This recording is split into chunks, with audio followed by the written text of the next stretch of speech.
the gravy, please. Rick and Bubba.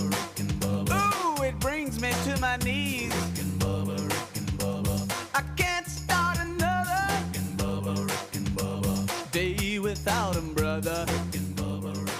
It is 8 minutes past the hour. Thank you so much for tuning in to the Rick and Bubba Show. 629-WE-BE-BIG. 629-WE-BE-BIG. 629-932-3244. If you're just joining us, we had to go to that 629 because of the 12 working days of Christmas. It shut down the 866. But muscle memory will have you continuously saying 866 when you've done it for so many years. But we're trying to get through it. 629-932-3244. Today is day 10 of the 12 working days of Christmas. Day 10. Hard to believe that we're here now, but it is day 10, and we got here quick. Good night, we got here quick. It's really been a kind of a blink, and we're here, but we're going to be here. We're going to have the best time as we can today. Also, don't forget Buffalo Wild Wings Charity Charge.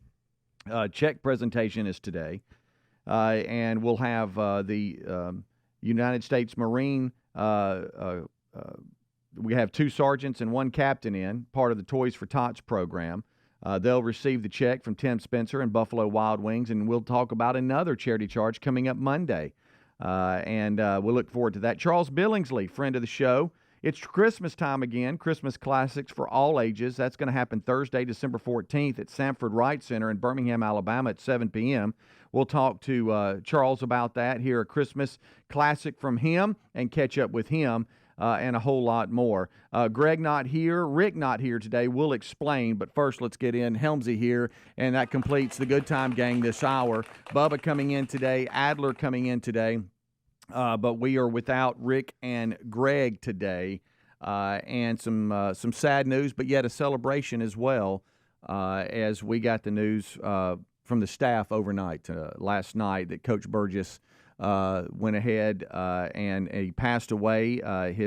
What an amazing legacy, but he is now with his even though they had an amazing earthly father, he is now in the presence of Jesus as he passed away at 1:11 a.m. this morning, surrounded by his family, and just a special moment. Rick and Greg were saying to an amazing father and husband and pop, as they called him, and coach to a lot.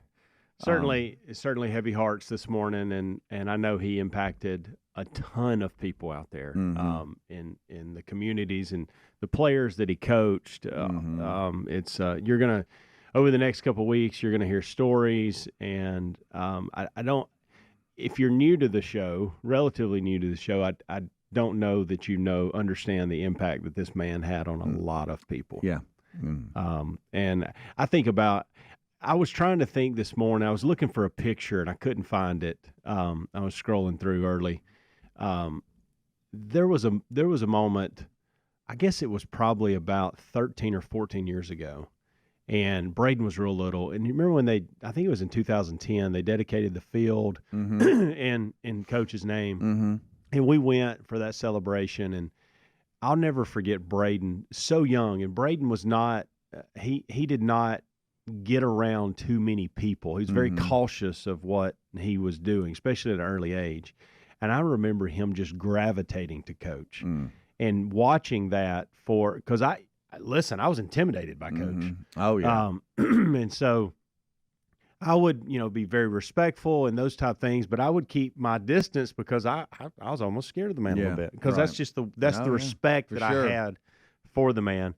But watching my young son, who probably was, 8, 9 years old at the time, who just he was very cautious about who he was around, and he gravitated to that man so quickly. And I watched them, and I don't even know why we ended up in the same suite as them for the football game, but just watching them hang out and sit together at the football game, it was very, very, it was strange for me, but it was also it was a proud moment too, to go, wow, so Braden's hanging out with a legend right now.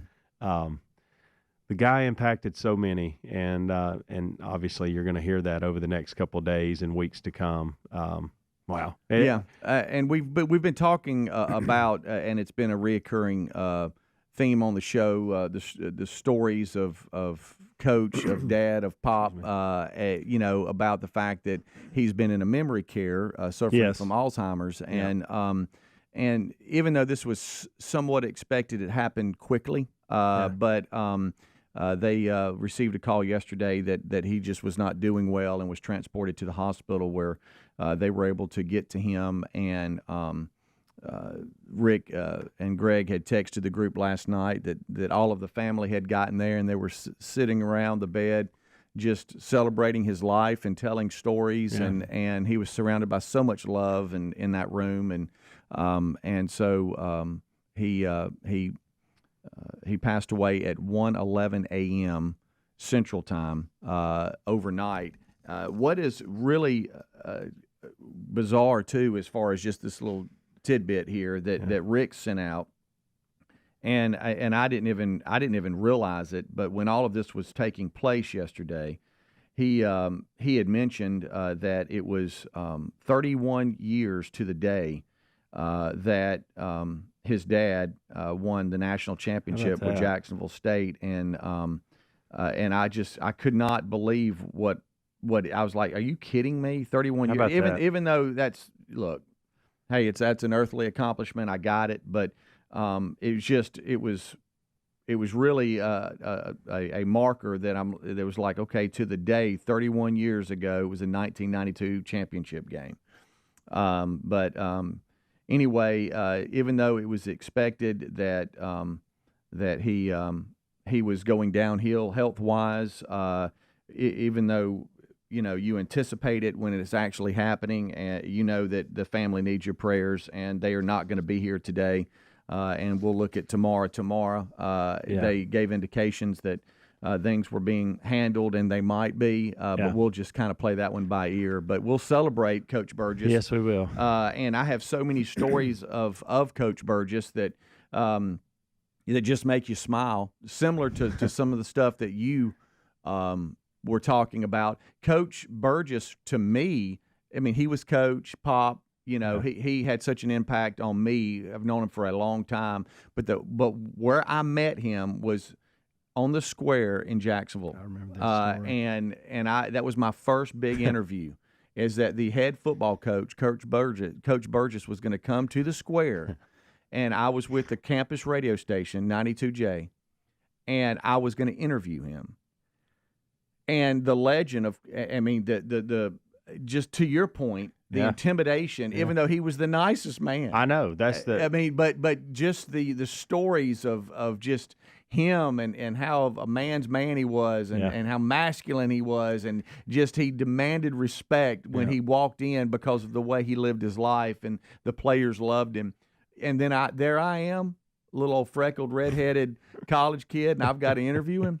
You talking about nervous? Good night alive, I was nervous. I never wanted to disappoint him. You know what I mean? Oh, Helmsy, we went deep sea fishing with him, and I didn't want to get sick in front of him.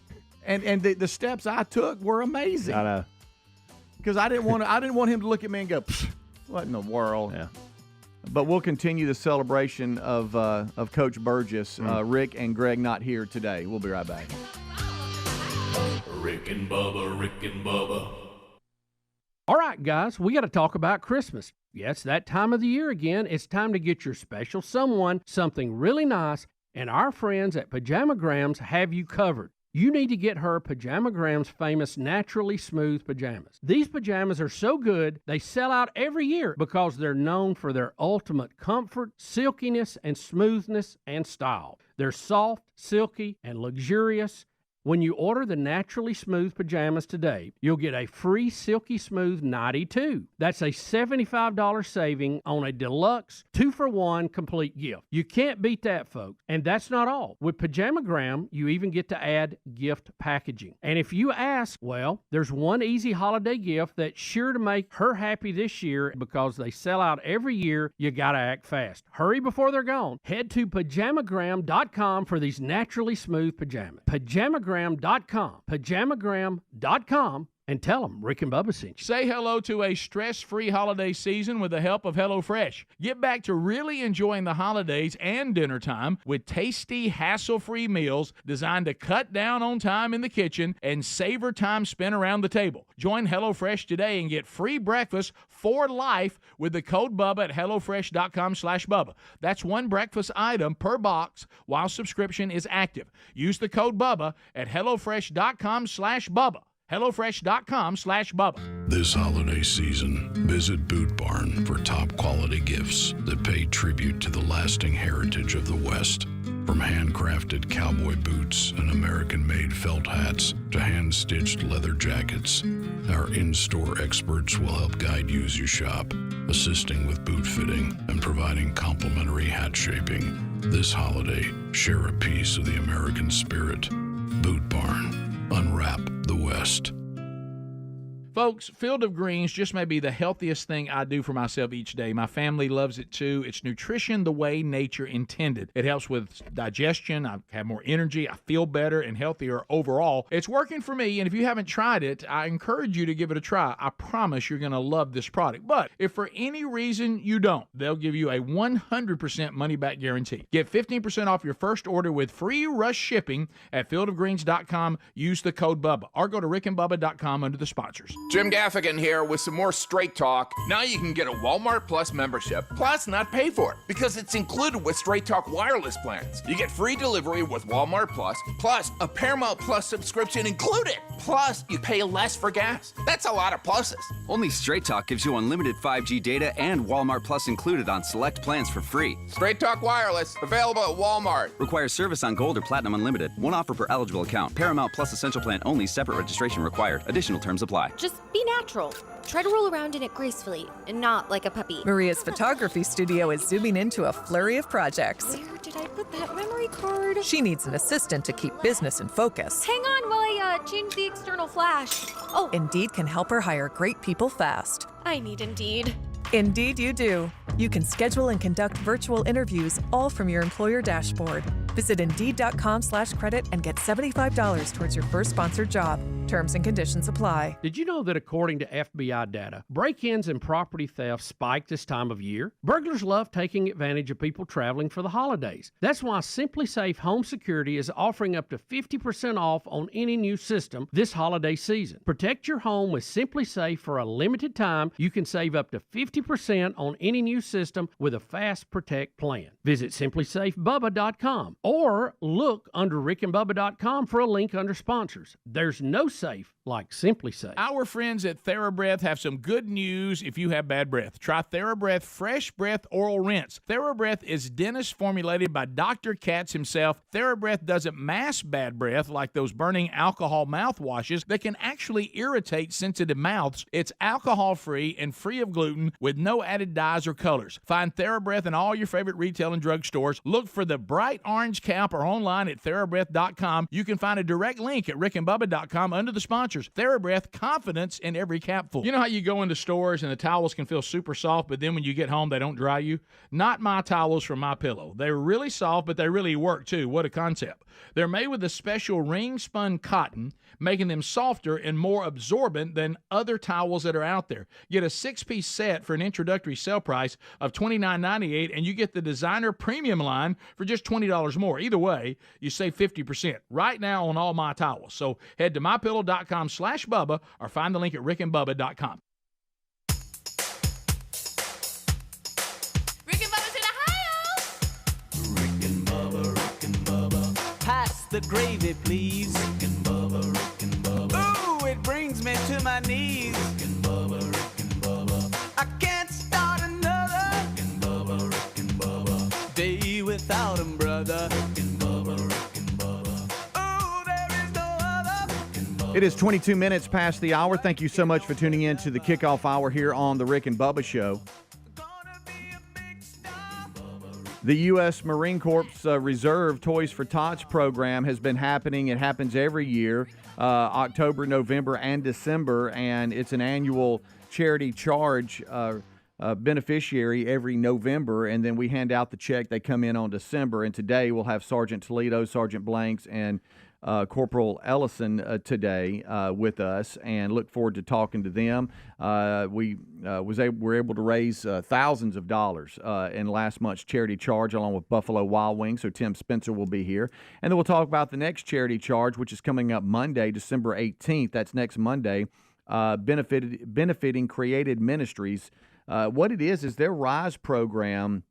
They assist youth that have aged out of the foster care and reached kind of an age of independence, and they help them transition to that lifestyle and get them going through, of course, the truth that each one is created in Christ and that Jesus is the reason they can live with hope. They do just an amazing work during that time of life for those youth that are now aging out of the foster care system. It's a 501c3 nonprofit. CreatedMinistries.org is their website. We'll have that in show notes today.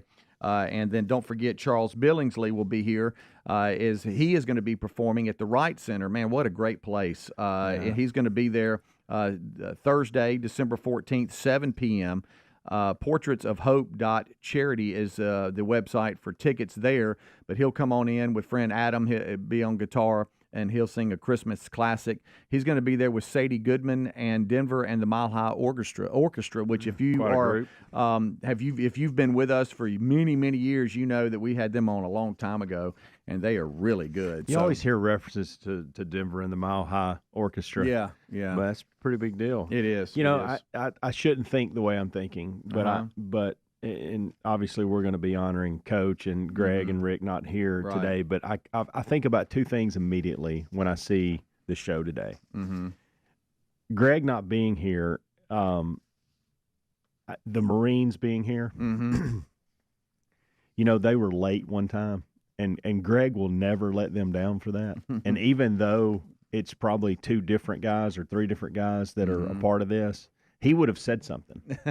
You know what I mean? Like he would have reminded them, hey, your buddies were late a couple years. He will not let that down. And then, I'm not going to make fun of what Charles wears. No. And so it's funny. I was texting with Charles. He's not going to have to deal with that. Yeah, about the fact that he probably can relax a little bit and wear whatever he wants today. Because the Burgess brothers are not here to make fun of it. That's right. I don't know why my mind goes to places like that, but as we were going through this, I thought, well, the Marines are benefiting, and Charles Billingsley is benefiting. That's right. In some strange way. So, and speaking of honoring Coach, if you do not know, overnight around 1:11 a.m. Central Time, Coach Burgess went to be with Jesus and passed away, but was surrounded by family. Rick and Greg were there. All the family were there. They were sitting around the bed telling stories, loving on him. He had been in memory care, suffered from Alzheimer's, and his health had just started declining over the last few weeks. And it got to a point where yesterday they had to transport him to the hospital. They were notified, and they were able to get there and spend the day there with him. And the news was that it was not looking good. But if you have the faith and the belief that we do, you know that his ultimate reward is in heaven with Jesus, and that is where he is now. And so a celebration of life. But so many stories when it comes to him and just the show, and it's so bizarre. And we'll talk a lot about this with Bubba during the main show today. But it was just so surreal for me to go from the first time I ever met him to when we would hang out and be hunting buddies, and then be in the truck with him hanging out, and I'm like, Coach, and he would laugh when I would tell him. I was like, Coach, this is where we started, and now I was his riding buddy because he always had to have his truck, okay, and he had little ropes tied in the back of his truck, and I don't care if it weighed 80 pounds, he was going to tie it down, and but he always wanted to have his truck, always. And so when we would go on these hunting trips, he wanted to drive, and I would be the riding buddy with him. And so I'd jump in the truck with him, and we'd just talk, and he'd laugh when I would tell him the story about how nervous I was. But to go from there, and I'm like, and now, Coach, I'm just hanging out with you riding down the road. I said, I just don't know. I don't think you understand, how this feels to me. And he'd just giggle and laugh. Good night. We'd have the best time. The man was a legend, and I don't think a lot of people realize what he accomplished in his coaching career. everybody who is a coach is called coach, but he played football at Auburn, then he went on to Woodlawn, and from there, went to Banks, and then went to Woodlawn, and then from there Oxford, and the success started stacking up in the high school ranks, and then he got an opportunity to coach at Jacksonville State, and didn't take long there for the success to stack up. He won a Gulf South Conference championship 3 or 4 years into it. And then obviously everybody who has followed Jacksonville State and know Coach Burgess know that he won the Division II national championship in 1992. And so the man was, successful when it comes to his profession, obviously. And been Alabama Sports Hall of Fame and Jacksonville State Hall of Fame and NCAA Division II Hall of Fame. And so these things over the years continued to stack up. But there are very few men in my life, there's probably less than 5 people on this planet that, and my dad would be one of them. Coach Abbott was one of them who passed away. He's the same type of man that Coach Burgess is when it comes to this successful on the field. But these men I'm so nervous around because I don't want to disappoint them. Yeah. And there's not many men in my life like that, and he was one of them. Yeah. He really was. And you know what? One thing about him, if you would have met him away from what he did for a living, even after retirement or even while he was coaching, you wouldn't know that he was a coach. No, you wouldn't. He was extremely humble, and he didn't brag and talk about his accomplishments because it was never him. It was always the players, the assistants. But he didn't take that away from the field, and I think that's one thing that Rick and Greg and Angie talked about is that he was just dad at home. Yeah. Bubba, Rick and Bubba.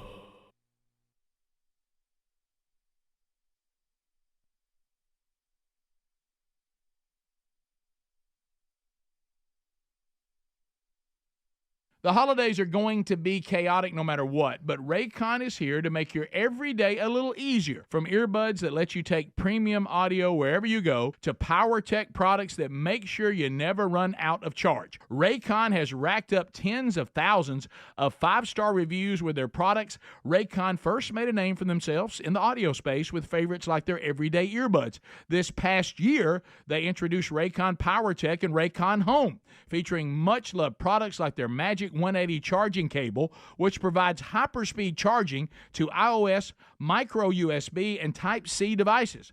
Raycon is known for delivering high-quality and thoughtful features at half the price of other premium tech brands. Plus, there's an easy and free return guarantee. They offer free shipping, buy now, pay later options. Get 15% off right now at buyraycon.com/Bubba. That's buyraycon.com/Bubba or rickandbubba.com under the sponsors. Folks, we've been talking about Relief Factor on our show for quite some time now. Do we guarantee Relief Factor is going to lower or eliminate your occasional aches and pains? No, we never make a claim like that. But what I can tell you is that the majority of folks who ordered the 3-week quick start pack for only $19.95 go on to order more. Now, what we really like about Relief Factor is it's 100% drug-free. It's a supplement that's made up of ingredients that simply help your own body deal with its natural inflammatory response. For a lot of us, that's very important. Getting older, working outside in the warm weather, even exercising can cause frustrating aches and pains, or maybe it's the occasional back, shoulder, or hip pain that's bothering you. Relief Factor has helped us and so many of our friends, so when you think of it this way, is $1 a day too much to see if you can get out of some of that frustrating pain? To order this 3-week quick start pack for $19.95 plus shipping and handling, just go to ReliefFactor.com. That's ReliefFactor.com. Let's see if we can get you out of some of that pain. Also, you can go to rickandbubba.com. Look under the sponsors button for a link. Are you driving an out-of-warranty car? It's only a matter of time before your vehicle is in the shop costing thousands. That's true, and auto repair costs are up nearly 20% from last year. If an unexpected breakdown happened today, would you be ready? If you had carshield.com/Bubba, you would be. If your car is just over 3 years old, it's still prone to expensive costs. We all know our daily drives are more than just getting from point A to point B. Traveling by car is a way of life. When you enroll in a protection plan through carshield.com/Bubba, ThereBreath.com/Bubba, you'll be locking in your price as it will never go up. That means for as long as you own the vehicle and the mileage increases or how many claims you file. They offer plans starting at just $100 a month with no long-term contracts and options to fit every budget. Now, we appreciate their administrators handling all the paperwork, choosing the mechanic that we want. They even offer 24/7 roadside assistance, complimentary towing, and rental car options. Get coverage today and save 20% at carshield.com/Bubba. Our friends at TheraBreath have some good news if you have bad breath. Try TheraBreath Fresh Breath Oral Rinse. TheraBreath is dentist formulated by Dr. Katz himself. TheraBreath doesn't mask bad breath like those burning alcohol mouthwashes that can actually irritate sensitive mouths. It's alcohol-free and free of gluten with no added dyes or colors. Find TheraBreath in all your favorite retail and drug stores. Look for the bright orange cap or online at TheraBreath.com. You can find a direct link at rickandbubba.com under the sponsors. TheraBreath, confidence in every capful. Attention, all you coffee drinkers. There's a brand new brew that you definitely want to make part of your daily ritual. If you enjoy delicious, good coffee like us, My Coffee needs to be your new drink. It's organic, which is so important because if not, then it contains chemicals banned in this country decades ago. You've heard us talk about MyPillow for years on this show, and now they've got My Coffee direct from the MyStore.com website. Go to MyStore.com, enter the code Bubba to save 25% off your order of My Coffee, or find a link at rickandbubba.com. Did you know that according to FBI data, break-ins and property theft spike this time of year? That's why Simply Safe Home Security is offering a holiday deal of up to 50% off on any new system, so you can stay safe all season. Simply Safe is comprehensive protection for the whole home, with advanced sensors that not only detect break-ins, but fires, floods, and other threats to your home. Simply Safe's Video Doorbell Pro and wireless outdoor security camera are powerful ways to deter package thieves. It's powered by 24/7 professional monitoring for less than $1 a day, about half the cost of traditional home security. Try Simply Safe for 60 days risk-free. This holiday season, we highly recommend protecting your home and family with Simply Safe. And for a limited time, you can save up to 50% on any new system with a Fast Protect plan. Visit simplysafebubba.com. That's simplysafebubba.com or rickandbubba.com for a link under sponsors. There's no safe like Simply Safe. Rick and Bubba's in Ohio! Rick and Bubba. Pass the gravy, please. Rick and Bubba. Ooh, it brings me to my knees. Rick and Bubba. 25 minutes until top of the hour. It is the kickoff hour, and we thank you for being with us. Don't forget day 10 of the 12 working days of Christmas today. The number 629-WE-BE-BIG. That's 629-932-3244. We have got a charity charge check to present. Tim Spencer and Buffalo Wild Wings will be here. The Marines will be here with Toys for Tots and that program, that mission that does so much work with the gifts for needy children, and they raise money for those communities that they represent. It's just a great program, and it's an annual charity charge beneficiary every November. I had a great month, and so we'll give that check away, let them talk about their mission and what they do each year, and then talk about this coming Monday. We have another charity charge at a participating Buffalo Wild Wings, and a new one in Northport that has joined the group. So we'll discuss that with Tim Spencer. And then a little bit later, we'll have Charles Billingsley in studio. He'll perform a Christmas classic, and we'll catch up and see why he's in town and promote that show at Sanford Wright Center on December 14th at 7 p.m., coming up on today's show. A little bone to pick with Tim. Yes. Ever since he has added this Vestavia location, we've had to completely change our budget at the house. He has impacted our finances by doing this. Like when I sit down every month, and I wish everybody in our family would approach this the way I do, actually looking at the numbers, but Tim Spencer does not realize the impact on my family, especially during this holiday season when kids are running around and out a little bit. And how many times do you think I hear a week, can we just get wings from Buffalo Wild Wings? Yes. And now they're 3 minutes away. I mean, so close. I always had the, we can't do that tonight. I'm not messing with 280 traffic. And Hoover's too far away, so hush. Yes, that's right. Can't say it anymore. Yeah. 3 minutes away. There's no traffic. There's nothing. There's one red light between us. One red light. Yeah. Thank you, so Tim. Good. I was over in that area just the other day, and I saw that location close by, and I was like, boy, I bet you this does present a problem for you. It does. A good problem, but a problem. It's good and bad. Yeah, that's right. Yeah. Yeah. It's good when it's going down. It's bad when I look at the numbers. Yeah. If you don't hear Greg and you just joined us, he is not here today. Rick not here today. Coach Burgess passed away at 1:11 a.m. overnight into the morning, surrounded by friends and family, family, I should say. And so we celebrate Coach Burgess today. They're off today. They said they might be back tomorrow or Friday, but we'll play that by ear and see how that rolls out. But we celebrate Coach Burgess today. He was he's been in memory care, suffering from Alzheimer's, and his health declined, and so that is why they are not here. But you'll hear a lot of Coach Burgess stories. I know we call him Coach Burgess to a lot. He was Pop to and others, but to many he was Coach, and he impacted so many lives. And I think it says a lot about him, because when you hear his name, even former players, rarely do they talk about his on the field success. They really talk about more how of a father figure he was to them, and how he impacted their life in that way. And so we'll celebrate his life, because it is a true celebration as he is just celebrated for the way he lived out his life. And I think Rick put out a great post, and he said, to many, he is coach, but to his family, he's husband, dad, and pop. Coaching was his profession, but it was not his identity. God has been so gracious to me, this is Rick writing it, in so many ways. I will always be grateful that my Heavenly Father gave me an earthly father like Bill Burgess, truly one of a kind. At 1:11 a.m. this morning, surrounded by his family, my dad stepped into the presence of Jesus. He has been made whole and is in perfection with many of our family who has gone before him. I love you, Dad. Thankful for your legacy. And what a legacy it truly was. And so that's what we do, is we try to celebrate him. Even though losing your dad is a sad time, it's also was somewhat expected. And Rick and Greg were like, I just don't want him to suffer, and I know he wouldn't either. And so we'll talk more about that as the day moves along. Question for you. Yeah. Been wanting to ask you and Greg this. I'll just ask you, do you have any games on your phone that you like every once in a while? Listen, we're busy people. I don't have time to be playing games, but every once in a while when I'm scrolling through something or whatever, a game will pop up, like an advertisement of a game, and I'm like, I think I'd enjoy playing that. Yeah. And I don't have a single game on my phone, and I feel like I should play a game every once in a while. Do you know that I used to have a ton of games on my phone? Really? I wasn't expecting that. And I'm going to tell you why.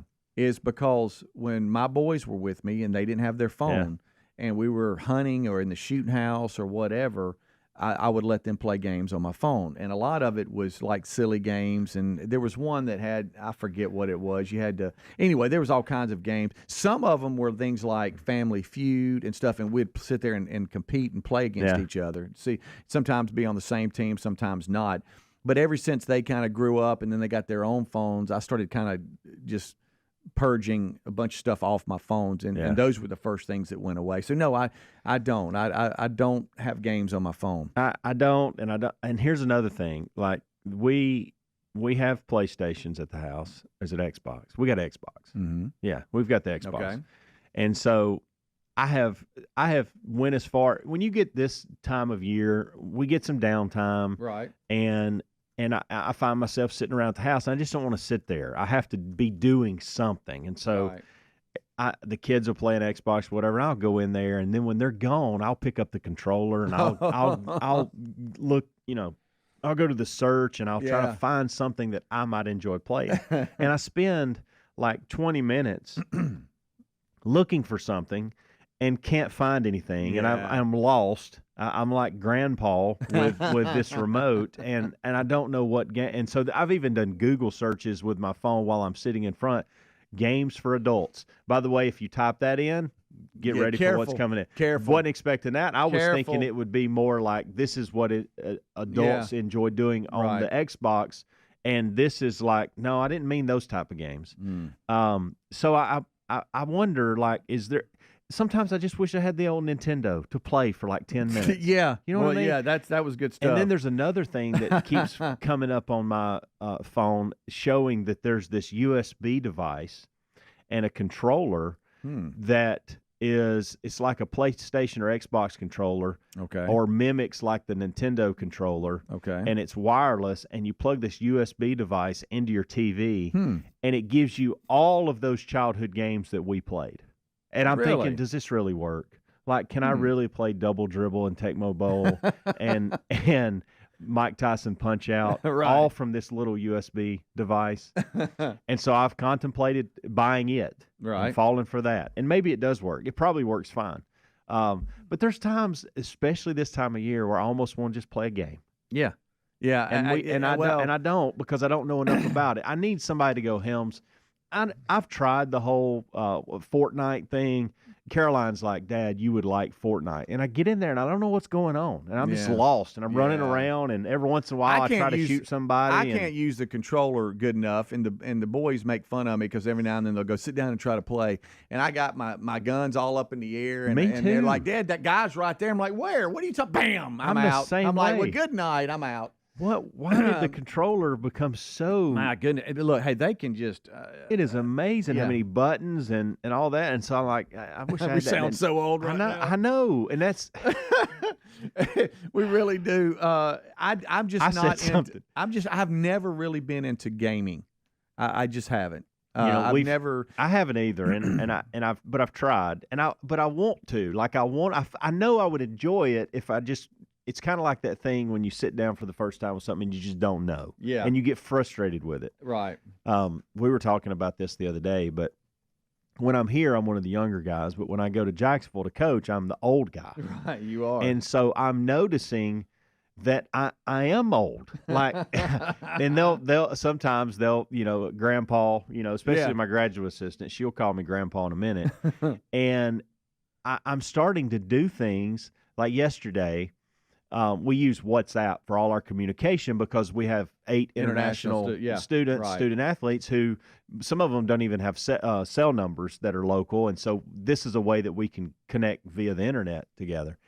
And you can make phone calls through that as well. And so yesterday I was stringing a racket, and I hit a button on my phone that I wasn't sure the way the app works. If I accidentally called this person, or they were trying to call me and I didn't answer it.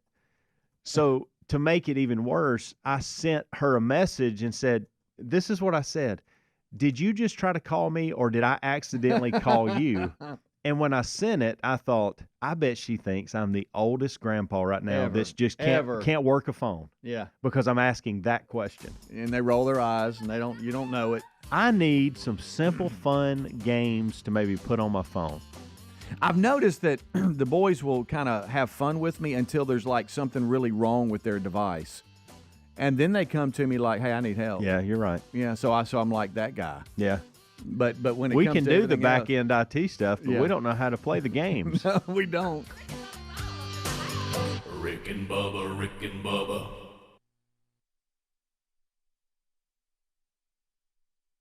Texting privacy policy and terms and conditions posted at textplan.us. Texting enrolls for recurring automated text marketing messages. Message and data rates may apply or play stopped, opt out. Not available in all states. For risks and restrictions, visit orhealth.com. Use as directed. Do you want to help take back control of your drinking? Do you want a stronger heart, a healthier liver, and clearer skin? Do you want more energy, better sleep, and more mental clarity? What about improved relationships and performance at work? Help take back control of your drinking with OrHealth. OrHealth provides access to medication to help make it easier to drink less or quit. With OrHealth, you could feel more in control in just days. To see if OrHealth is right for you, text CURE to 323232. You'll be sent a secure link to a private online assessment. It takes just a few minutes. If treatment is right for you, a licensed healthcare professional will prescribe medication directly online. OrHealth then sends meds right to your door in discreet packaging. Everything is private, convenient, affordable, and judgment-free. Get started by texting CURE to 323232. Take back control with OrHealth. Text the word CURE to 323232. Text CURE to 323232. Dell's holiday event is one of their biggest sales of the year. anywhere. Shop limited time deals on laptops like the stylish, innovative XPS 13, engineered to do it all on the Intel Evo platform. Plus, save big on ultra-sharp monitors and top brand accessories. It's the perfect time to upgrade any home, business, or gaming setup powered by Intel Core processors. Shop now at Dell.com/deals to take advantage of huge savings and free shipping on everything. Again, that's Dell.com/deals. A psoriasis flare-up can make a walk in the park, well, no walk in the park. It's that obvious, huh? I've tried so many lotions and creams, but I still have symptoms. So those don't do enough to treat the inflammation beneath the skin, leaving you with those uncontrolled symptoms. Makes sense, but what else can I do? You can get real with your dermatologist so they can help you get clear. Make an appointment and, oh, you're already on it. Hi, yes, I'd like to make an appointment. Get real clear about psoriasis at letsgetrealclear.com. Sponsored by AbbVie. This holiday season, visit Boot Barn for top quality gifts that pay tribute to the lasting heritage of the West. From handcrafted cowboy boots and American-made felt hats to hand-stitched leather jackets, our in-store experts will help guide you as you shop, assisting with boot fitting and providing complimentary hat shaping. This holiday, share a piece of the American spirit. Boot Barn. Unwrap the West. Pro Paint Days are back for MVP's Pro Rewards members at Lowe's. Now through December 15th, you can earn 10% back in paint rewards via Lowe's e-gift card when you spend $100 or more on qualifying paint purchases. Plus, save $10 on a new and exclusive 5-gallon pail of HGTV Home by Sherwin-Williams Drywall PVA Primer and Sealer. Lowe's knows paint. Lowe's knows pros. Offers valid 12/4 through 12/15. Exclusions, restrictions, and more terms apply. See Lowe's.com/L/pro loyalty terms. Subject to change. Folks, we've been talking about Relief Factor on our show for quite some time now. Do we guarantee Relief Factor is going to lower or eliminate your occasional aches and pains? No, we never make a claim like that. But what I can tell you is that the majority of folks who ordered the 3-week Quick Start Pack for only $19.95 go on to order more. Now, what we really like about Relief Factor is it's 100% drug-free. It's a supplement that's made up of ingredients that simply help your own body deal with its natural inflammatory response. For a lot of us, that's very important. Getting older, working outside in the warm weather, even exercising can cause frustrating aches and pains, or maybe it's the occasional back, shoulder, or hip pain that's bothering you. Relief Factor has helped us and so many of our friends. So when you think of it this way, is $1 a day too much to see if you can get out of some of that frustrating pain? To order this 3-week Quick Start Pack for $19.95 plus shipping and handling, just go to ReliefFactor.com. That's ReliefFactor.com. Let's see if we can get you out of some of that pain. Also, you can go to RickandBubba.com. Look under the sponsors button for a link. The holidays are going to be chaotic no matter what, but Raycon is here to make your everyday a little easier. From earbuds that let you take premium audio wherever you go to power tech products that make sure you never run out of charge. Raycon has racked up tens of thousands of 5-star reviews with their products. Raycon first made a name for themselves in the audio space with favorites like their everyday earbuds. This past year, they introduced Raycon PowerTech and Raycon Home, featuring much-loved products like their Magic 180 charging cable, which provides hyperspeed charging to iOS, micro USB, and Type-C devices. Raycon is known for delivering high-quality and thoughtful features at half the price of other premium tech brands. Plus, there's an easy and free return guarantee. They offer free shipping, buy now, pay later options. Get 15% off right now at buyraycon.com/Bubba. That's buyraycon.com/Bubba or rickandbubba.com under the sponsors. Rick and Bubba. Pass the gravy, please. Rick and Bubba. Ooh, it brings me to my knees. Rick and Bubba. I can't start another Rick and Bubba. Day without 'em, brother. It is 9 minutes until top of the hour. This portion of the Rick and Bubba Show is sponsored by carshield.com/Bubba. You know, as the cold weather settles in, are you having some reservations about your vehicle? How about getting to and from work each day? Do your kids drive the family car? Don't chance it, because something none of us want to see or hear is some kind of alarm or some kind of warning come up on the car, and you're like, gosh almighty. Look, don't risk it. Go to carshield.com/Bubba. They offer protection plans starting as low as $100 per month with no long-term contracts and options to fit every budget, providing repair coverage for parts. I should say providing repair coverages for more parts than ever. They've extended the parts they cover. Plus, their administrators handle the paperwork, repairs. You choose your own ASE-certified mechanic. They even provide 24/7 coast-to-coast roadside assistance, complimentary towing, and rental car options. So don't chance it. Don't be stuck out. Just make sure that you are handled. Take the stress away and knowing if there's a problem, you're covered. Save 20% right now on your plan at carshield.com/Bubba, or you can find a link at rickandbubba.com under the sponsors button. All right, we got a lot going on today. It's day 10 of the 12 working days of Christmas. We have got a charity charge check to present, and then talk about another charity charge coming up Monday at participating Buffalo Wild Wings. Friend of the show, Charles Billingsley, will be in studio, perform a Christmas classic, and then we'll talk about a show that he has coming up in the Birmingham market. Rick and Greg are not here today. They might be back tomorrow. We have been talking a lot about their dad, Coach Burgess. He passed away at 1:11 a.m. overnight, so they are with family, and family was able to be around Coach Burgess as he passed away overnight, and we will celebrate Coach Burgess throughout the day today, and will continue through the big year-ender as he was, when we say legend and when we say true leader, and when we say a man that changed lives, if there was a picture in the encyclopedia, it would be him, because he truly did. And we've looked back a lot on that this hour, and we'll do that more with Bubba and Adler when the main show starts.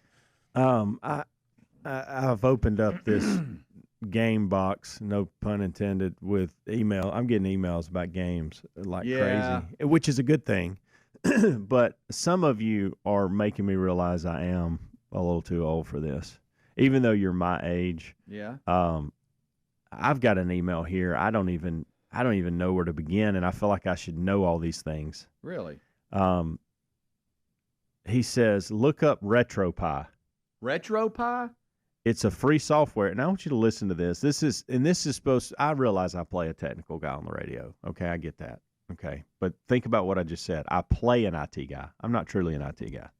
Oh, you're not? Nah. That's your title here. I know. That's what I'm saying. But how'd you pull that off? Well, I mean, you work with IT companies for years and years before you get here. People think you're an IT guy. Oh, I just thought you were going to say you stayed at the Holiday Inn Express last night. That's probably what feels like that sometimes. But, we get set in our ways on the way we do things technically here. And I don't learn the new things. That I'm not out there thinking and looking for new ways to do IT stuff. I do from a business standpoint of what makes sense for this company. But as far as the gaming world, I'm going to read this, and I want you to see if you understand any of this. Okay, go. Look up RetroPie. It's a free software that runs on a Raspberry Pi. On a Raspberry Pi. You would need one of the devices and delicious. A controller. It works great. However, you can also just run an emulator. With an emulator, you can run ROMs. Okay. NES, PlayStation, SNES, I got Sega. all that. I have close to 2,000 ROMs. Does he I really? can shoot a link to download an emulator and ROMs from my cloud storage if you'd like. Now, I know what cloud storage is. Mm-hmm. He got me He there. puts here, easy peasy. I also have an extra Raspberry Pi 3 already programmed and ready to go. Really? I made some friends. I made some for friends, and this is an extra. Don't care a bit to give it to you. Love what you guys do. Least I can do is say thanks for every morning entertainment. Okay. As always, keeping on. This guy has a huge heart, and he sounds like he's wanting to help me tremendously, like really going the extra mile. Yeah. But I have no idea what Raspberry Pi 3, 2,000 ROMs, emulators. I don't know what any of that is. Have you heard any of that before? I have not. No. I wanted to act like I did, but I don't. Your reply ought to be, man, that sounds great. Send it, shoot it my way. There's a part of me that wants to dive into this a little bit. Now, I I understand device. I understand controller. Got it. Got it. Yeah. I understand cloud computing. I think Adler is he knows about these Raspberry Pi 3s. No, does he really? And emulators. Okay. Yeah, an emulator is like it simulates a game system. Okay. So I used to have an emulator for a Sega Genesis on my computer. Okay. Play Sonic Hedgehog, did you? Yeah, oh yeah. And I've been seeing those ads too, by the way, in my Instagram. They know I'm old. See? And they know I want to play Donkey Kong. There you go. And they know I want to play Pac-Man, I yes. think. And Mario Kart. I saw GoldenEye. I think I saw GoldenEye. Yeah. Zelda. Come on now. What are we talking about? Contra. Daddy needs a Christmas present. I know. They've nearly got me several times. I've hit the shop now button twice and not went through with it. Oh, buddy. I know. That's restraint. That's growth. I know. That third time though, it's going to get me because I'm going to be sitting around the house with the kids. See, my kids are getting older, and they don't need daddy as much, and they want to hang out with their friends. And so sometimes during the holidays, Amanda's going to be working. I'm going to be sitting at home. They're going to be gone, and that's going to pop up. Yep. And I'm going to follow through with the shop now, and you're going to be looking up, and I'm playing Mike Tyson Punch-Out. Oh, yeah. Bo Jackson running around. I could picture Amanda coming in there going, "What are you doing?" A Raspberry Pi is just like a small, highly customizable computer. Okay. It's a series of single board computers. This so guy, piece so them together. this guy is willing to give me a computer. Is that what I'm reading? Is that? I mean, I don't know. Is that because he said he loves the show and he stuff? said, I've got an extra Raspberry Pi 3 already programmed and ready to go. Okay, if you want wow. Yeah, that sounds great. He could be just talking about the food, though. Yeah, you know? could. But I He love could. Raspberry Pi also. So. It sounds delicious. Oh, it's good. Yeah. My mom brought me a raspberry cheesecake for my birthday celebration this weekend. Oh, really? Yes. And then half of it sat in the fridge for about 3 days, and then I for some reason thought it was okay to just eat cheesecake every few hours. Okay. I put away an entire cheesecake or half of one by myself. The last few days. It's not good. We've talked about this before. Greg and I were picky eaters when we were young. I don't know if y'all were or not, but I feel like I'm a picky eater now. I missed out on a lot when I was young because I started eating stuff when I got older, and I was like, hey, man, this ain't bad. You know, it's like green eggs. Hey, oh, wow, this isn't bad. Yeah. I didn't want my food touching. You were that kid. And cheesecake was one of those things because my mom loved it, but I never wanted it. And it's so good. Wow. And so I was like, I started having it as an adult, and I was like, man, I've really missed out. I should have been eating this my whole life. Yes. All right, we'll take a break. We'll come back. Fantastic. We have got a very busy show today. Bubba joins us for the main show. We'll take your phone calls today. Don't forget, 629 We Be Big. It's day 10 of the 12 working days of Christmas. Rick and Bubba, Rick and Bubba.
Light of the World. Before that, Act of Congress. How about saw Act of Congress live yesterday in concert? You know, I've seen them a number of times once in here and once in a small venue. I've never seen their talent with the kind of power and PA system and lights yesterday. If you think seeing them in a small deal's a big, man, you ought to see it in the.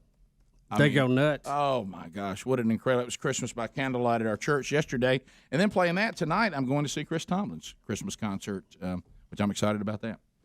So that I bet that'll be a dandy. I haven't heard about this year's tour, but I know last year was huge. Oh, yeah. They this is the time of year for it. Yep, they're on that theater tour and be in our town tonight. So I'm looking forward to going to see that.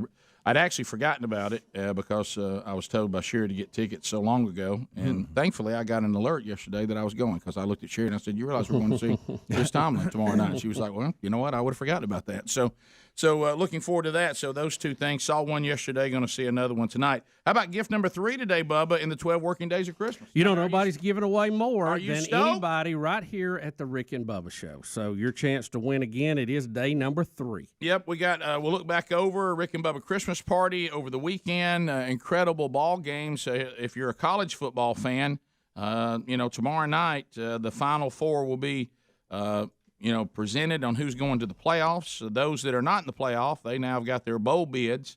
But if you're a playoff contender, it's really down to really 3 teams going into that number 4. They announced that yesterday. Did they really? Yeah. Okay, I thought that was on at noon yesterday. Okay, I did not know that. So who got in? Oklahoma. Oklahoma. As they should. That was the proper choice. Yeah, I think that should happen. As you can see, I had a very long day yesterday.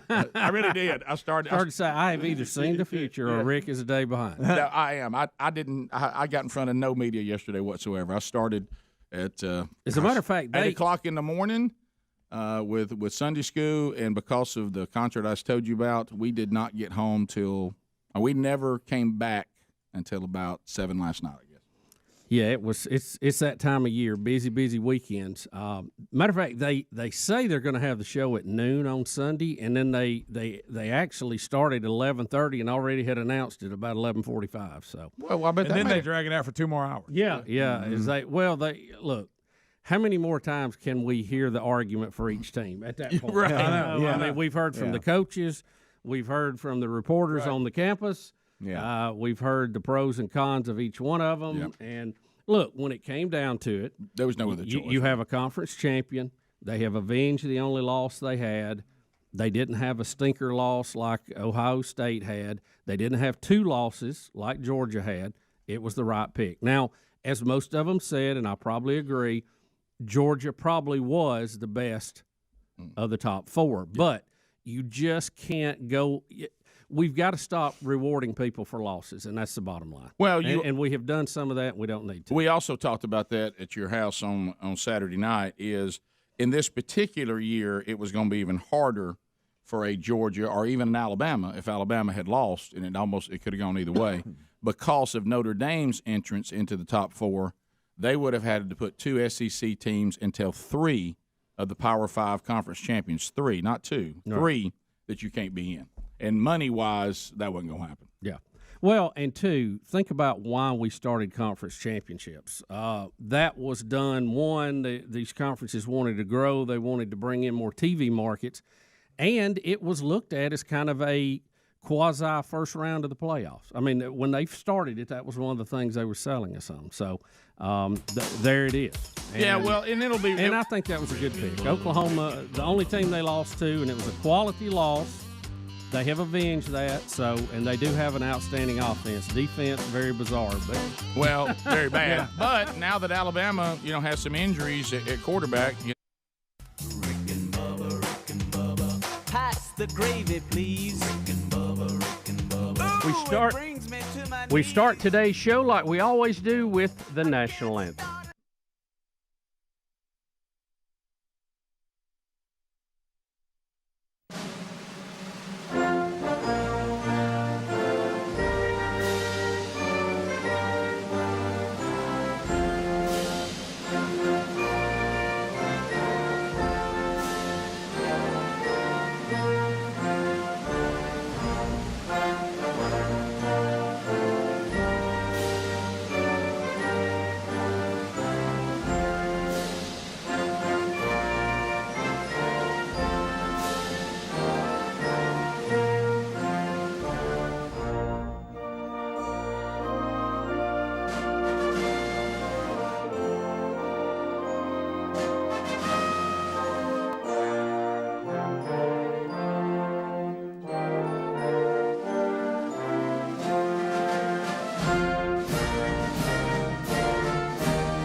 7 minutes after the hour. It is the Rick and Bubba Show. Thank you for being here.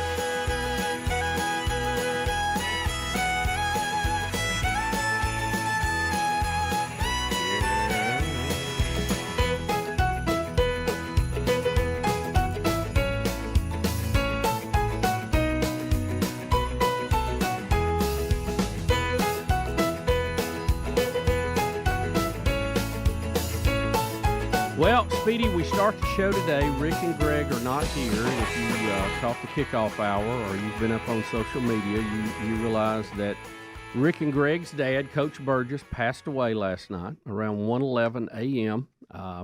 They have been, dealing with that yesterday and last night, and he passed away peacefully with his family at his bedside.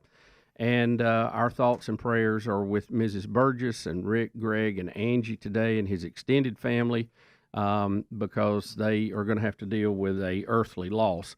Coach Burgess has been struggling with dementia and Alzheimer's for several years. He took it has got much worse over the past few months and past few weeks, and we knew that this was getting pretty close. We didn't know it was going to be yesterday. Right. From what I understand, he was found unresponsive after we went off the air is when we got word, and Rick got word of it. Was carried to the hospital, never regained consciousness, and passed away last night. So our thoughts and prayers are with them. Our hearts are heavy. We've all known Coach Burgess for most of our life, if not all of our life, on some level. And we're just, we're going to miss him, and we're sad, and we hurt for the Burgesses today. We do. Yeah. We do. And he was, I tell you, he was everything to everybody. He was an amazing husband, a great father, a leader among leaders. He coached so many for 30 years. Can you just the butterfly effect of coaching those men and then went on to be fathers and now are leaders for their communities or their kids, and it just continues on. And for us, he was always so pleasant to be around. And we were talking in the kickoff hour, Bubba, about if you didn't know, when you were not around football, if you didn't know he coached, you would never know it. Because he didn't talk a lot about it. He never brought it up. If we went to go hunting or we'd just be hanging out around the house, if we were all getting together, he wanted to know more about you and the kids and how they're doing. And he was just always just so awesome to be around. I have so many Coach Burgess stories that will just make you grin and laugh. But I know that we've been bringing Coach Burgess stories to the show since its existence. Rick and Greg talk about him all the time and what they mean, what he means to them. And so, yes, he leaves behind quite the legacy. Yeah, he does. His former players and coaches, they literally walk through fire for him, and they have a few times. That's right, yeah. But when he was on that football field or on the job, he was hard-nosed. Yes, he was. And got the job done. Yeah. And he knew what it took to do that. He was an outstanding player in high school, went on to play at college at Auburn, and coached high school teams, several here in Birmingham, then Oxford, and on to Jack State, where he won their only national championship in 1992. Yeah. Mm-hmm. And which was 31 years to the day yesterday. Yeah, isn't that wild? Wild, yeah. Yep. And of course that day had such a we've talked about it many times, such a big impact on the show. It did. Because Rick was working somewhere else, couldn't get off to go to that game. Mm-hmm. And at the time, I was kind of heading up the very fledgling radio network, which meant try to get it on a few stations. And Rick did our sideline of our radio broadcast. And so I thought he was going, and we were going to, have a good weekend in North Alabama. At the championship game, and he ended up not being able to go because he had to work, and we were trying to hire him away at Q104 to do our morning show, and and the story is I was probably one of the only people who had a cell phone at that time. That's right. And and I was on the field celebrating after the game, and I let Miss Burgess call Rick and talk to him because he was at home. Yeah. And I got on the phone and I said, "Man, if you'd been working for us, you'd be here right now." And he turned in his notice on Monday. So. Yeah. And here's what's so weird: that was a crazy weekend. How I come in is that I was working where Rick was working when you made that call to him, part time while being a college student at Jacksonville State and working at 92J. And when he left, he said, "Hang on." And then he went because he took the program director job and then pulled me over, and then it is what it is now. But yeah, that is crazy how that all happened, Rick, Bubba. Yeah, and I remember coming back to the field house at Jack State after that, and you were there doing a remote for the college station. I was a little welcoming party. Yeah, and I remember when Rick came over, he even said, "Hey, I got a guy we got to bring with us." And, so I had seen the Playhouse. I just didn't know you personally at the time, and I was a little scared by that. Yeah, anyway, right. Well, we'll drop it like it's hot. Watch out. And but it was we had some really, really fun times, and it's just tough. And I know you guys have not been through it yet. I have lost my dad. It's tough. I mean, it's my dad's been gone since 1979, and there ain't a day I don't think about him. So and I've had several other guys I know say, "Does it get any easier?" And I said, "Well, you learn to tolerate it, but it doesn't get any easier, and you always miss them." That's right. Yeah. But I'm just thankful Rick has had coach as long as he has, and he's got to see, his kids grow up and see the grandkids and, the success that they have had, and that's just really, really a blessing. Yep, and that's funny. Speaking of dads, that's one thing my dad texted me this morning because he's such a prayer warrior, and so he was one of the first people I called when Rick and Greg got the news that they were transporting Coach Burgess to the hospital. And so I called him just to pray about, for peace and just for the family and Miss Gannell and everything. And he said, life can be short, but yet he lived 82 years. And so praise be to the Lord for that the lives he impacted, he was able to do, and it will live on with that legacy we've been talking about today. So it's a celebration of his life, and I know that's what the Burgess boys will talk about if they join us later this week, and something that we can do today, just celebrating him and the stories of how he impacted us. And I've got a couple of the first time he was my first big interview, and the first time I ever met him was on the square in Jacksonville, Alabama. And I was given the duty that you have to interview the head coach, Bill Burgess, and I'd heard the stories. And I had that shaken, nervous voice. Yeah, he didn't care for a lot of foolishness when he was in his official role. He did not. He did not. He came with that big old tall, coaching hat on. Yep. I think he might even had the whistle still around his neck. Sure. He said, "What do you want?" We'll be right back. Rick and Bubba, Rick and Bubba. Of course, they should get those resolved. If it's Alabama, Oklahoma first round, and Alabama get their offense back together, they'll score 100. We'll be back. More Rick and Bubba next. Rick and Bubba, Rick and Bubba. We had the games over the weekend, and I guess the one that was just the thrilling game was the SEC championship. Obviously, it had all kinds of implications. And Greg was telling me, because like I say, obviously, since I thought that they announced the thing on Tuesday, I didn't see anything yesterday about it. But Greg said that even Kirk Herbstreit, Mr. Buckeye himself, tried to put Georgia at 3. Yeah. And he said not only are they the best one of the best 4 teams, they're probably the third best team in the country. Yep. And his argument was, I thought we was trying to get the best 4 teams. And well, who did he have it for? I guess Notre Dame. Yeah. No, he just had them flipped. Yeah. But he did Alabama, Clemson, Georgia, and Notre Dame, which probably are the 4 best teams in the country. But I think everybody even acknowledged that, but they just said, they're going with conference champions, and of course they didn't last year. But yeah, well, it's a different crew every year. Right. So they kind of look at it different. Right. So. Yeah. So some of the people on the committee, there was a couple of people I was looking at. I kind of got laughing. I didn't even know they were involved in all that. Oh yeah, it is kind of a strange. Condoleezza's off, right? Yeah, she's not on it. She's coaching the Browns. Yeah, she's moved up to that. But I had so many people, because I know that we had discussed on and off, some of it tongue in cheek, some of it doing the hey what if, and I remember there were a couple conversations going into the game that because those of you that may not know this around the country, that don't follow these teams, is last year's national championship, Jalen Hurts was a quarterback for Alabama and had been for 2 very successful seasons, and then got to where he wasn't really making it happen against Georgia, and they brought in Tua. Is it Tagovailoa? Is that how you say his name? I don't know. Good as any. Something like pretty that. Close, right? From Hawaii, and he had a miraculous comeback win at the end. And then became the quarterback, and then it was all whether Jalen Hurts was going to transfer or was he going to stay. He stayed and got his degree and stayed, and everybody was like, he's staying. Should he stay? Will he stay? And then we started saying, what if in this SEC championship game, if Tua Tagovailoa got hurt and Jalen Hurts had to come back in and win the game, and it was just reversed. Wasn't it Ham saying that? Yeah, we had talked about it. That? I had different people saying they'd heard us discuss it over. It was months ago. I don't even remember. Yeah, but right. It was we were months discussing all that, and then I think we joked about it, talking about it before the game happened.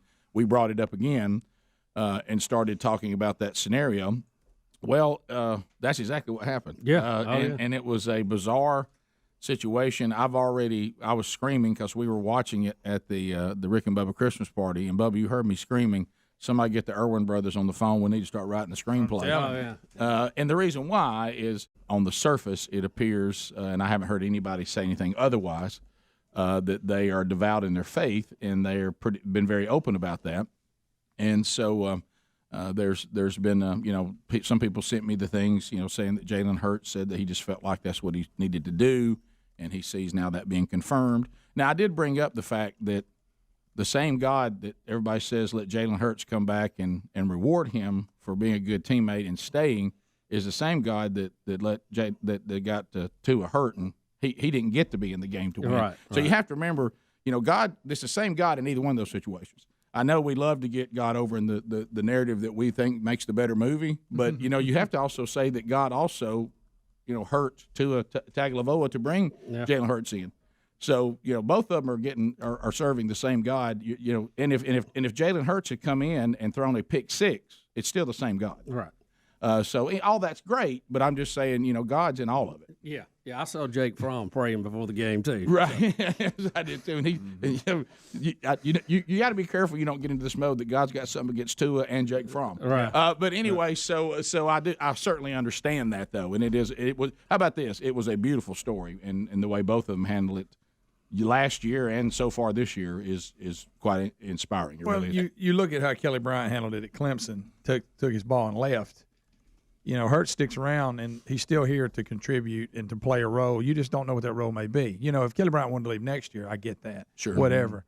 But to take your ball and leave and go home, and Hurts chose to stay and be a part of the team, and now, he was there when they needed him, and he's contributed. I agree. Because Bryant didn't play for anybody this year anyway. That's right. If he wanted to leave next year, fine. But what if Clemson gets their quarterback hurt in the playoff? Yeah. And now they can't go to Bryant, and Alabama gets theirs hurt, and they just went back to Hurts, and he got the job done.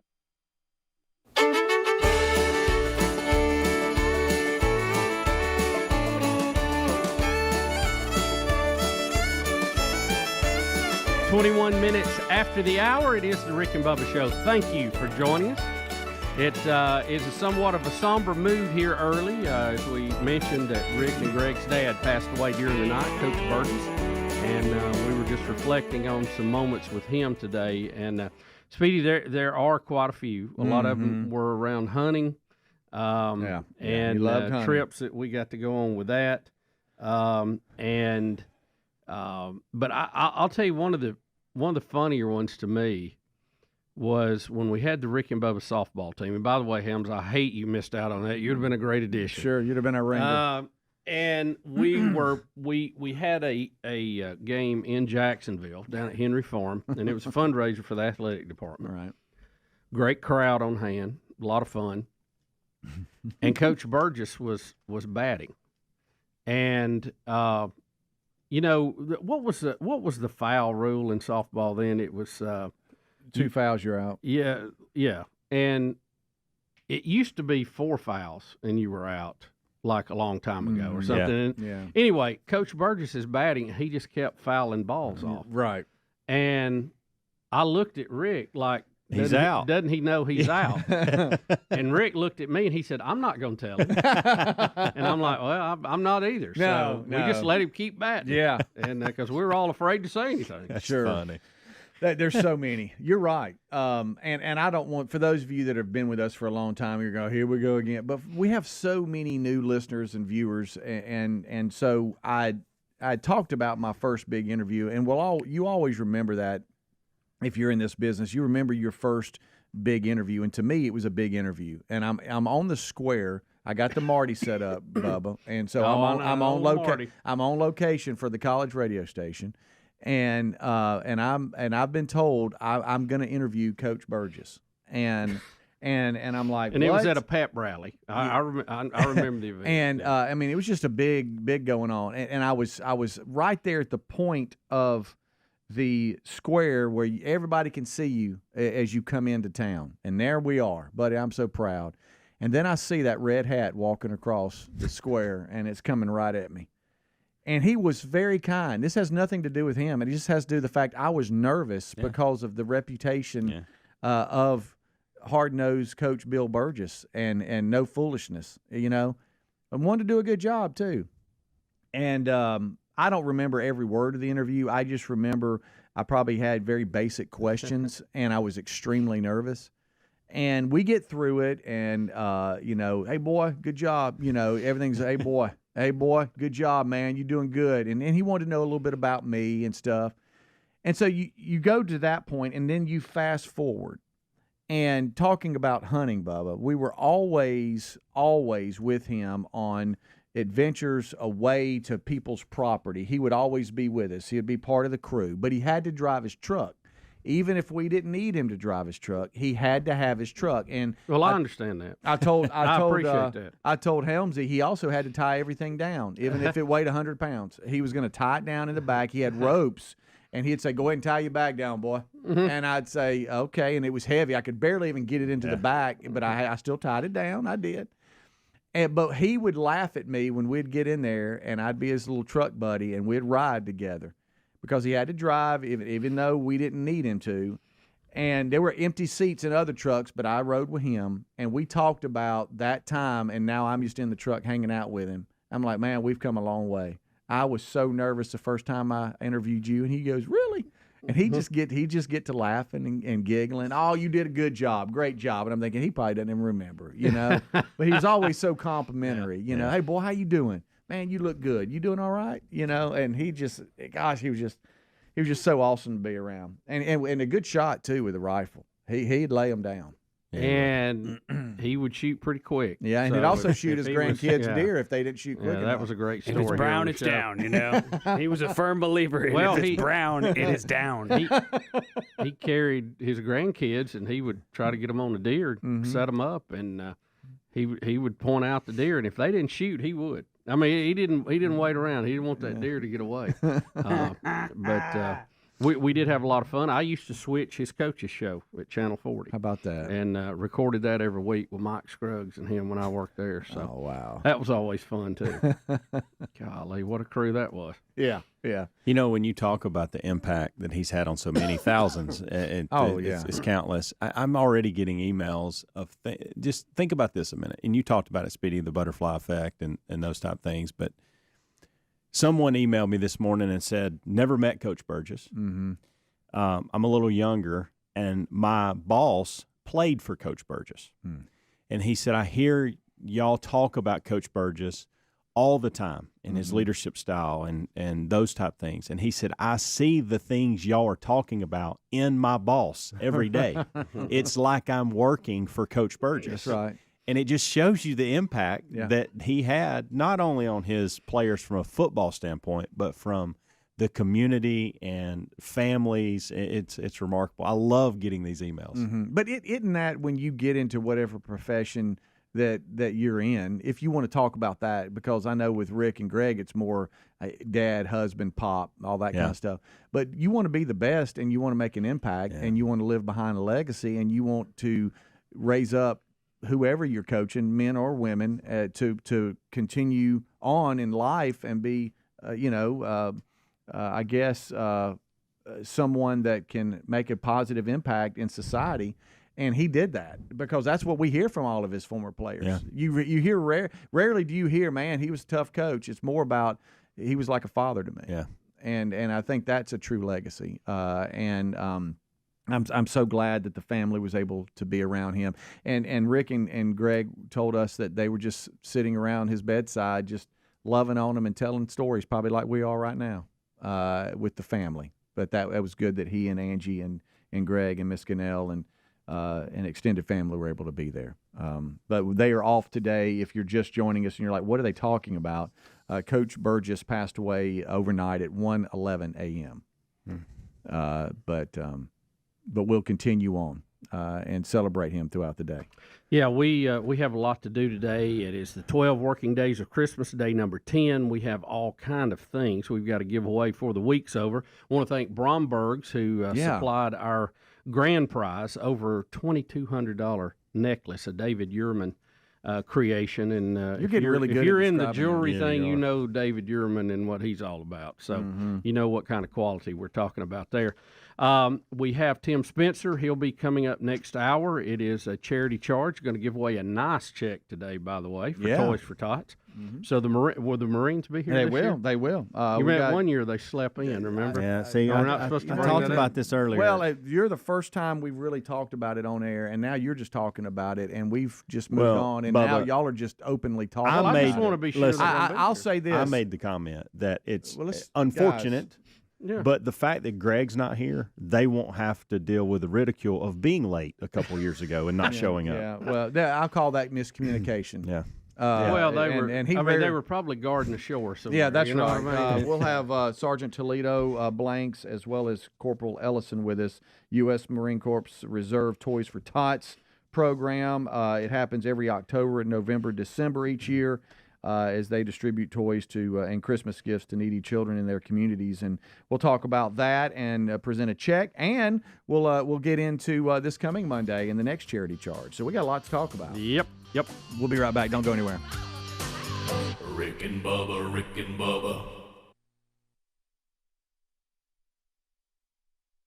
Two, I mean, Bryant left so he could save a year of eligibility with the new rules, and you're going to see a whole lot of that in the future. I mean, it's going to be college free agent for a long time. Well, Hurts could have saved a year too, but he didn't. Right, I know, which some people probably wasn't smart, but he made his decision based on his situation, and it worked out for him Saturday. I thought of Greg because Tim Tebow had a second with Hurts after the game. Why'd you think of me? Because all I hear is all guys. I don't is do a you. good. I listen to Tebow. I don't do a good Tebow. No, that's why it's good. Because it's so bad. Yeah, I mean, but he talked but Hurts about leaving and about the chance that he could leave, and I'm just gonna.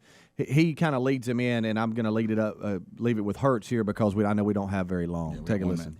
This is Hurts' reply to. None of this has been easy.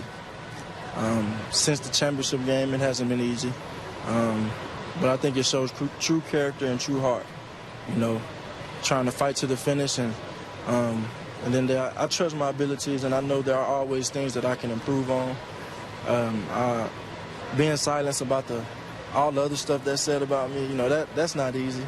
But people have doubted me. People have said I should leave. People said I should have left right after the game. And I'm blessed enough to be graduating on the 15th. Yes, sir. And, Congratulations. not many people realize how important that is for me. Yeah. So I don't think transferring was ever a thing. And I'm blessed to be here. So there you go. He just said for him, transfer didn't make any sense. Yeah, I think for everybody it'll be a different situation. I think he's probably wanting to go into coaching and some other things I've heard, so that's probably a good move for him. And we'll have the Kelly Bryant lottery announcement coming up later this week, and we'll see how that story plays out. It may end up good for him, too. Of course, I'm not dependable on dates, but isn't that tomorrow? He's supposed to announce it will be tomorrow. Yeah, the 4th, if that holds true. So anyway, it was an incredible game. I mean, with all the drama you can stand, and possibly. We got to talk about a couple of moments in that game. I can't figure out the fake punt. Yeah, well, that's the one we got to talk about. I can't figure that out. I can't put any spin on that. We'll be back. Rick and Bubba, Rick and Bubba. All right, so unpacking a little bit, we're talking obviously about college football because the playoff has been announced, and now there's no more debates about that. Now it's just kind of a look back, or if you want to complain about who the four are. But looking back at the SEC championship game, Georgia Bulldog fans, and Georgia played an incredible game.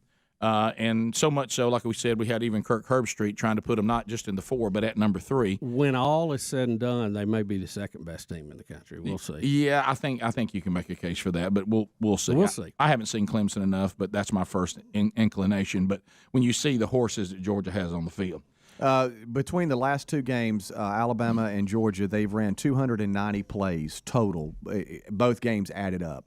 Alabama's only been leading in 9 of those plays, which is 3%, and won both games.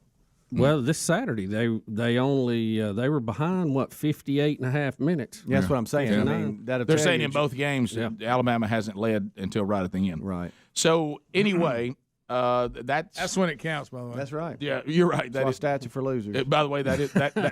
By the way, that's. I will be glad to let you lead all game as long as I can lead at the end. Right. Yeah. Well, don't forget too. That's what great teams do. They find a way to beat you. Yeah. And Alabama's done that time and time again. So anyway, even if they have to go to a backup quarterback, they'll win. Yeah. So the play, because they got 2 pretty good ones. The play that made the difference in that game was the fake punt at midfield that Alabama stopped. Mm-hmm. Thoughts and comments. Now tell me this: did Georgia? Don't they normally have 3? Don't they do the 3 up backs in front of the punter? Normally, I really don't know. Well, even if they didn't, the fact that number 1 is your up back was an immediate alert, and Alabama doesn't have anybody deep. I mean, it just looked like a bad call at the wrong time at the wrong place. Even though I heard Kirby explain this, and Speedy, if you'll look, he's basically going to run an option to the left. Yeah. And he's supposed to go and draw resistance, and at that point flip the ball to the punter who. The punter of all people. Yeah, the punter. I'm gonna say that again because that's gonna be part of my presentation. The punter. Okay. See, now look, he's gonna run the option to the left. You play in Alabama, and you think the punter's gonna get you 11 yards. 11, and not 11, not 1. Yeah, 11. And when he meets resistance, and it's tied. The game's tied. Yeah. Instead of continuing the play and making the pitch, he decides to turn it back in. Now, right there, if he takes a few more steps to the on-rushing Georgia defender and then flips the ball back, but he's already looking inside and tries to break it off and go up the middle and just goes back into containment. Let me present where I still don't think the punter ever gets it. Let me tell you that here's the other thing. Let me present the problem you have with especially with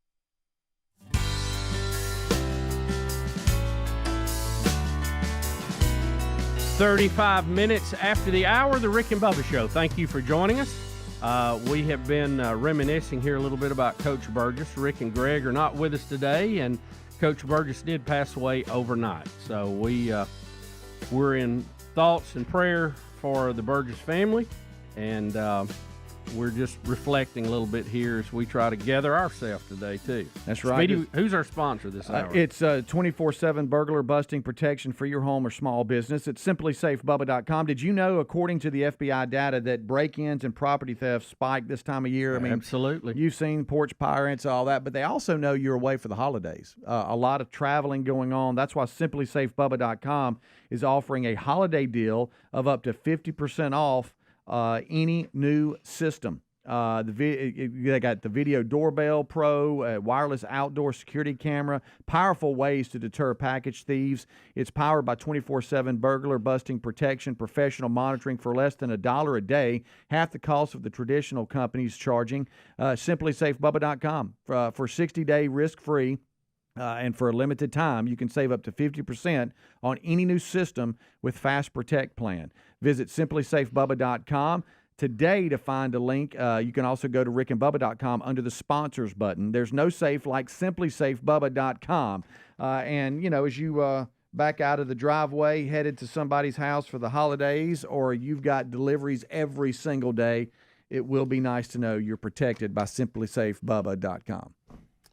Speedy, we were talking in the break. Why don't we take some phone calls, and we'll let people say what's on their mind today, share their thoughts. And as this hour particularly, we are thinking about Coach Burgess and the Burgess family with their loss, and thinking back about some of our fondest fondest memories of Coach Burgess. Yes, and there are many. And it's not lost either.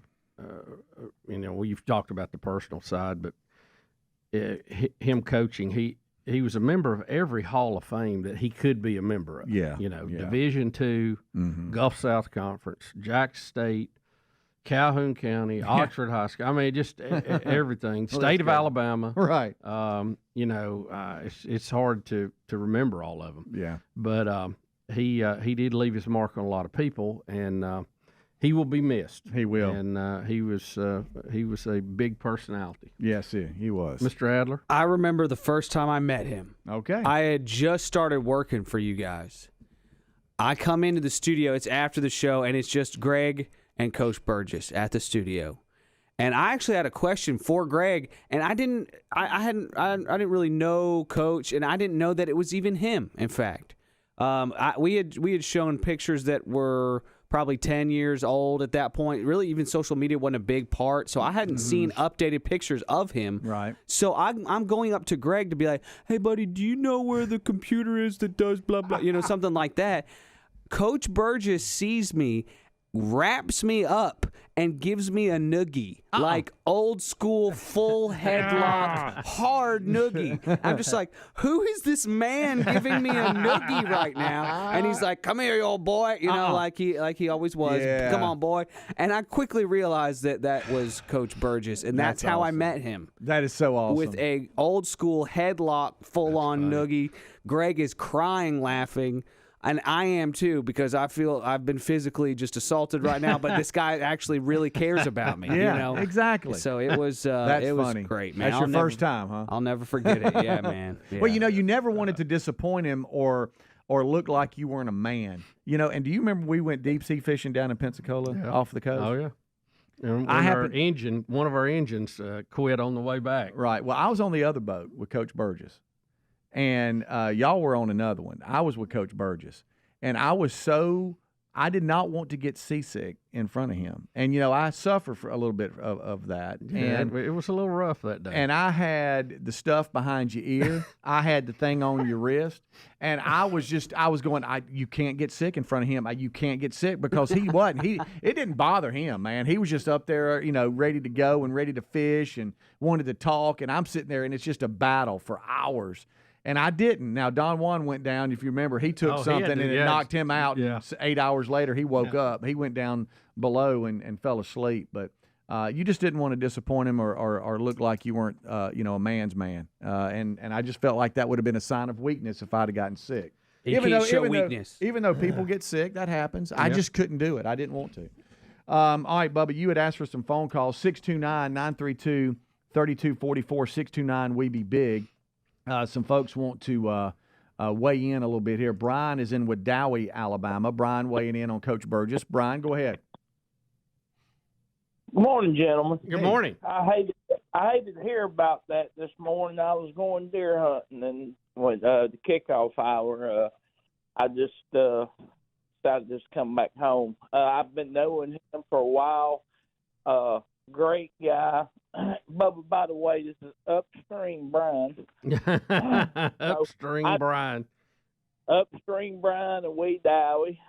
But anyway, he was, I'm telling you, when he was out, like in Oxford and Anderson and stuff, you would never can tell that he was a coach. I mean, he just lit the room up, and everybody was just, I always had a crowd around him, Yeah. But anyway, just a great guy, and my heart goes out to all the Burgesses and you guys as well. But just enjoy the show every day since 2001 of April, and y'all feel like family, every one of you, even though we don't get to see each other a lot. And however. But anyway, thank you, buddy. That's very kind of you to say that. Brian. Very kind. Thank you so much. And we hope we feel like family to you. That's the whole goal. You know, too, that it's very ironic in a lot of ways. Coach Burgess won a national championship in 1992 at Jack State Division II, and this weekend is Jack State's first bowl game. Yeah. As they've moved up. Sure is. Of course, the chances of another national championship are extremely slim. So, that's going to make that day in Florence even more special. It is. And just a huge move forward in their program while he was there. Yeah. New Orleans Bowl coming up Saturday. Yeah, R&L Carriers Bowl. There you go. Let's go to Sam. He's in Lexington, Kentucky. Sam, go ahead. Good morning, guys, and I am so sorry for all of you. I'm about to cry myself because I love hearing about Coach. The funniest one is when my father-in-law bought me one of your all CDs 20 years ago. I can't even remember which one it was, but it was when Dad got the new television, new HD TV, and the channels he liked watching went to a different place. Yeah. And Rick was trying to explain to him, it's over here in 912. He said, no, I want my channel 2 and I want my channel 4. Yeah. And I could hear Pop saying that to Greg and Rick. And I think, did they ever get him sorted out? That went on for a long time. It did. Coach Burgess he liked it how he liked it. He wasn't big on foolish change. No. But it is funny too. We've talked about it here on the show, and Rick even talks about it. Greg is a lot like his dad. He is, very much so. It's mannerisms, everything, everything, it's scary sometimes when you see him and the way he's walking and talking and doing his arm. You're like, oh my goodness. Let's go to Jessica in Hueytown, Alabama. Jessica, what's up? Hey, good morning, everyone. Hey. Just wanted to, of course, offer my prayers, condolences, and thoughts to the Burgess family, and just thinking of all the years we've been blessed with great Coach Burgess stories. And my actual first thought this morning was sweet little Ronner Burgess running to Pop. Yep. Greeting him in heaven this morning. That's right. Amen to that. That is, I know that was quite the moment. Yep. Got time with Granddad. That's right. That he hadn't had yet. Yeah. Let's go to Austin in Montgomery, home of WLWI. What's up? Hey, guys. I just want to send my heart out to the Burgess family. And when Bubba was talking about how his parents had passed away many years ago, I'm 23, and my mom recently passed away. And I understand the pain that everyone is going through. And I'm the type of person that it really hurts me. I've never met y'all personally, but it hurts me to know how much it hurts you guys. And I just want to say I'm sorry. I enjoy y'all's show, and I would love to come up one day, but my heart breaks. Well, thank you, Austin. I We appreciate that, that. and we're sorry for your loss as well, buddy. And thank you. And it's an honor to know that all of you think of us as family, because we think of you as family. That's been our goal since we started, isn't it? It is. It is. We've lived our life very openly here on the air, and sometimes that's good, sometimes it ain't. You've all helped us raise our own kids. That's right. That's right. 45 minutes after the hour, we'll be right back. Let's take a few more phone calls. Okay. 629, we be big. It's Rick and Bubba. Rick and Bubba, Rick and Bubba. The punter and 11 yards. All right, go back, Speedy. Look at the two linebackers, which I'll call them that in the middle. So the defensive end here causes the biggest problem because he's beating his guy. And see, so he sees that pushback, he should have gone around him. Right. But now you not only have a linebacker that's going to come up and take him, you've got another safety back there that's going to come over and tackle the punter before he can make 11 yards. Well, I don't think here's 11 yards. With the chalk, the wide out blocks that guy on the corner. As you said, the defensive end, he could run around him, and that linebacker's going to come up and take him, and he makes the pitch, and nobody's standing there. But look at that safety though.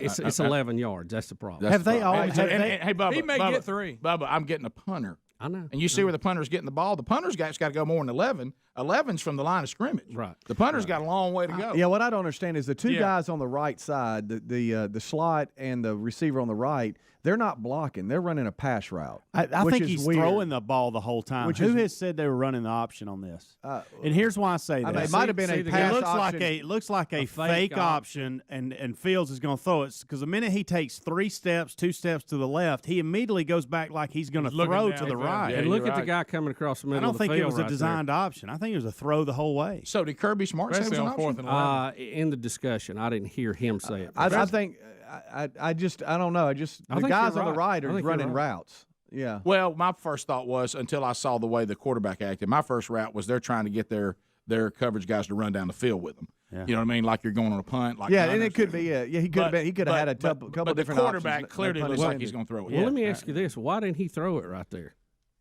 I don't think anybody's Nobody open. was open. Yeah. Alabama, first of all, does not buy it. Yeah. Look at the guy coming in the middle right there. Yeah, the receiver on the left definitely wasn't running a route. He was stalk blocking, and he was just kind of going out there, not knowing what. It's like he was just kind of just floating. Let me say that my opinion is worth nothing, but I'm just going to tell you. I don't know. It's weird. With everything, every scenario I can come up with, I will declare this possibly. There may be exceptions. The dumbest call I've ever seen. And hey, I've seen some dumb ones. I've seen some really dumb ones. This one, on the situation, you realize you punt that ball. Alabama gets it with 3 minutes, 2:58 to 3 minutes, and you got it. If it goes in the end zone, they go from the 20. If you can pin it, since they're playing for the fake, if you can pin it down inside the 10, why is the best position to win? This shows you how good Alabama is. Kirby Smart did not believe he could beat them.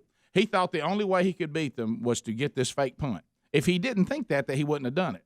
He doesn't think that he can hold on to the tie, or he doesn't think he can win it in overtime, or he would not have done what he did. Guys, it's 4th and 11.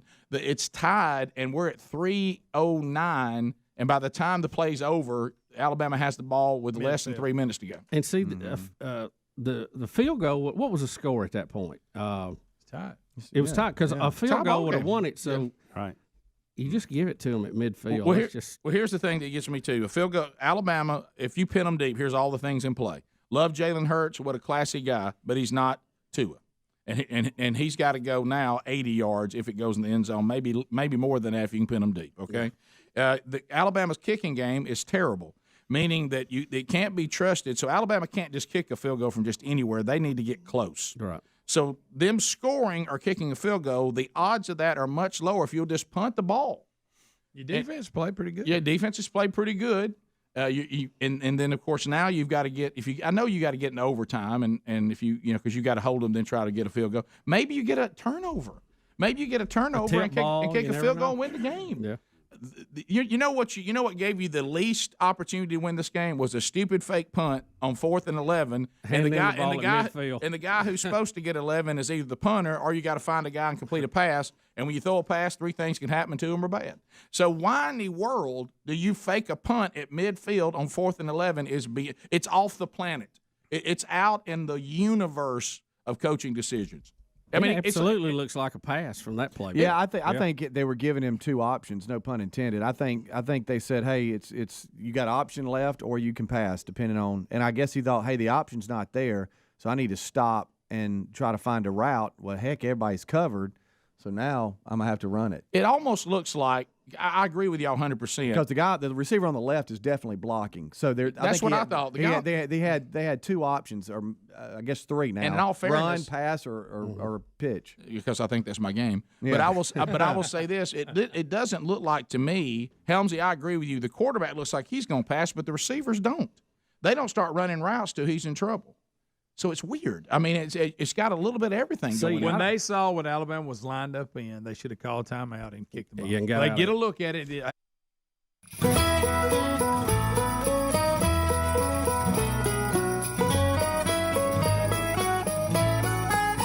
51 minutes after the hour, it's the Rick and Bubba Show. Thank you for being with us today. We are taking phone calls right now at 629-WE-BE-BIG as we are reminiscing a little bit about Coach Burgess. If you missed earlier in the show, Rick and Greg are out today. Coach Burgess did pass away peacefully with his family last night. And we're sad about that, but a blessing that he's in a better place now, Speedy, not having to suffer and seeing some long-lost relatives. Amen, brother. Well said. We're happy for that. And we have Tim Spencer and his daughter Landry, who is in studio today. And we also have the U.S. Marine Corps Reserve Toys for Tots program. Going to get a nice check today as part of their program. The beneficiary last month was Toys for Tots in that program, so Tim will present a check to them, and we'll promote this coming Monday's charity charge at participating Buffalo Wild Wings. So that's awesome, and I know you're excited too because there's food here now. Lots of chicken. I told Tim, I said, there's many days that I'm glad that you're here and you bring chicken, and That's then right. there's some days I need you to bring chicken. That's And today is right. going to be a need day. Exactly. It is a need day for sure, and so to have Landry here makes it all the better. That's right. Yeah, so we have some Buffalo Wild She's Wings. the rising chicken. rock star of the chicken business. Yeah, and you notice you asked if she was bringing something for the 12 working days of Christmas, is. and That's right. Got a Tim toy. said no. Actually, it's a toy for the Marines. Yeah. They're adding to the program today. So as they're going to leave with at least one toy and a pretty good sized check over That's there. that's right. That's right. And so that's going to be something we look forward to next hour. Well, let's jump out to Georgia, and Skillet wants to weigh in, as you talked about, 629 We Be Big. Skillet, what's going on? Morning, fellas. Hey. Hey, good morning. First off, condolences to the Burgesses. One of my favorite stories that I always heard them talk about was the fact that Coach Burgess had his own way of showing emotion and gratitude and picking on people. That was the way he said hello. And my father was a lot like that. My dad would punch people in the gut, hit my friends and say, "What's up, punk?" and one of the most favorite stories is when he was standing in a doorway one time and he looked at all his buddies and he said, "Which one of you guys think he whipped my A?" And I just laughed because that sounded just like my dad. This the type of man he was. Yeah. You had to knock him out of the door frame. He wouldn't let you through. Yeah. I love that story. I laughed every time I heard it. But of course, they tore up some door frames doing that. Thanks, Skillet. Appreciate you, buddy. Yeah, he was a man's man, that's for sure. And you knew exactly where he stood on everything.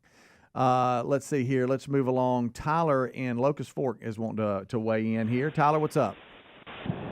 What's up, fellas? How y'all doing? We're great. But I just wanted to say, condolences to the Burgess family. Tomorrow makes 10 years I've been listening to y'all on the radio.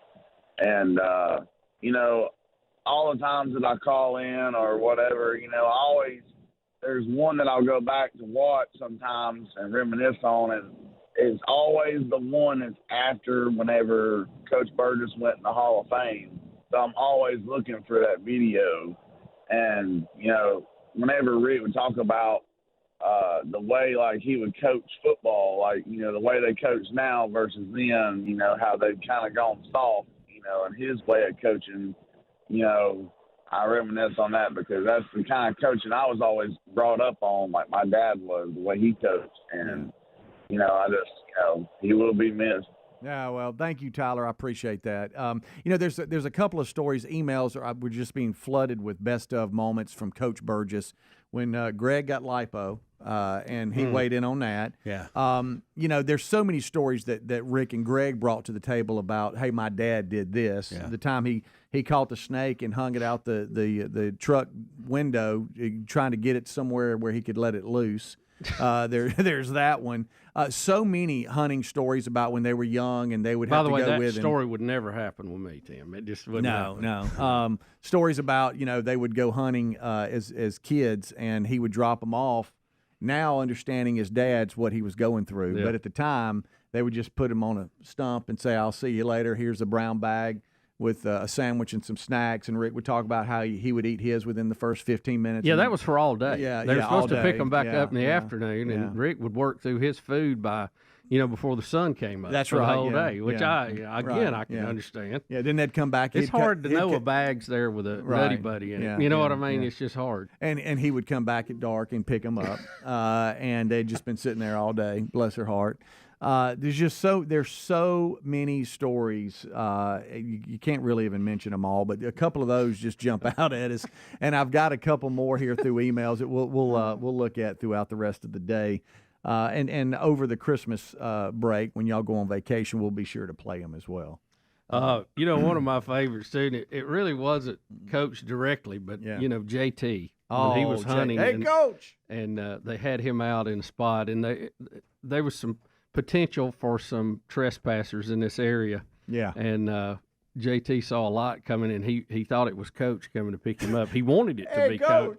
And he kept going, "Hey, Coach." Golly, that's funny. And Coach Burgess was, speaking of a man's man, you didn't touch his deer. If he harvested a deer, he was going to drag it out of the woods. I don't care how many hollows he had to go up and down, ridges, and he would get it to the road where you didn't have to go help him at all. And even way on in life, I'm talking about. I think here is. Well, he didn't think you should shoot it if you couldn't drag it. That's out. right. Yeah, and JT didn't quite understand that. All right. Well, I know we're kind of we're a little softer nowadays. We're a little more corporate. That's right. So I don't even like to shoot one unless it's leaning toward a road. Yeah. You know what I mean? Yeah. And that was kind of the pattern with as his illness progressed too. Correct. He never really let people know how bad it was. Yeah. He would walk into a room and just be everybody's friend, and he was kind of that way already. So that was a way in which he kind of hid how much his illness had progressed. So that's right. It may seem sudden on the air to some people, but Coach Burgess was so good at hiding it, and I think Rick and Greg kind of kept it from the audience as well. As long as they could. You're right. They did. The level that it was, and because he was so that's good. the kind of guy he was. He was so good at almost, I wouldn't say faking it because that's a bad, but he was so good at going into a room and being able to get through it that you'd go, okay. No, listen, there were times, serious business, where I would hear Rick and Greg talk about this behind the scenes. Then I would get around him, and I'm like, what the heck are they talking about? Right. Totally. He was just everybody's friend always, so it worked. Yeah, exactly. And I love this one, too, is when he wanted to bring Greg a shirt, a nice shirt on a hunting trip. And I get what he was doing. When they got there, Coach Burgess wanted to go ahead and give it to Greg. And Greg felt like he gifted him too early, and it bothered Greg that he gave it to him so early. Why didn't he give it to him when he was leaving? So now he's got, now he's got to take care of his shirt the entire hunting weekend, and so that's a throwback too, because Greg is a picky gift receiver. On when you give him Greg the gift. is picky, and I think that but looking set in back, his ways too. And I understand it. Hey, Coach Burgess was like, I want this off my plate. Right, Here's your shirt, man. We'll take a break. We'll come right back. U.S. Marine Corps Reserve Toys for Tots program. They're going to receive a check from Tim Spencer and Buffalo Wild Wings.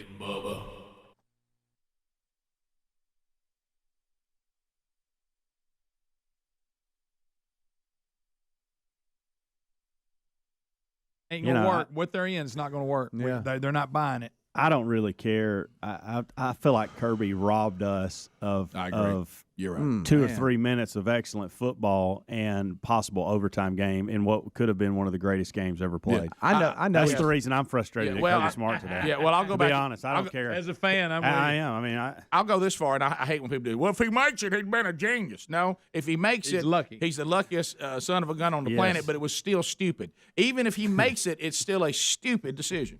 Stupid. I know. All right, Completely so stupid. Georgia, It gives you the least opportunity to win. I left Bubba's thinking somebody had stole my dirty Santa gift. Right. Oh, yeah. and how about this? I would have liked to have seen if I like you. We were robbed of what could have been a great finish. Now you know what? There's always one other option, and that is that Kirby let Alabama win. I mean, you got to at least put that on the table. I know. How else can you explain this idiotic call? So Georgia has 2 timeouts at the time. And I know they didn't want to waste timeouts, but if you go up to the line and you see that Alabama isn't safe and they're like, hey, we're going to make sure. Just call time. And I don't want to go, hear, hey, guys, we're not going to do this. Well, you know what? Let's just punt now. I certainly understand that Alabama could have driven right down the field and won it anyway, but by golly, they're going to have to do it. Well, I'll say this. I'm not going to give it to them at the 50-yard line. They did drive down, but they only had to go 50 yards. Right. Instead of Hey, Kirby, you want to win the game? If that's your motive here, then line up and run a play. Let's not run up and fake a punt. Run an actual play. Yeah. Line up and do that. It's got better percentage. Absolutely. Yeah, I like Fromm throwing it in that position. We'll take your phone calls when we come back. Rick and Bubba. So Rick and Bubba Christmas party, big success. The bear spray. When I first got the bear spray, I started thinking to myself, well, this is a gift that maybe I can convince somebody to grab and give me another shot. And then my wife, who is terrified of big dogs, says, "No, I want to keep that." She said, "No, I don't know whether I'll encounter a bear." and she's a big runner. She said, but when I'm running, which I have a very funny story about that that happened back a while back, and I've been holding it. But when dogs get after her, undoubtedly she had a big dog get after her when she was little, and she's not a big person. That'll make you faster. And she's not a big person anyway, so she says because of her size, big dogs and all that have always terrified her. And I'm not talking about if you're with my wife and you're walking a neighborhood and she hears a bark off in the distance, it's over, trip over. It's done. Huh. She literally wants me to kill, which we all want to for other reasons. She wants me to kill every coyote at the farm because she thinks coyotes may get her. And I said, well, honey, the odds of that are not very high. And well, Rick, you never know. I'm not very big, and I'll be out there running, and they'll get a group. Yeah. And I said, well, killing every single coyote anywhere near that in that county is a difficult task, but I'll do my best. And she'll ask me sometimes updates, how many coyotes did we kill? I said, well, we're working on it, but we'll see if we can. So she wants the bear spray to spray at dogs. So, which I said, honey, that could go bad real quick. I think wasp spray would probably work pretty good. Yeah, I've used it. Yeah, so I got the bear spray, and what else did I get? I can't remember because Sherry, she got the Mississippi State coasters. The Mississippi State leather coasters. Thank y'all for that. Yeah. Of course, then I had to bring this up. So because you try to coach during all this, this is that weird time of year when it's guys and wives together at the same time, right? Which is always kind of an odd dynamic because we see each other in a different world when we see us with our wives. And so Sherry's like, "Ooh, I'm going to get those leather Mississippi State drink coasters." I said, "Well, that's exactly what you want to give a college kid, drink coasters." And she goes, "Oh gosh!" And she looks at me, and I said, "Yeah, let's be sure and let's encourage him to have coasters so he can place drinks on them." And she goes, "Well, I'm talking about tea." And so I said, "I just don't want. I don't like the message of a drink no coaster." Encouragement. Do they have any Mississippi State frosted mugs? Right. I said, "Why don't we have those at home?" And then when we're entertaining or watching a ball game and you don't want people putting drinks on, we bring out the Mississippi State. Yeah. And we've got some Auburn stuff when we had one at Auburn. Now we got some Mississippi State. Let's keep it at the house. We'll be your cowbell War Eagle area. I think Adler made out like a bandit. He did. Yeah. Adler, you did really well. Yeah. Wait, what did I get? I forgot what I got. Yeah, what did he get? The LED lights. It looked like a gas burn. Yeah. I mean, that was Let me tell you clearly that was the steal of the show. Yeah. Can I tell you this? Because you knew I was going to do it. I mean, you knew it immediately, and I think Betty knew it too. It's like she was waiting as well. So we get to the door, and of course, you remember the story where Bubba went out and changed all Betty's lights because she always wanted gas lights to make the fake flickering lights. Yeah, I thought they looked great. To Betty said, "What's wrong with our lights? Why are they going on and off?" Right. And you had to go back and it looks like change them back because they weren't. Yes, I changed them back, and under no good deed goes unpunished. Got up on Friday night. I guess I did it Friday afternoon. Friday night, the lights are on. I get up early Saturday and look, and one of them's not working. Oh boy! And I thought, well, that goes. I should have just left the thing alone. Sure. Yeah. But one of them's really high too. Do you change that one? You didn't. That one didn't get changed. You didn't flicker that one, surely not, because that's way up there. Yeah. I pictured. You mean on the house or down on the road? No, on the house. I didn't. Did the house lights get a flicker too? The house did not. Just good. Just the ones coming up the driveway and the one I could reach on the other side. Right, because on the house, I noticed on the front of it, some of those have that lantern look too. Yeah. And I thought, well, surely he didn't go that No. So anyway, you were excited though, Ed. Yeah, sorry, I forgot what I got, but yeah. I did. We got home.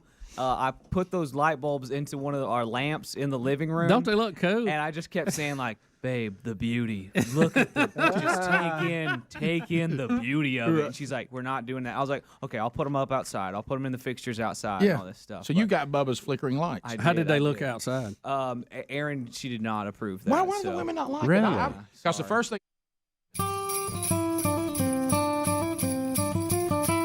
The Rick and Bubba Show, thank you for joining us. We do appreciate it, and Merry Christmas to you and yours. Mm-hmm. We have a lot going on.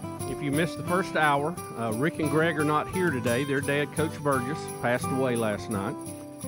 Family was with him, and we are in thoughts and prayer for them today. And we'll probably hear from them, I'm guessing, maybe tomorrow. Yeah.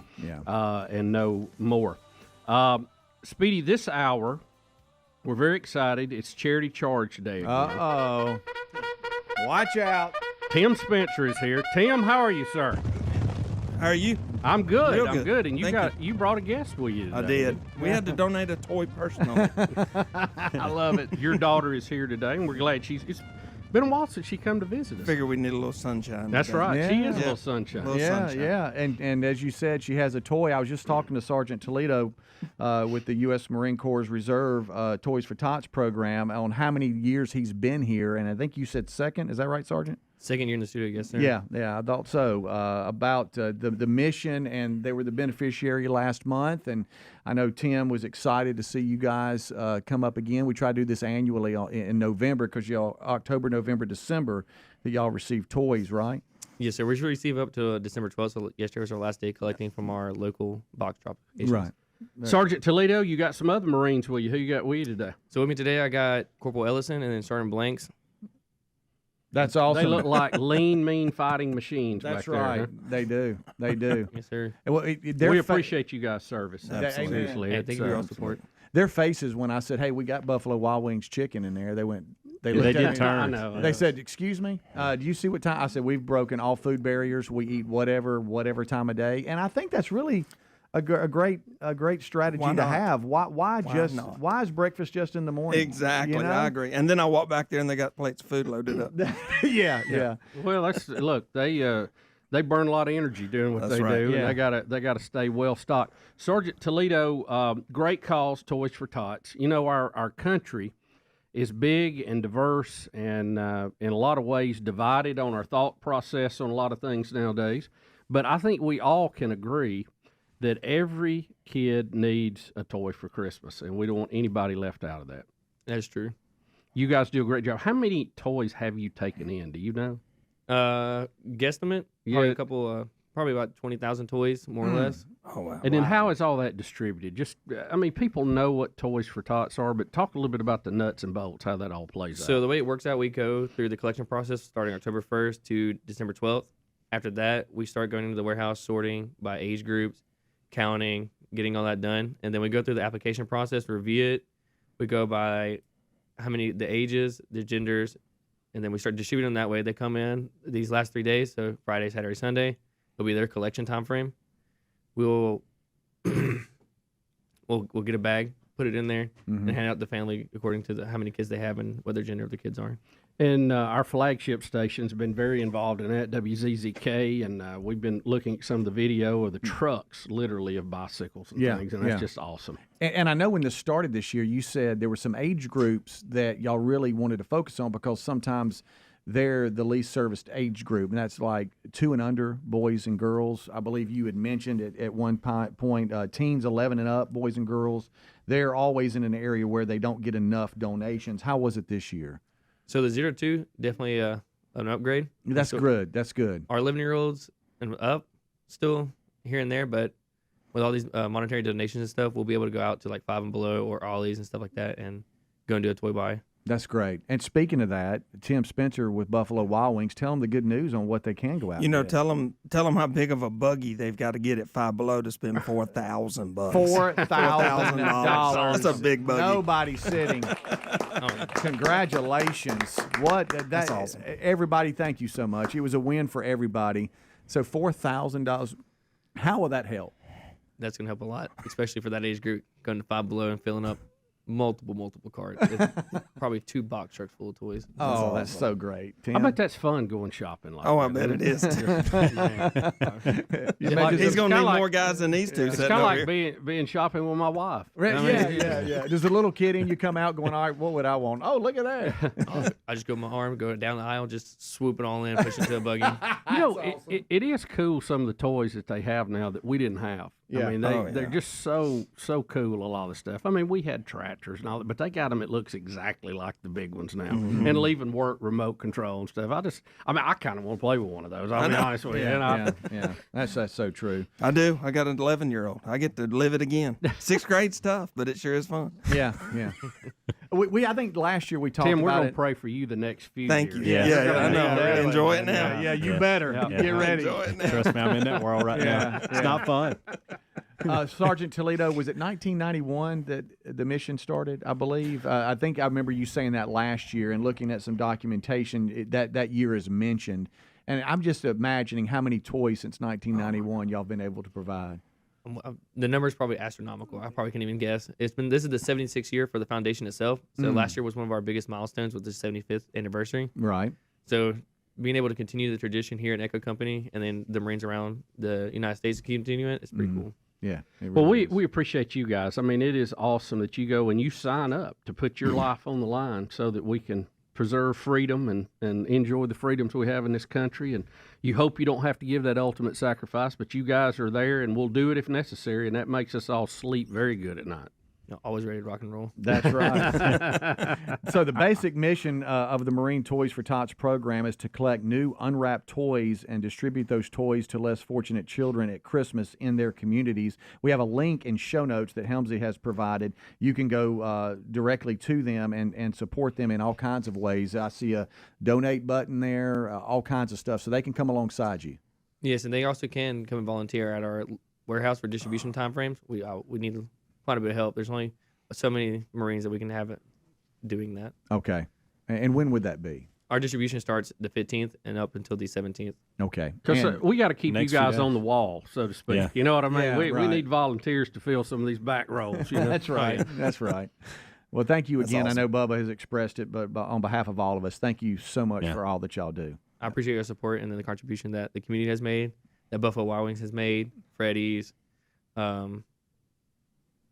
I know some Cool Ray, some other stuff that other companies have been helping us out. So Well, it takes so many to come alongside, and I know, Tim, we were talking. You haven't added it up, but we got to be hitting 200,000 since we started this. That y'all I have think you're donated. getting probably close to $250,000. Well, we'll easily pass that next year. I agree too. I'll bring something in first of the year and see if we can run a little total. You know, we don't really keep up with it. Right, though. right. You know, Because I know that's not what this is about. Sure.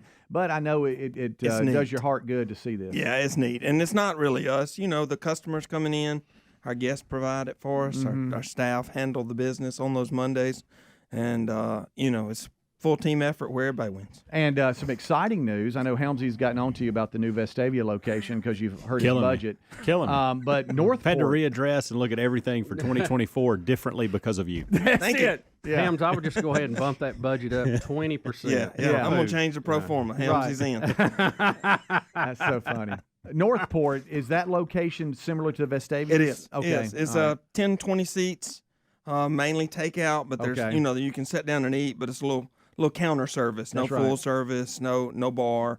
It's just, you know, food, get it, go, sit down and have a quick lunch if you want to. There's 4 or 5 TVs in there. So, same type of location as Vestavia.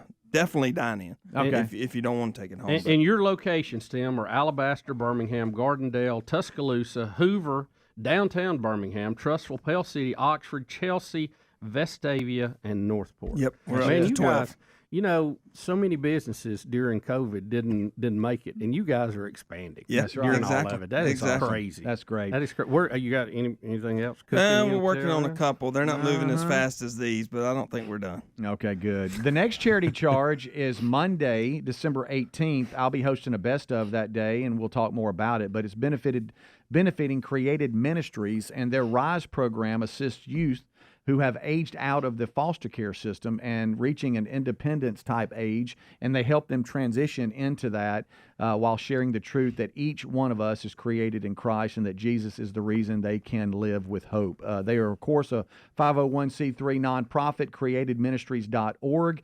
We'll tell you more about them on Monday when it's actually Charity Charge Day, but for those of you that are out and about Christmas shopping on Monday or doing some different things, keep that in mind because 10% of food sales at those participating locations of Buffalo Wild Wings will go to the charity charge. That's cool. That's cool. Well, look, guys, I wanted to take a second and tell you we're all thinking about the Burgess family. Yes, sir. And Merry Christmas to all of you guys. Yes, sir. Thank you. Tim, thank you. Thank you. Marines, thank you. Yes. And thank all of you that went out and ate a lot of chicken and helped us raise this money. Right. And thank you, Landry, for your gift. The Marines will happily take it and add it to the list. Am I right, Sergeant? Yes, sir. That's good. awesome. With that, hey, God bless you guys. And remember how sweet your dad is during your teen years. Yes. That's it. Yes, remember that. Tim, you remember it too. Yeah. I got to remind myself the whole time. All she's got to do is give you that sweet little smile. That's all I need. Rick and Bubba.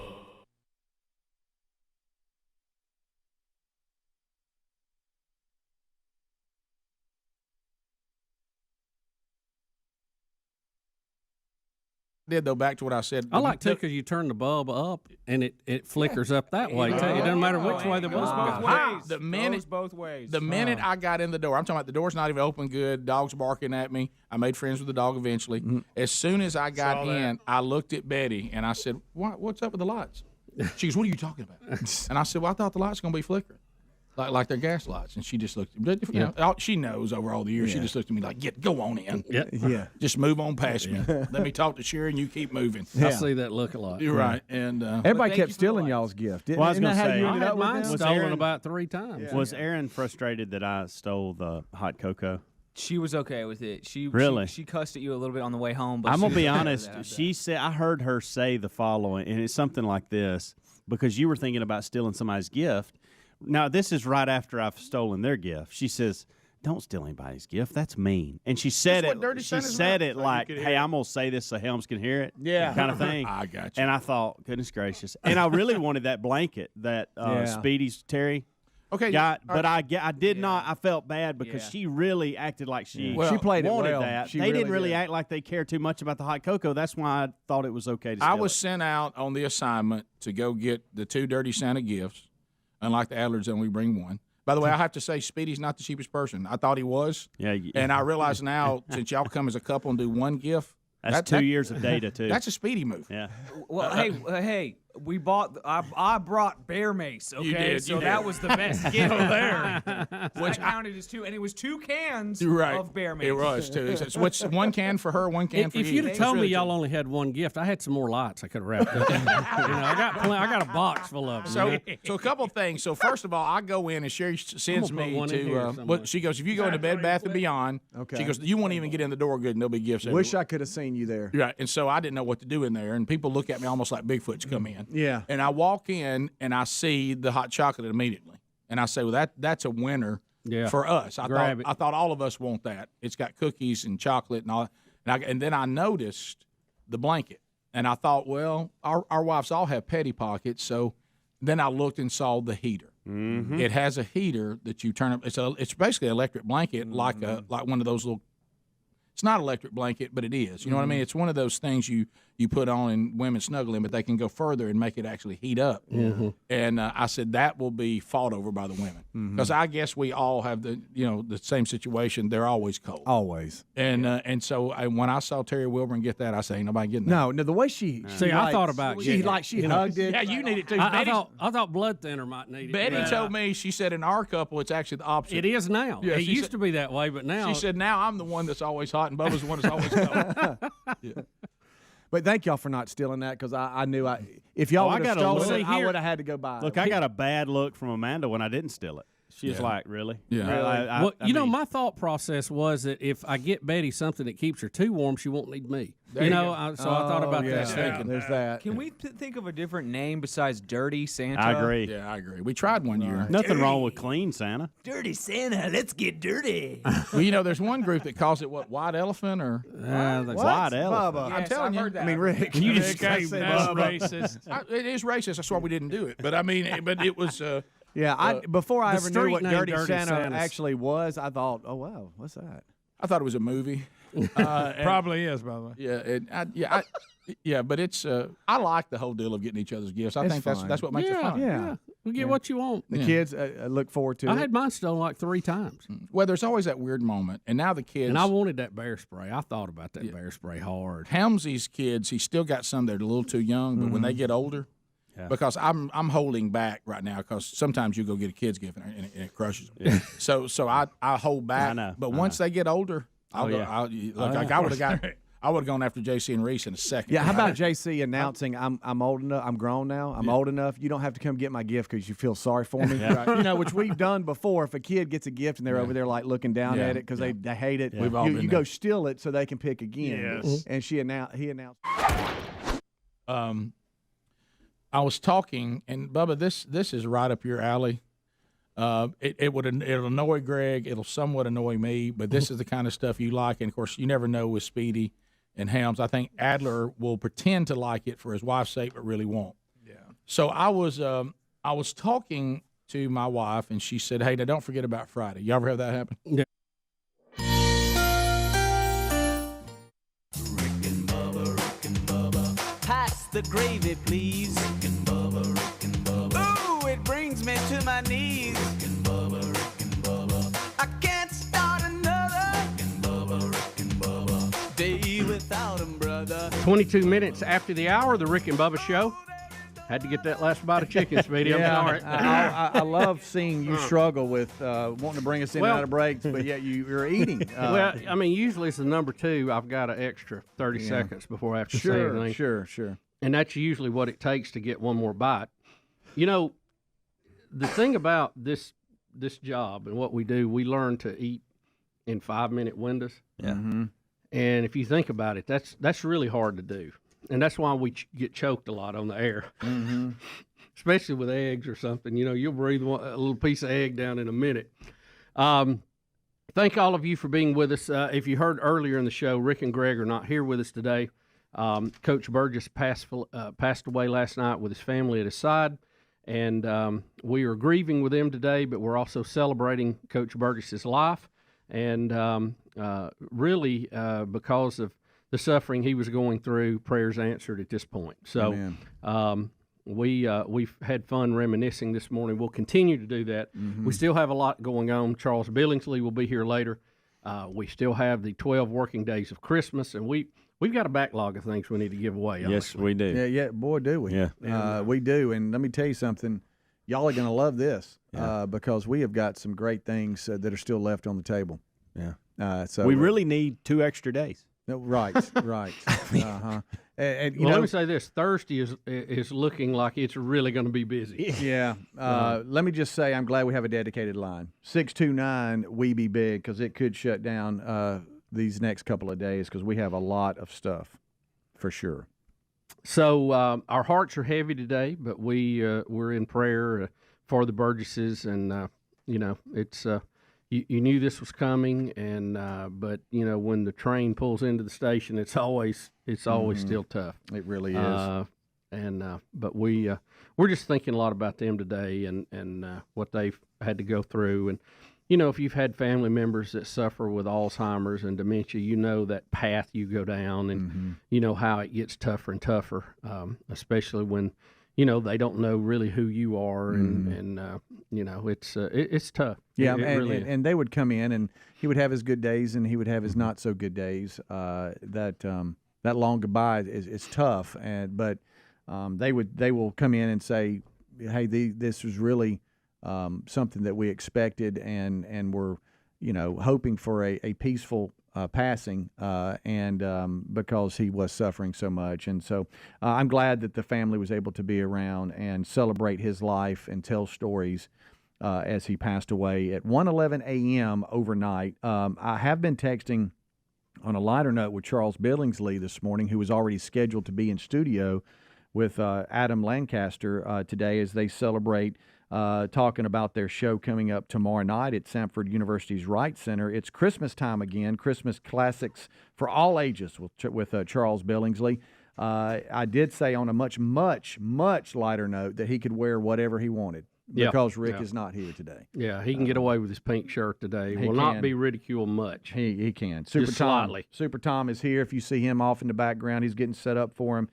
He'll give us a Christmas classic, Charles will, today, as they perform live and celebrate that show tomorrow night. That I've followed Charles on Instagram, and man, he of course his voice is unbelievable, but the shows he puts on is really cool. And not only is it him, but it's Denver and the Mile High Orchestra, who we play all the time, and Sadie Goodman.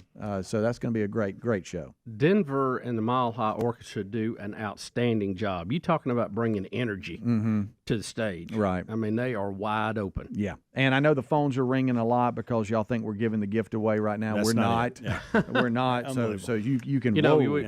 We won't give that away till we have the music, and then we clear the lines that are there. So it doesn't do any good. No, exactly. So we just kind of start it. Whoa, tap the brakes. Yeah, exactly. Tap the brakes. We're glad you're excited about it. It's going to be good. It's going to be good. Yeah, it is. We got to decide what to give away, and how to stack some of these other things in there. You know? You're This is funny, funny man. because I've been telling him the whole we time. have been having this conversation since last Thursday. Yep. And now we're nearly a week and we've stacked it up. And it's Well, funny to I hear. It's wanted almost like to- Groundhog Day every day. Yeah. Well, I knew it was going to be a backlog, but I thought that would be the fun of it. You know, Did you? It's, yeah, Okay. this week we wanted this week to be more fun than last week. Oh, Well, yeah, sure. no, And I that's always fine. want But the no, next what day was to funny be more was fun. yesterday your confusion is you didn't realize it when we had been telling you that. But I think what it was is you at the time were like, oh, it'll work out. Yeah. You know, and now here we are. Well, I thought I was going to keep two of them, to be honest with you, and I ended up giving Well, one Bubba, of what those away. kind So, of Grinch would that be? well, it's not a Grinch. Let me ask you If all this. 12 days were filled, there's no Grinch to that. It's not like I stole a day. Well, I mean, it's for the people. It's At the one people's gift. point, just behind the curtain here, at one point this morning, I heard you ask Speedy where the DeWalt stuff went.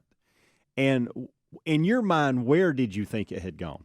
Well, I knew we moved it yesterday because we had guests come in after the show. Yeah, and, okay. But I didn't know where. I thought I don't remember where you. It was said you easy put it. access. I just slid it in Greg's office. So I figured it was one of them. yeah. So At first, I thought he has thought that we've done the math on the gifts and we've all divvied them out amongst the staff. No, I didn't. Yeah. Oh wow. American Village was here yesterday, and there were some great video cuts, so that'll be coming on social media soon. Yeah, But when do we you get to guys show had a good that? time. Y'all had a really good Well, time. we're glad to be working with them on a big event that's coming up, and it's going to be a celebration really over several years. That's right. Of what's going on. It's such a big deal, and we got to do a little bit of video on yesterday. And Adler, was you here when we did that? By the way, He was in there working. Yeah. we You didn't raise your shirt up again, did you, at any point in not time yet during this? Not yet. Okay. But I would like to talk to Birmingham Bulls fans. Have you seen that? we I forgot what that was for. we did have one thing where we had some water in a cup, and we had to throw it over our shoulder, and I was a little aggressive with it the first time. Uh-oh. And then I cleaned it off. But I mean, I hit the TV. You hit the back TV there. with it? And then we had another little spill. But Tom will be glad to know we quickly kept it, in the proper perspective because I don't want equipment to be hurt or damaged. I heard in him any way. talking. See him looking over his glasses. Well, I heard him talking about this. Tom, I take care of equipment. You know that. I Bubba, take care of stuff too long sometimes. Caught off guard that you went through with it because I heard them discussing this in the back, and and they said, I think they'll love this. And my first thought was, I don't know that Bubba's going to go along with that because it's water and equipment involved. Well, I didn't mean to throw it as far as I did either. I mean, At least it wasn't tea. Right. And at least you kept your shirt on. Yeah, well, that's a for plus. now. That's a for plus. now. But hey, stand by. We'll go to it eventually. That's right. It's the bottom of the hour. The Rick and Bubba Show. We'll be right back. Thank you for being with us. Rick and Bubba, Rick and Bubba.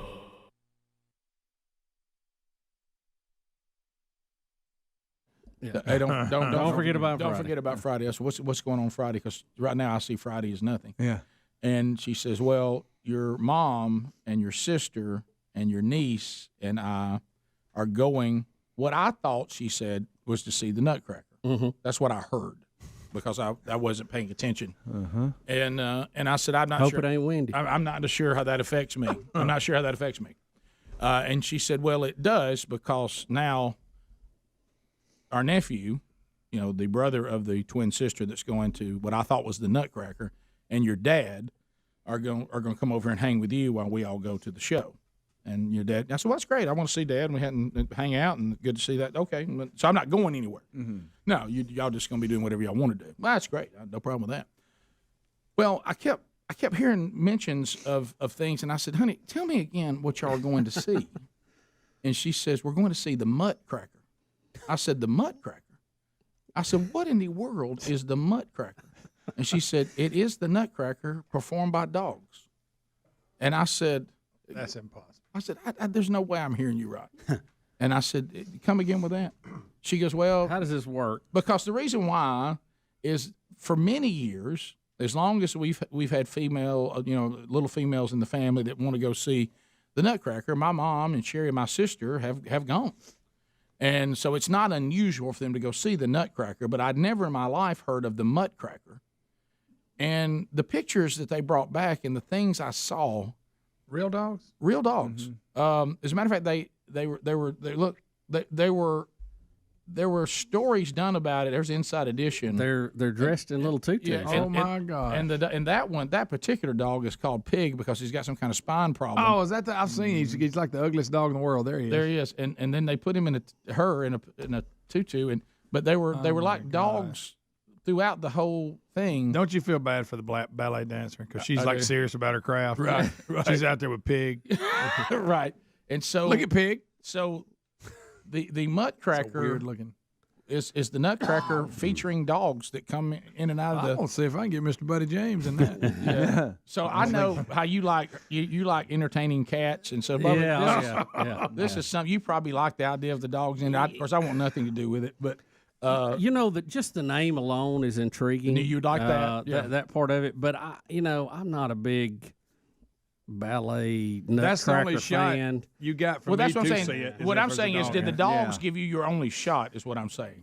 And when I want to see cats perform, it's like I just want to see them do tricks and move on. I don't want to see them in a play. Well, It looks like they're jumping through hoops and stuff. but it's like you have a dog act and the Nutcracker are going at the same time. But now Sherry did say that the dogs, you got a little bit of the dogs, and then they would go, and then they would do stuff. They would come back and it's not the performance of the Nutcracker starring all dogs. Correct. Which is what I thought to begin with. Yeah. Right. It would be like, when they said that initially, I thought it would be like Sir Lancelot Link, when That's what it I was thought. all monkeys. That's what I thought.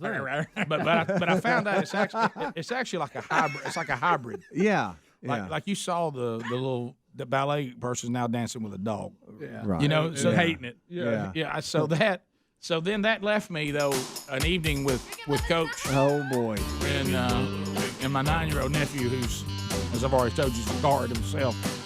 And and I'll tell you what we all discovered is that the Nutcracker is a long presentation. Oh yeah.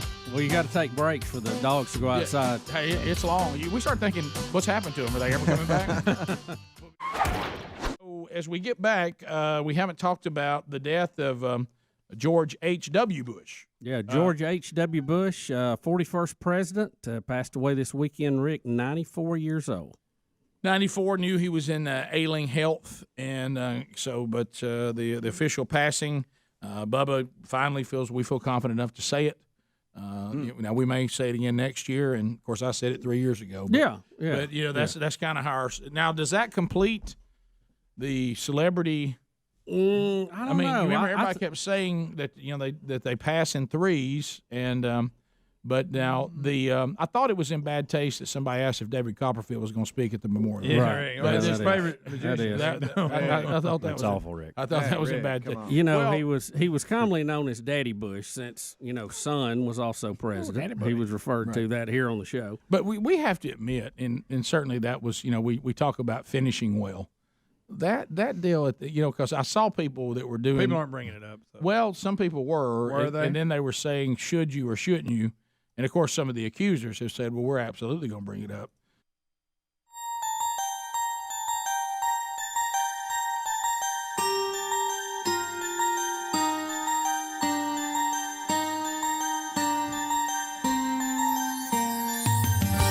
"35 minutes after the hour, you're listening to the Rick and Bubba Show. We appreciate you being with us today, and Merry Christmas to you and yours during this most special season. Speedy, who's our sponsor this hour? Well, it's HelloFresh.com/Bubba.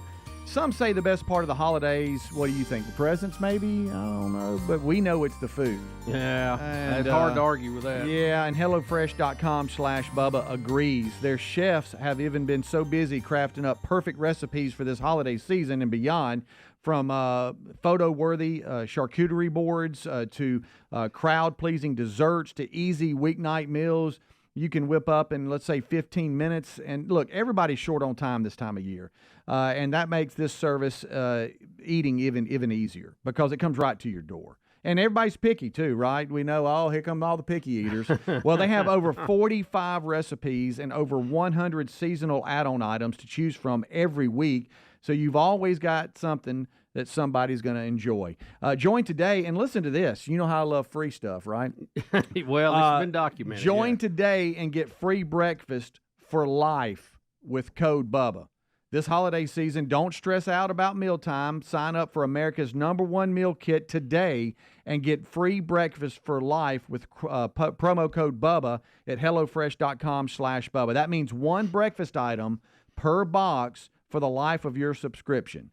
HelloFresh.com/Bubba. Use promo code BUBBA for this deal. So that's HelloFresh.com/Bubba. Then use promo code Bubba for this deal. You can also find a link at rickandbubba.com under the sponsors button. There is no reason to stress out about food during the holidays when you have HelloFresh.com/Bubba. Yeah, the holidays can be stressful. Everybody's trying to get everywhere, do everything, and it's kind of a shame we can't enjoy it a little more than we do. Mm-hmm. And sometimes I think you have to just make a decision. Look, I'm gonna quit worrying about this, and we're gonna sit here and stare at the Christmas tree. That's right. Yeah. Do y'all love staring at the Christmas tree? Like I do? Yeah. I do it every night. I do. Can almost be like trance-like. I got a little spot. And there's a little button I push that kind of takes them, and they dim, and they come back, and they dim, and they come back. You got those battery ones? Turn all the other lights off, and I just sit there and look at it. I know. I like even getting in the floor and laying down there and looking up through the tree. Ooh, that's a good idea. Oh, like a cat? I may try that. Yeah. Interesting. Like I'm a package. Under there, you know. Oh, and it's really, wow. it's kind of sad when. Wow. So you can get Bubba, underneath this is there. amazing information we're getting right now. You don't lay under the Christmas tree. I love that you just said like a package. When I was a kid, I loved it, and I'm gonna do it again. I'm doing it tonight. I'm doing it tonight. Well, We're look, all doing it together. Now I look like a baby giraffe trying to get up and down up under that thing. But once I'm under it, I can scoop for the best of it. I forgot about that view. Yeah. That's an amazing view. That's a great idea. So we just sliding the head up under there? That's about You all get your little it'll go. pillow or blanket. Picture walking I'll into get a them. little throw pillow, because there's 1,200 of them, Sure. and slide it up under there, and interesting. Do the dogs jump on you when you're in there? A lot of times the dogs are not allowed in that room, because they will, get a little aggressive.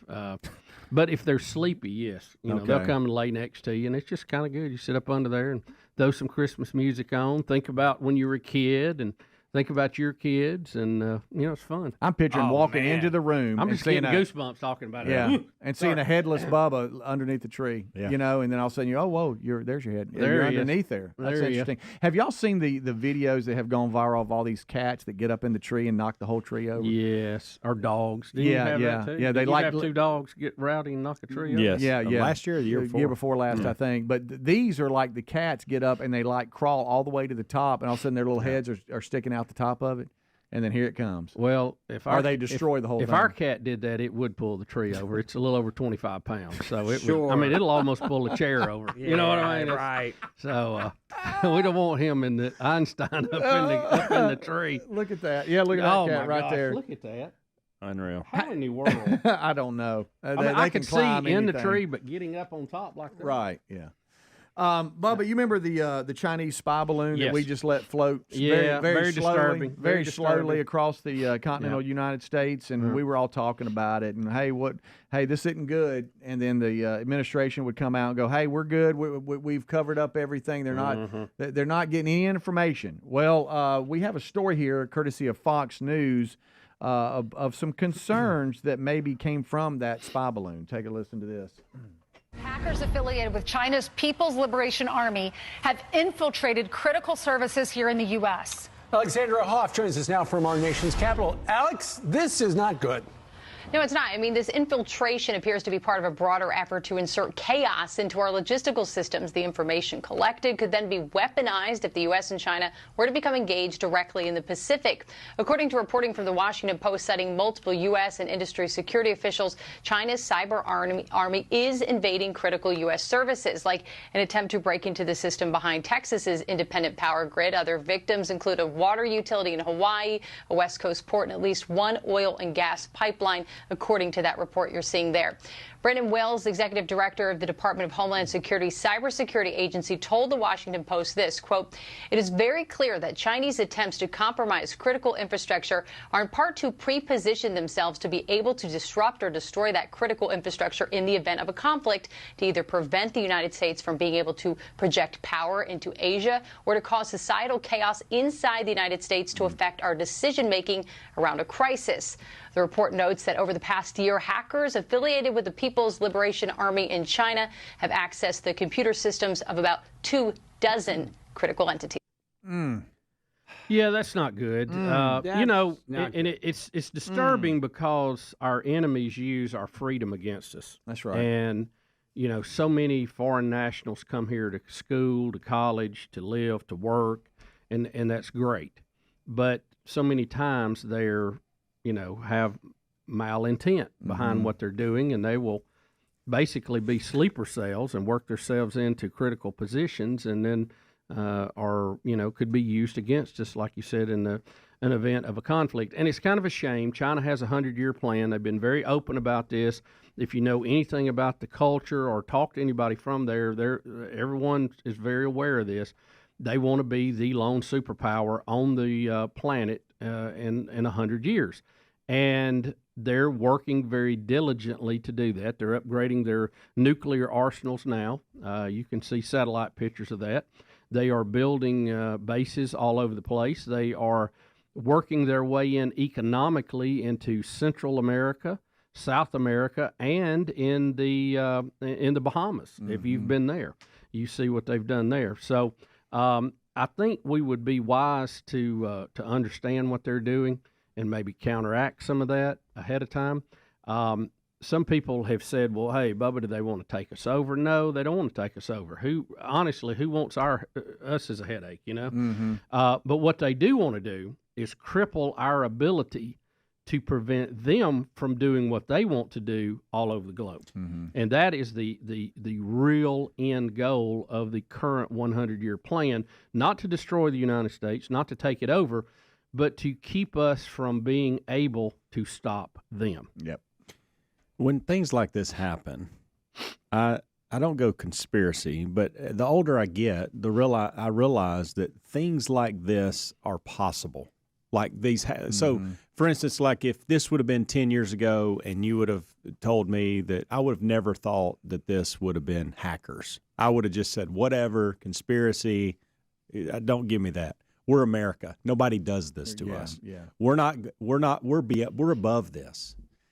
And the older I get, the more I think that and then I watch these scary movies like Leave Our World Behind, the new Julia Roberts movie, and it's based off this kind of stuff. And if you would have told me in 2019 that we were about to have a pandemic and that COVID-19 was going to change our life, I would have laughed you out of the room. The first couple of days when we started shutting everything down and canceling football and basketball and March Madness, I was like, whatever, this won't last. And it did.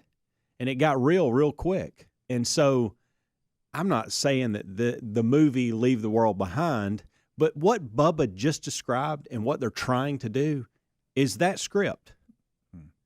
And so it's scary to me because I feel like if I can sit there and think no way we can have a pandemic in this country, not now, but we did. So what's next? Is it this? What's really kind of crazy about it too, and North Korea is an issue.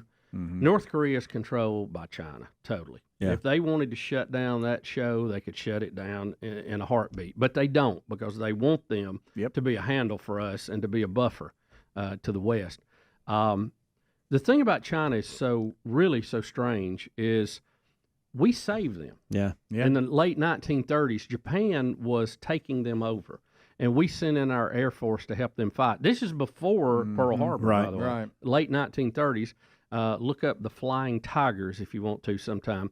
You've seen those planes with it looks like the shark face on the front of it. Yeah. But we were helping China from being overrun by Japan back long before Pearl Harbor. And we have helped them upgrade and modernize, and it has worked against us. And to our own fault, we have allowed so much of our stuff to be outsourced to them, especially critical electronics, semiconductors, and medicine, that we don't control our own destiny anymore. And that a lot of that needs to be brought back here, and we've talked about it, and politicians have worked on it, but I don't know if we've made any headroom or not. Really. No.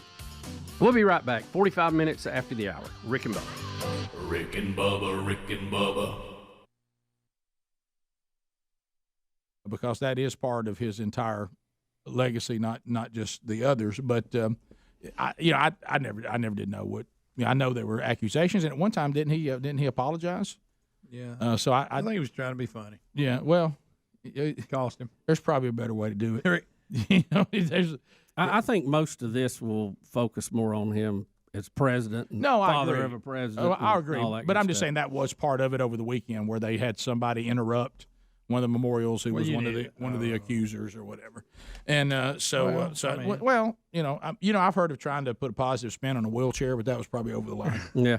Like everybody's got their favorite magician. Right. I didn't know this about him. We've probably talked about it and I just don't remember it. He was a good baseball player. Yep. And he was the only president to throw the first pitch from the rubber. Yeah. Is that true? Yes. That's kind of cool. Yeah. Yeah.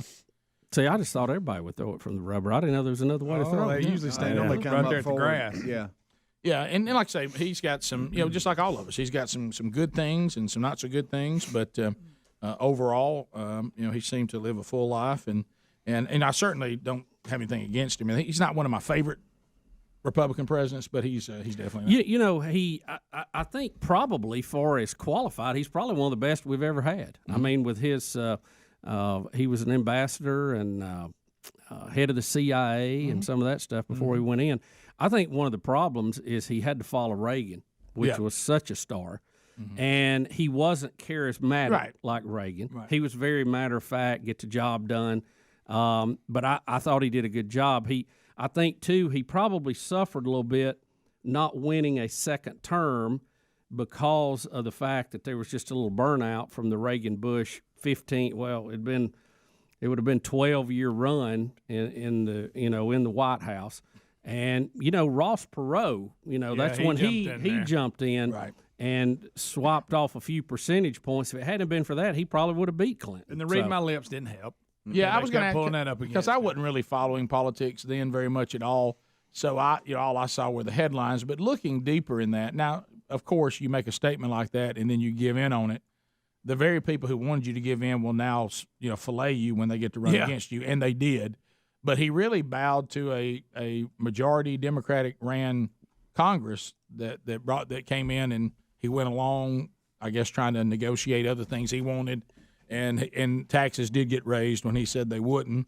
But in typical politics, the very party that you compromised with did not compliment you for that when they ran against you. Right. They told the world that you told them a lie when they were the ones that caused you to lie. I saw Dan Quayle talking. I remember all that because we lived it. Yeah. And I saw Dan Quayle talking about it this weekend, and he said it was classic taking something out of context type thing. That's what I was wondering. He did say, read my lips, no new taxes. And the deal they made with the Congress was not for any new taxes for the first 2 years. But some of the automatic things that kicked in later, and so he got hung with that, which really wasn't fair. But, I remember the incident at the scanner where he had not seen a scanner to checkout thing. Remember, he was out. And I never thought anything bad of that. Well, you got to think, he had been VP and had been in the White House and Secret Service protection, doing a lot of things for 12 years. Yeah. A lot changed in 12 years. I mean, we had the Soviet Union fell apart. He was president when that happened, when the wall came down. Now, a lot of that was because of work that Reagan did, but they were together on it.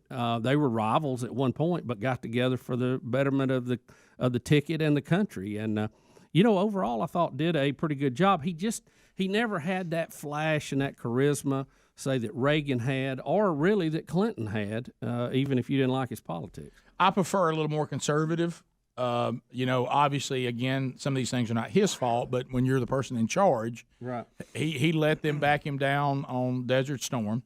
When we were all saying, look, if we don't go ahead and finish this now, we're going to have to come back and revisit this later. Right. And Desert Storm was a great success, and he did a fine job on that. But there was an opportunity to go on into Baghdad and end the Saddam Hussein thing then. Right. He said that was not our objective. Colin Powell got with him and talked about CNN's going to show us, what was it, the road of death? Yeah, all that. Yeah, it was bad. But you know what? This is funny because history will work this out. Right. And I'm in total agreement with what you said. If we had finished Desert Storm right the first time, there wouldn't have been a second one. Correct. But people have pointed out, and I think we're going to have to really look at this, the fact that we went in and totally wiped them out in the second one is why we had all this Civil War and all fighting. The ideal thing would have been to leave some power structure, just leave them so weak they couldn't cause problems outside their country, but let them run their country.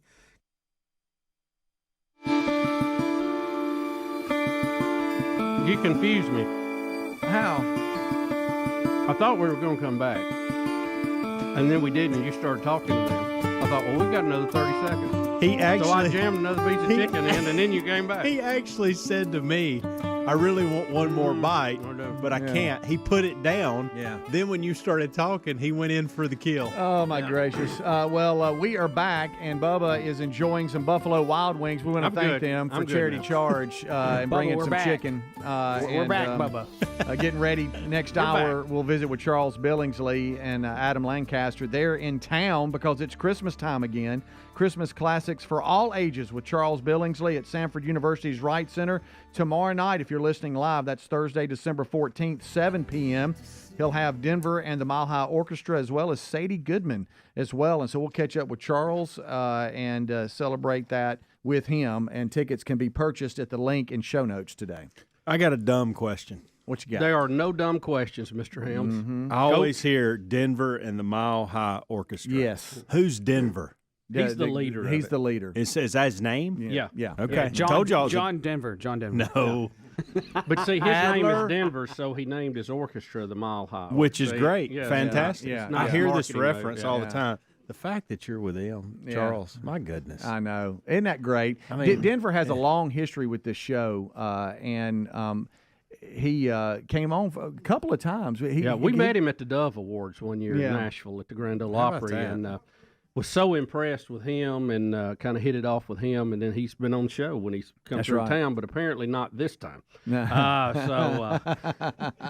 That's okay. But he brings a lot of energy. You know, I mean, he is, wow. It's like somebody lit a fuse. Yeah, And yeah. here we go. I didn't know an orchestra could be that exciting. That's right. You know, he gets after it. And they're good, too. Yep. Good night, alive. They So really tickets are in show notes if you'd like to go. Adler 1A, I want to see this. do couple you? of political things here we need to get to before we bring Charles on. And this is a montage of some of the mania that is out there. You know, the mainstream media is now facing the realization that they may have President Trump again. And they are in a absolute tizzy about it, okay? Listen to the dire warnings that they are telling us that if Trump is elected again, what we're up against. Okay. Courtesy. Would a second Donald Trump term look like? Well, he cannot be the next president because if he is... You can't imagine the things that he's going to do. Mexico, Canada. We can't go to Canada because eventually Canada will become annexed to America. And shoot visitors to the White House. Yeah. That means he can shoot the First Lady. We're going to see violence, the likes of which we didn't even see on January 6th. Oh my Make it illegal to run against him, to throw his opponents in jail, to shut down the media. He will make himself into the Fuhrer, and he will make everybody raise their hand and salute him. Using martial law against the American people. Terminate the Constitution. To rewrite the Constitution. Create mass internment camps. Throw everyone into Gitmo. Might be sent to jail, or their rights might be suppressed, especially minority groups in society. You might have any number of things happen to you and your family. Every one of us, our freedom, our liberty, none of us is safe. He's going to have people around him executing against an enemy's list. Assassinate generals. Ordering troops to attack American citizens. Trump's very well-armed and extremist base will try to kill people. He's going to basically burn the house down. He will unravel the institutions of our democracy. Draw similarities between Mussolini and Hitler. Adolf Hitler and Benito Mussolini. Makes Donald Trump even more dangerous. Wants to take away your vote. Senate and the House are immediately going to be paralyzed. All right, Adler, is this enough? I mean, it goes and goes. It's unreal. Now, I will say this, and this is no like breaking news because we've discussed this on the show. I'd rather China hack us than hear these people. The left, the left is masterful, okay, in accusing Trump or others of doing exactly what they do. They're masterful at that, and the propaganda they spin and put out, they accuse others of doing the exact same thing they're doing.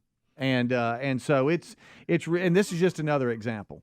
Just as another example of them misleading the American public and trying to scare everybody to death, y'all, and create fear. I understand you may not agree with his politics. You may not appreciate his delivery. Probably don't care for some of his name calling and Twitter activity. To say that he is going to cancel the Constitution, set up internment camps, assassinate generals, and shoot visitors to the White House. I mean, can you really say that with a straight face? He's going to shoot the first lady. Yeah, what was that about? It's so There ain't bizarre. nobody going to shoot that first lady. But, a lot of people believe that garbage. Easy there, buddy. Oh, I'm just telling you, who in their Tone right it down, mind, big guy. Who in their right mind would do that? Huh? That is fantastic.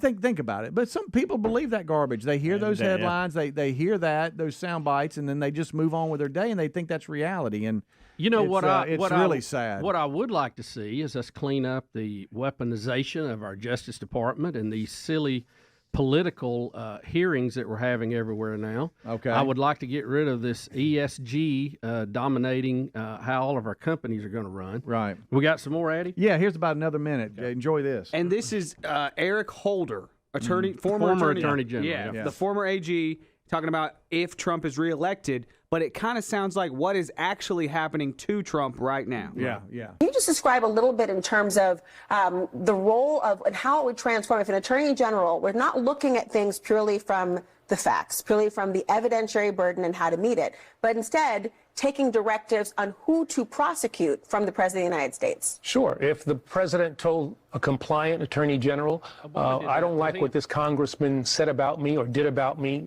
did to me over the course of the last 2-3 years, whatever, open an investigation on that person. That attorney general could tell a compliant United States attorney to do just that.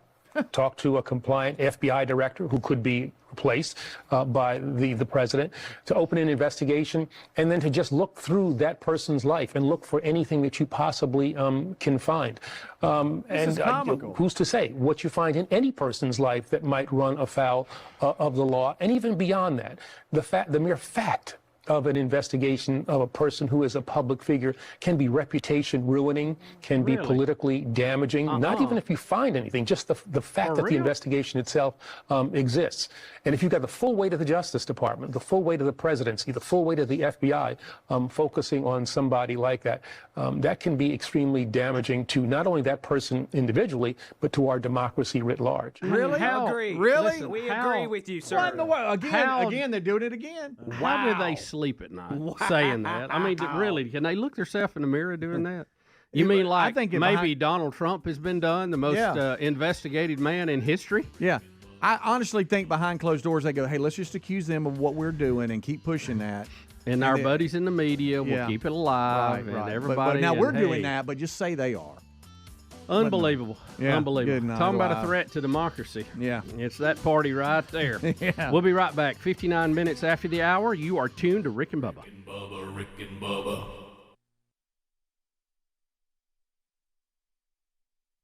We did with Japan, basically, in World War II. So that'll always be debated, but I'd always felt like that, too. I mean, to me, if we go to war, let's wipe out our enemy. That's how I've Well, you always know felt me, about and it. of course, I know this. Some people right now, they probably will just start crying and you won't be able to console them for an hour or so. But if you win the war, then you're in charge now. Right, right. And I thought we should have taken the oil, yeah, and put that under our. That's before we were deciding to drill at home. We don't really need to do it now, but at that time, all we heard was about they keep holding the oil over our head. We can solve that. Well, and like I say, the main objective was to get Saddam Hussein out of Kuwait. Mm-hmm. And all that time, too, I always thought the Kuwaiti guy, they had money to burn, literally. Mm-hmm. Didn't he say he was going to balance our budget? Yes, that was my next question. Did we ever get that check? Whatever. How do you let that check get away? He said, if y'all save us from Saddam Hussein, I'll give me back my country. I'll balance your budget. And did they ever give us that money? Did that ever happen? I don't think so, because it ain't balanced. Right. And then, when he started saying that he and Clinton became big running buddies, I mean, that didn't. Well, I think, again, he tried to rise above the politics and the difference to realize that there's, I think one of the most famous things, he wrote the letter to Clinton and left it on the desk. I don't know if you remember that. Mm-hmm. that, there's very few people held that office, and they're going to have political differences. But for the country, we got to move ahead, and that's a very unique group that's ever sat behind that desk and had that responsibility. Sure.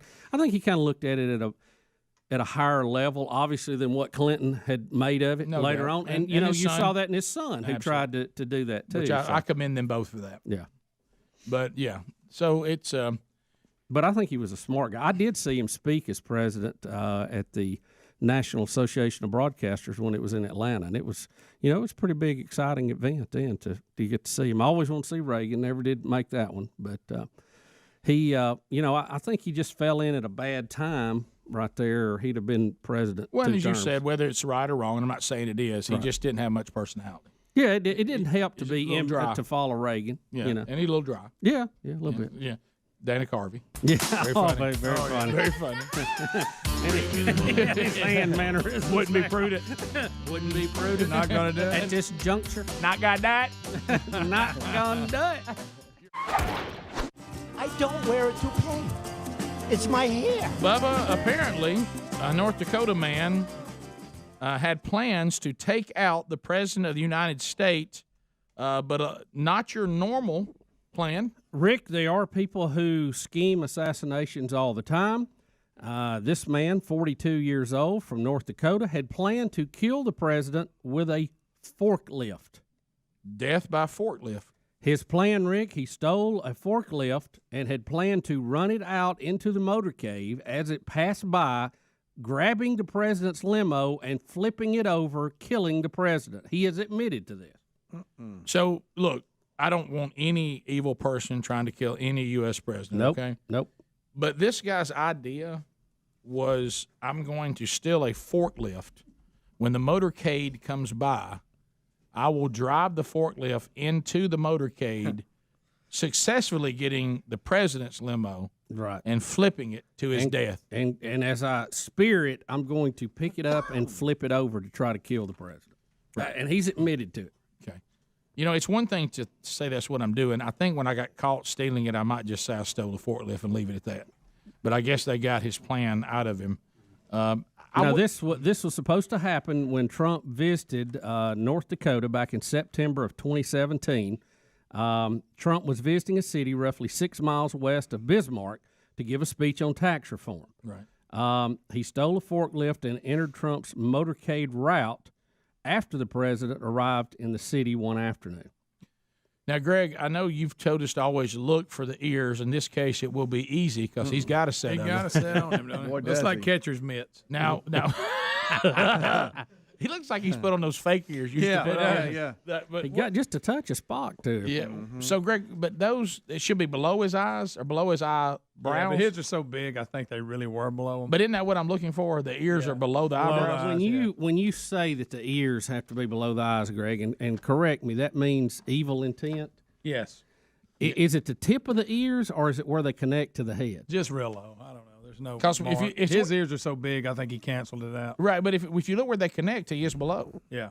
Right, Bub? Yeah, that's what it looks like, but they're so pointy they actually go up above. These are really big ears. And what gets me about this guy, of course, he's going to get a forklift and try to throw the president's limo, so we got to go back to that. But, guys, if you have gigantic ears, wear a hairstyle that doesn't accent it. I mean, I thought for a minute maybe he shaved his head because he was balding. He's not. He's got plenty of hair. He could simply grow his hair out. Yeah. Oh, they can fix that, too, now. I mean, people get that done all the time. Oh, pin them back? Yeah, pin them back a little bit. Doesn't do that. It's nothing. I mean, they do that one after. Ain't nothing to that. No. You in it's and like out. getting ingrown toenail took out. Hey, you in and out. I know several people had it done. It's not a big deal. No one should try to kill any president. No. I want to be clear about that again. No. But what I'm saying is, if you decide this is, your evil intent, you don't. The success rate here is lower than 4th and 11 on a fake punt. I mean, you realize how many things have to go right for you to. My gosh, it sounds like I'm talking about that play, doesn't it? But it's a lot's got to go right for you to successfully take a president out via forklift. Let's just say you've got the route correct and you're on a forklift. The chances of you getting out.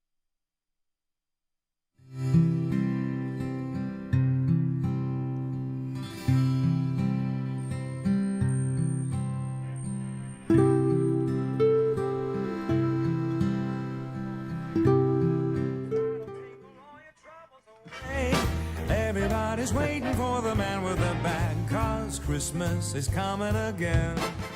6 minutes after the hour, it is the Rick and Bubba Show, and you're listening to Charles Billingsley. Yes, you who are. We are very fortunate to have in studio with us today. Charles, how are you? I'm doing great. How are you? And Adam Lancaster, who are here. And what's up, Adam? We're excited to have you guys here. And just quickly, we want to recap a little bit this morning.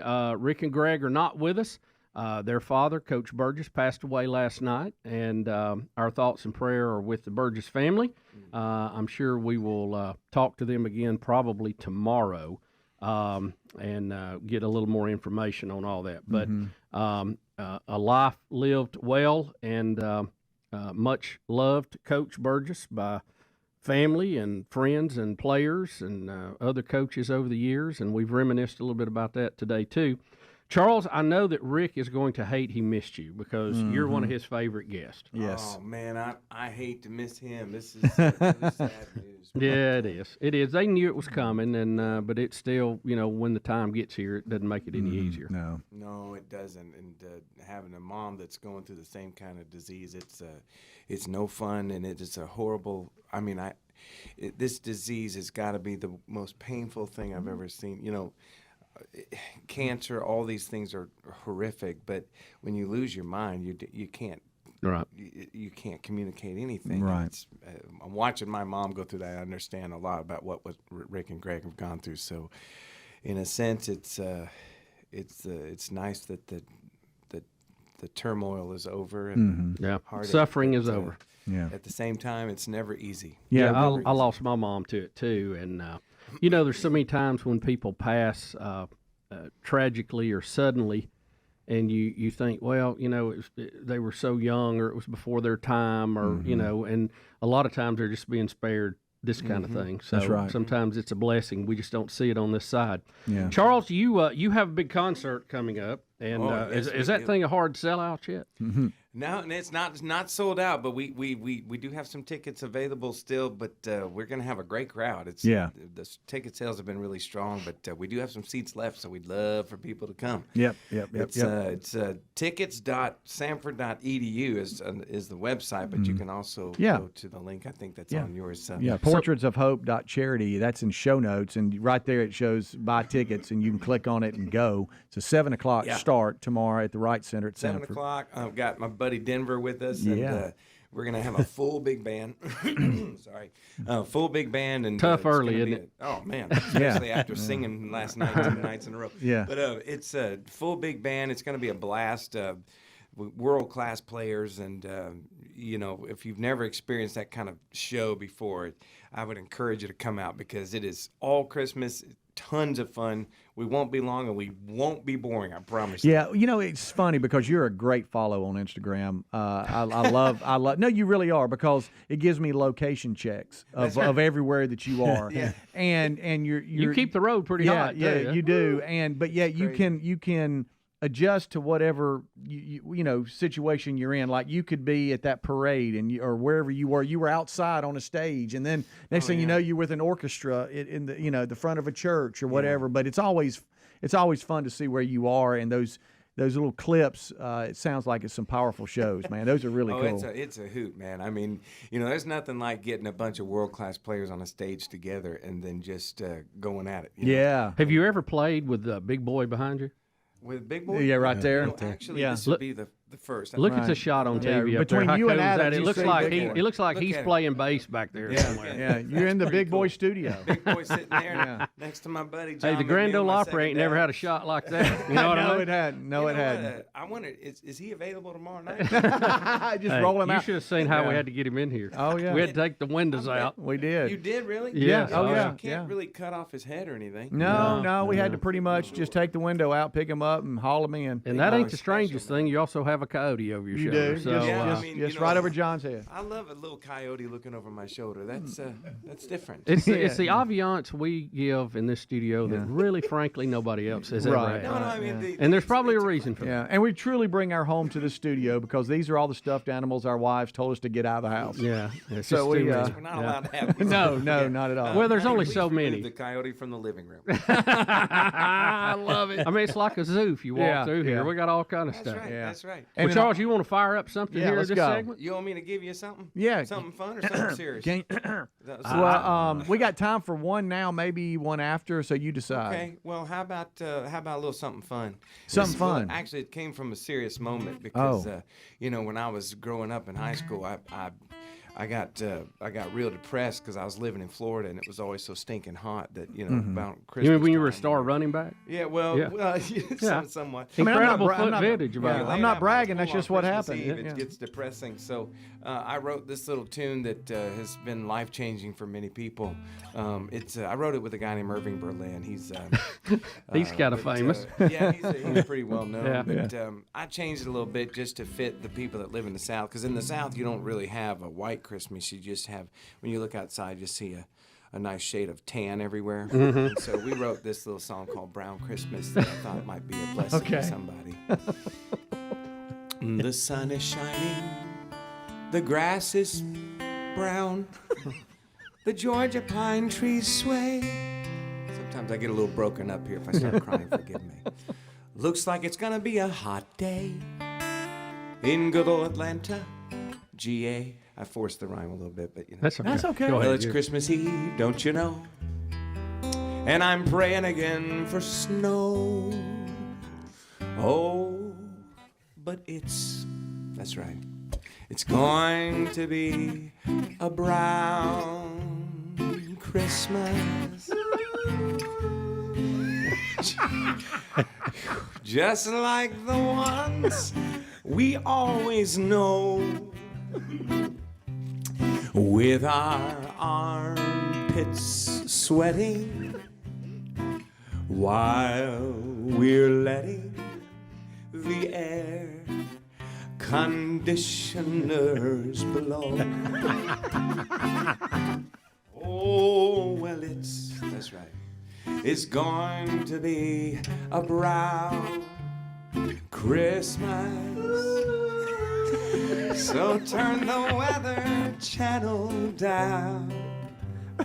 Ladies, you can put away your flannel winter gown. Why? Because all our Christmases are brown. Yeah. How about a little word to all the Northerners? Why don't you grab your shorts and come on down? Because, you want to join in here, Bubba? Go ahead. You got it. All our Christmases are brown. They're so brown. They're so brown. They're just brown.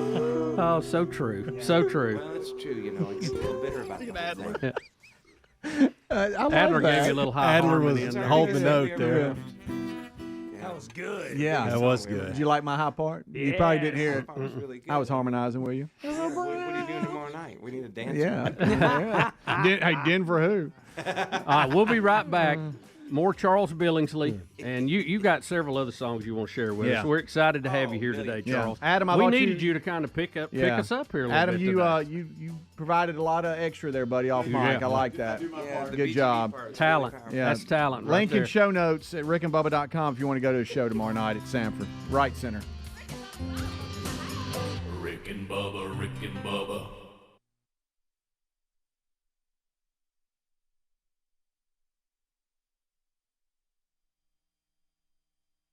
into the road, one, they're going to shoot you the minute you start driving that way. Oh, buddy. Two, you've got to remember the president's car is not poking along at 10 miles an hour. It's clipping on through there. You're going to have to hit it, stop it, and get the forks up under it before somebody doesn't eat you up with a machine gun, and that ain't going to happen. And let's say all that happens, which none of it will, to your point. You do realize the president's limo is like a tank. Yeah. I mean, he's fortified in there. Yeah. I mean, Yeah. you're not, even if you throw it, it ain't going to do anything. I mean, I think you'd have a better chance of just running that out in front of the limo, causing a wreck. By the way, someone who, on this note, since we're talking about people that need some help, boy, a step back for beggars everywhere. Maryland woman stabbed to death after rolling down car window to give woman money. Well, Yeah. you talk about Well, there's a lot of panhandlers. This Yeah, that's not good news for you. Just about the time the Christmas messages had everybody feeling real bad. Yep. Now this happens. Sadly, a woman has lost her life. She rolled down her car window in Maryland. Killed her? Yeah, killed her to give money to a woman who was holding a sign that read, "Please help me feed my baby."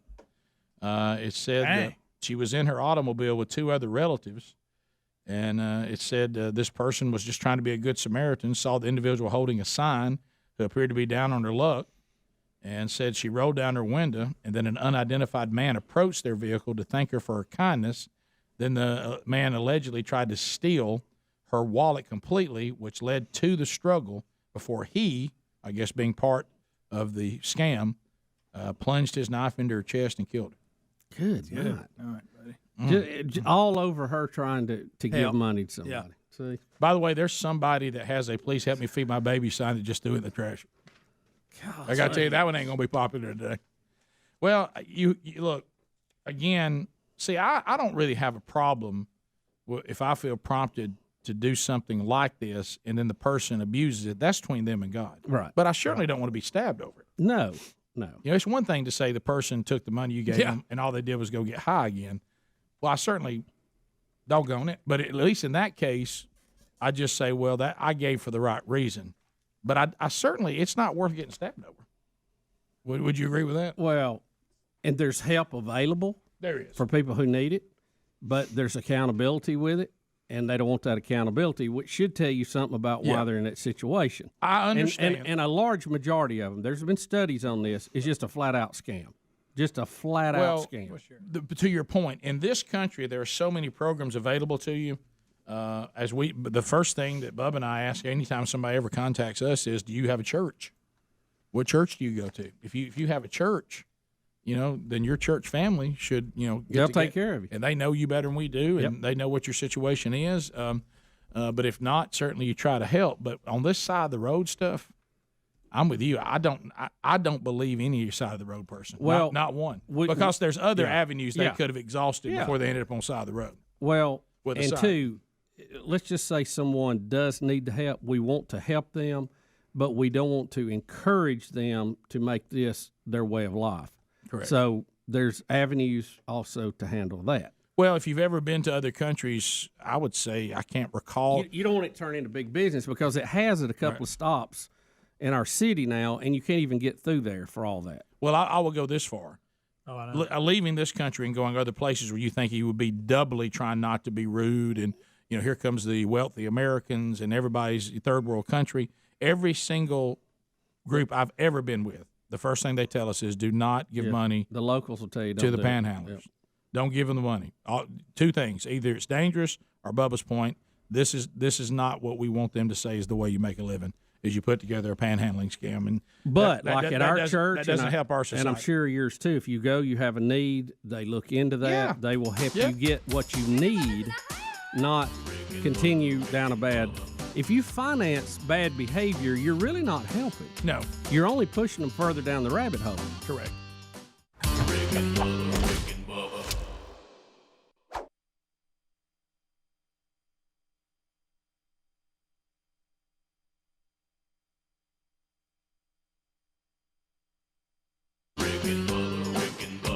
This is the Rick and Bubba Show. Watch more at blazetv.com/Rick and Bubba.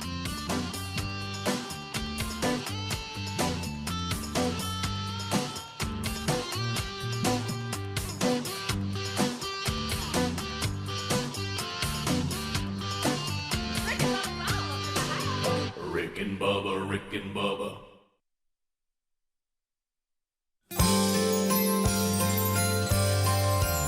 "20 minutes after the hour, the Rick and Bubba Show. Thank you for tuning in, and Merry Christmas to you and yours. We have a lot going on today. Rick and Greg not here. Coach Burgess passed away overnight, if you've missed that this morning, and our thoughts and prayers are with them. Charles Billingsley is here today. Charles, thank you and Adam for making the journey over. And we don't want to take up too much of the segment. We'd rather hear you sing. Yeah, for real. And I know you got to get to a tea time, too. It's early in the morning. I don't know how much you want to hear me Yeah, sing. well, it just depends on what your tea time is. Do we that's need to get true. you out of here? Well, that's the thing. It's Birmingham, so it's nice and warm. We've got a sunny day. It's I feel like we a need to brown go. Christmas. You know? That's right. And then Every now and then we have one a little white, but it's rare. Just a little. It is pretty rare. Yeah, it is. So you want me to do another song? Well, if you don't mind, if you got the voice for it. I know you performed last night, too, so... Well, you got any dance numbers you want to do? Yeah. You want to do some dance numbers? Oh, You yeah. got Well, moving around? I pulled a hamstring last night dancing at the concert, but I'll be all right by tomorrow night. I should be ready. Oh, no. Yeah. You have to get treatment on it. Yeah. I heard if you walk around a golf course, it's good for it. Yeah. Well, and I wore my satin jacket because when I found out Rick wasn't going to be here, I thought, well, I can just wear what I want now. Yeah. The guys won't make fun of this. But I would naturally wear. Rick and Greg will make fun of what you wear. Maybe Greg more than Rick. Yeah, I mean, it's a thing, you know. It is, and I know you and Rick have this I saved thing. my pastel shirts for this show. I thought you might wear pink today because you could really get away with it. I was thinking of my little pink and green Christmas shirt while Adam's in his Carhartt. Yep. Yeah, that's right. Does. Yeah. Well, how about a little Christmas song here, Adam? Okay. This is written by a friend of ours named Chris Rice. It's incredibly poetic. It just tells the story of Christmas, but it also points to the fact that the world we live in is such a mess, and how he would step out of his throne in glory and come to this nasty, messy place is beyond me. But that's the I story might of just say pass, you know? Yeah, I think I would. If I was him, I'd go ahead. Yeah. Let's give it another generation. Oh, goodness. So tears are falling, hearts are breaking. How we need to hear from God. You've been promised, we've been waiting. Welcome, Holy Child. Welcome, Holy Child. I hope that you don't mind our manger. How I wish we could have known. But long awaited, holy stranger, make yourself at home. Please make yourself at home. And bring your peace into our vitals. Bid our hungry souls be filled. Word now breaking, heaven's silence. Welcome to our world. Welcome to our world. Fragile fingers sent to heal us, tender brow prepared for thorn, tiny heart whose blood would save us, unto us is born, unto us is born. So wrap our injured flesh around you, breathe our air and walk our side, rob our sin and make us holy, perfect Son of God, perfect Son of God. Welcome to our world.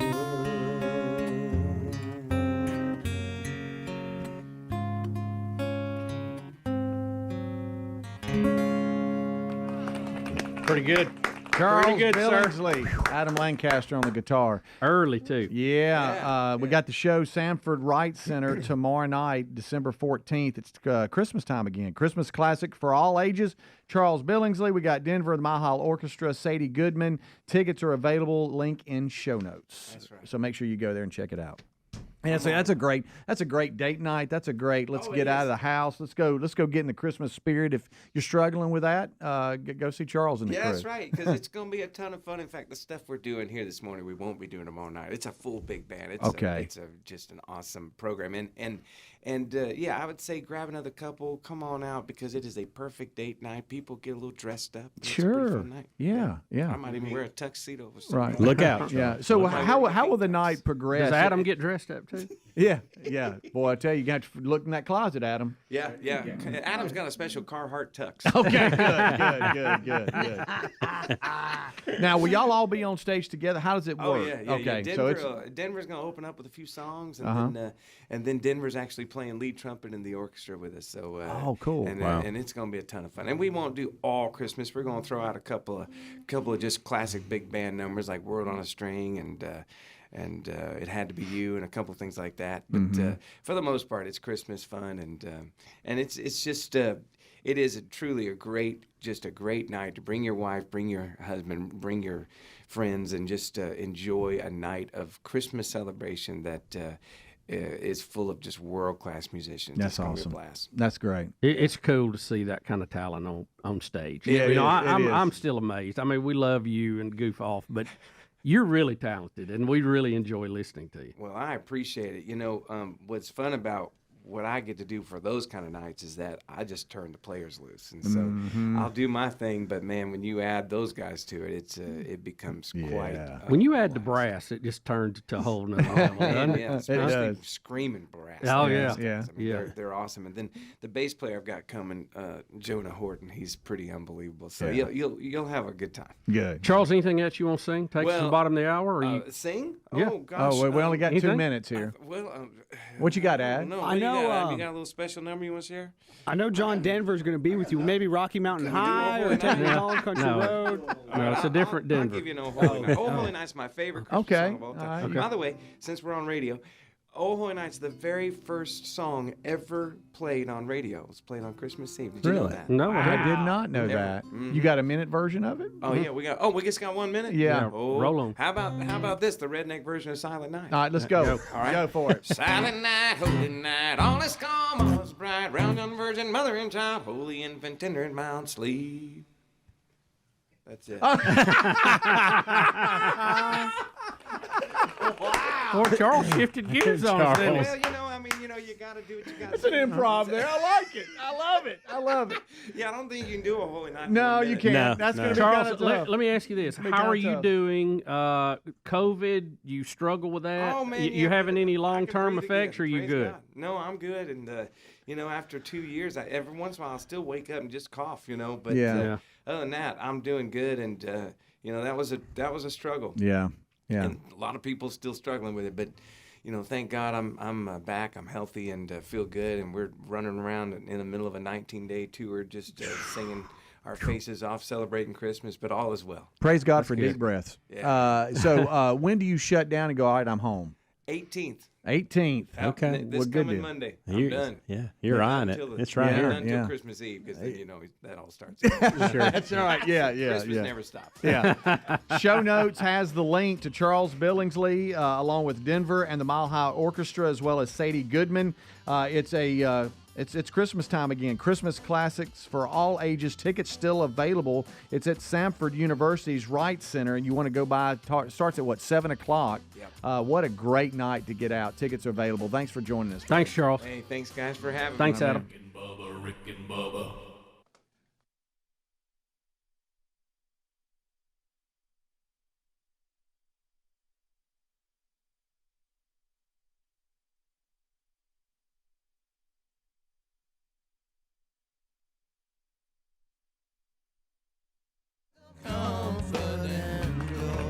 Brother Kane, their version of God Rest Ye Merry Gentlemen. Bubba, I hope you're well. Hope you're well, buddy. Rick, I am very good. How are you, sir? Well, I'm so full of the Christmas spirit, I may pop. I know. I mean, I literally, I told you our church had their big production on Sunday, and then last night I had the honor of seeing Chris Tomlin's Christmas tour.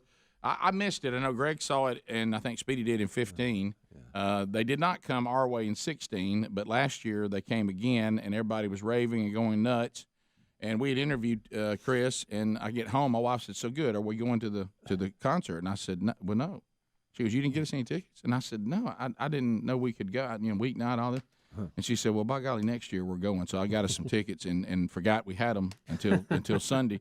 And, that's a pleasant surprise. And went last night. And what you'll love, you were speaking of this, and it was phenomenal. And both things we were able to go. Let me tell you something that I'm not gray on at all, is what Christmas is really about. By golly, I got it over the last 2 days. But anyway, and great praise and worship and just wonderful. But one thing you would have loved on a much lighter note is that when you arrived at the theater, and I guess maybe he loves our city. I don't know, because he does love it here.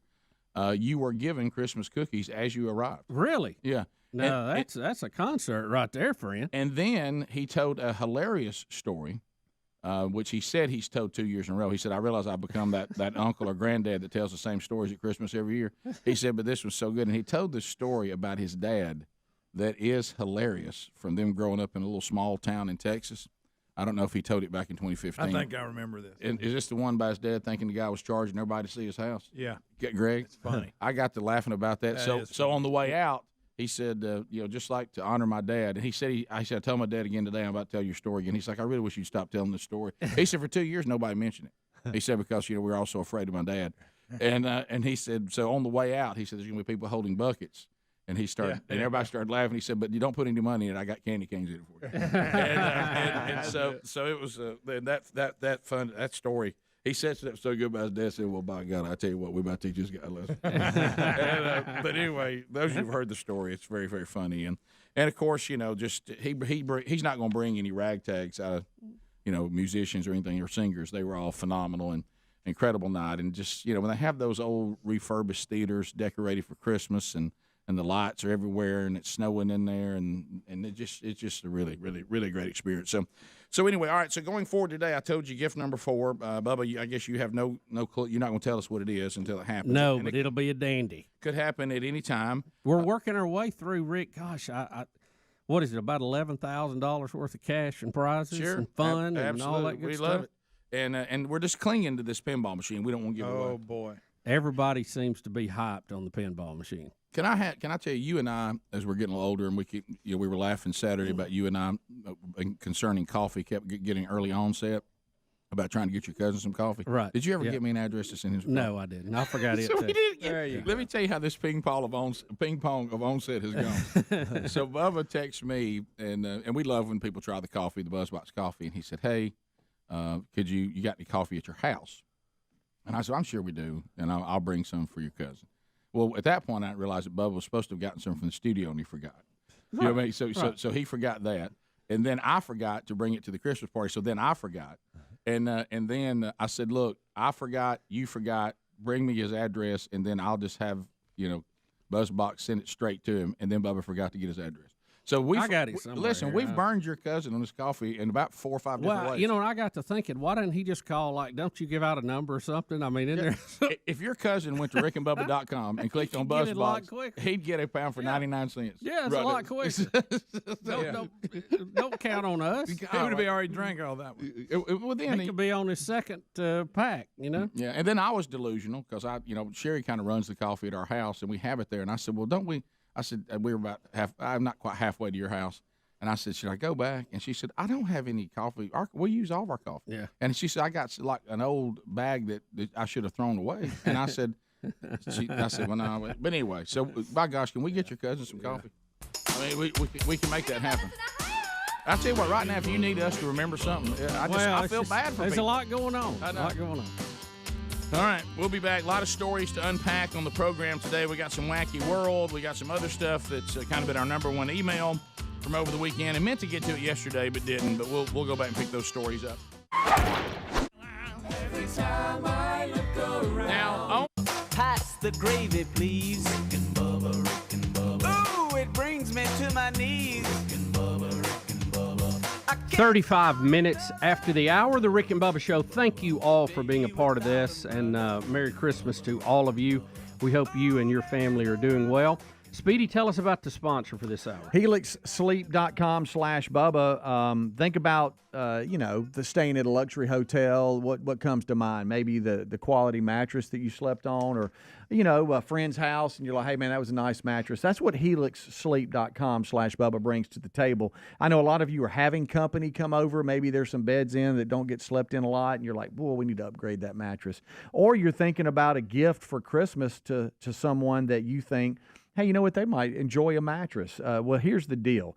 Unlike a lot of mattress companies out there, Helix owns their own manufacturing facility, and each mattress is made right here in the USA by a team of skilled manufacturers as shipped directly from their facility to your door. So gift the gift of great sleep with Christmas and do it at helixsleep.com/Bubba. Now, here's the cool thing about it, too. They have a lineup of like 14 unique mattresses. It includes a collection of luxury models, a mattress for big and tall sleepers, even a mattress made for kids. All you do, because they want to know, okay, what mattress might work best for you? Well, you take a little sleep quiz. Greg's talked about this because they have a Helix sleep mattress.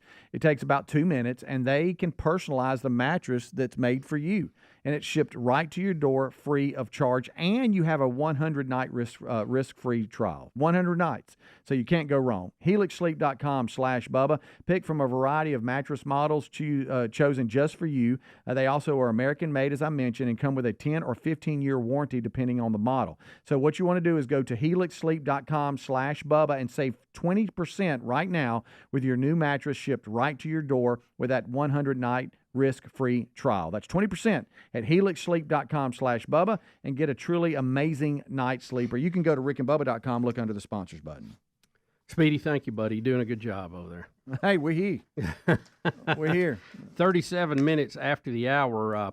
We had talked a little bit earlier. Rick and Greg not here with us today. Coach Burgess, their dad, passed away in the night with the family at the bedside, and we're happy for the life lived. But we're sad at the passing. That's right. And we feel the pain for the Burgess family that's going to have that hole in their heart, and for Mrs. Burgess and Rick, Greg, and Angie, and just a ton of grandkids now. I mean, great grandkids. Yeah. So hopefully Rick and Greg will be back tomorrow, and they can address that more. But our hearts are heavy today working through that, and we thank all of you for the very nice phone calls. And I know you guys are like me. I'm getting a ton of email of people who are kind of on the second wave, getting up, just learning about all this today. So it had been a long battle with Alzheimer's, dementia, that so many of you and your families have had to deal with. You know how that goes. So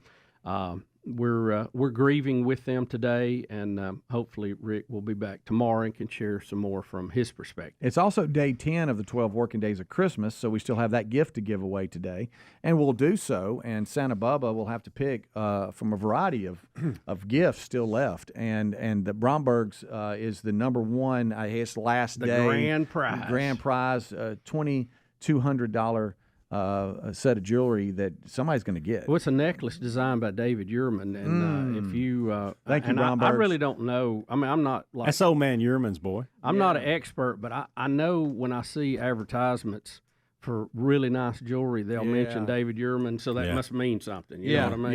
That's the real deal right there. Not only do we have the little DeWalt Happies to give away, but man, we have got the virtual reality headset still to give away, the Meta Quest 3. Tell everybody, we're not giving that away right now. No, so y'all stop calling. No. We also Some have of you are calling right now. a number, the Brombergs, David Uhrman necklace that Rick or Bubba just talked about. Also, some other things. It's got like some fancy names that we can't say. Yeah, they're all French. So you just French have to stuff. you just have to read that. You have when to you trust get it. us. How about this drone and remote control deal? That's cool. The MacBook Air laptop. We have still all that to give away. Not sure when we'll do it, but it's not now. It's a lot of really cool items. And Please look at the phone. This is always a fun time of year. If you don't hear that music, it doesn't mean this is we're not- always we're a not fun giving it time away. of year. You know, to have these type of giveaways and so many. Did y'all get the picture of the guy that's already received it? Yes, had it on the Christmas tree. That's funny. Bravo to Greg. It caught me off guard that Greg got it there already. It did. It's sitting under the tree, and he had already received it. He said, "How about this? Christmas has been shipped right to me," all rhymed and everything. So that's there for you today. And we have not played the theme, and we probably won't do it this segment. I don't know, because Santa Bubba hadn't looked at me yet and said, "Hey, we'll do it." But that's it. That's still on the table today. I want to ask y'all something funny, because Hunter was telling me about this. I have not seen the story, but apparently at some point LeBron James was giving an interview and said that he had topaz. Did y'all see that? I thought you were talking about him walking in on the national anthem. I know. It's what a bip. Yeah, he was going to see his son play in his first game, because he'd had the health scare and had not played for Southern Cal. And he entered the Coliseum during the national anthem. I don't know if he was late or they were trying to sneak him in, Well, that's not. or Well, you're on the whatever. front row. I don't know how you can sneak in. But everyone was standing up, for the national anthem, and he comes in and sits down. Yeah, which just walks through the anthem, then sits down because it's all about LeBron. Didn't make a lot of people happy. Well, it bothered me for two reasons. One, yes, of course, the national anthem. Okay, without said, you shouldn't have to be told that, LeBron. No. But the other thing is, this is about your son, and Right. now you're making it about you. Right. Look at him. Yeah, so it's just playing. He's just walking in, hat on, not a care in the world because it's all about him, and just totally disrespecting the national anthem. And then, to your point, sits down. Yeah. So to make it worse, walking through it, walking on the court, because please understand he's courtside. Yeah. He's not like up in a box somewhere. Right. Got a little bit of a group with him. Yes, got the crowd, got the right. crew. Yeah. Wow. He's got the family and that's friends. not It a looks good like. look. No, No, it's not. it's I don't know what happened there, but even if they said, "Hey, sir, let's get you set," what he could say, "Hey, hold the anthem's playing. Give." Yeah, he let's can wait." hear. He can hear Yeah, the anthem. Take your hat off, maybe. My goodness. Yeah, it's a good start. So, and believe it or not, this show comes to Auburn this weekend, if I'm not mistaken. They play USC. Is it Saturday? Do they really? Is it Saturday? And the Lakers are open, so a lot of people are wondering, will LeBron be there? Oh, I bet he will. So that'll be interesting. Is that Well, Saturday? you better Is stand that up right? during the anthem. I'll tell you that. You better stand up during the anthem in Auburn, because we don't like that kind of stuff around there. No, we don't. I believe it's this weekend. Try Let me that in double a small check that. town, friend. Try that in a small town. No, that's just, dude, just pay attention. Look around. The whole Yeah. stadium, the entire room is standing up, not talking, and now they're all looking at you as you walk in. He cannot say, "I didn't know what was going on." it's Sunday. That's not Sunday? on the table. Sunday, yeah. Sunday, not Saturday. At Auburn. So it's Sunday at Auburn. USC comes to town for basketball. Yeah, this is a return trip. Auburn played out there last year, and now Bronny's playing, and I think the Lakers are open. So will we see LeBron in Auburn? Interesting. Be an interesting game, Yeah, won't it? yeah. Make sure the anthem's done early so he can come on. Right, right. I mean, come on, man. I know. And Barkley goes to a lot of the games. He doesn't go to all of them. He goes to a lot of them. So it might be funny if you see Charles and LeBron there. Yeah, that could happen.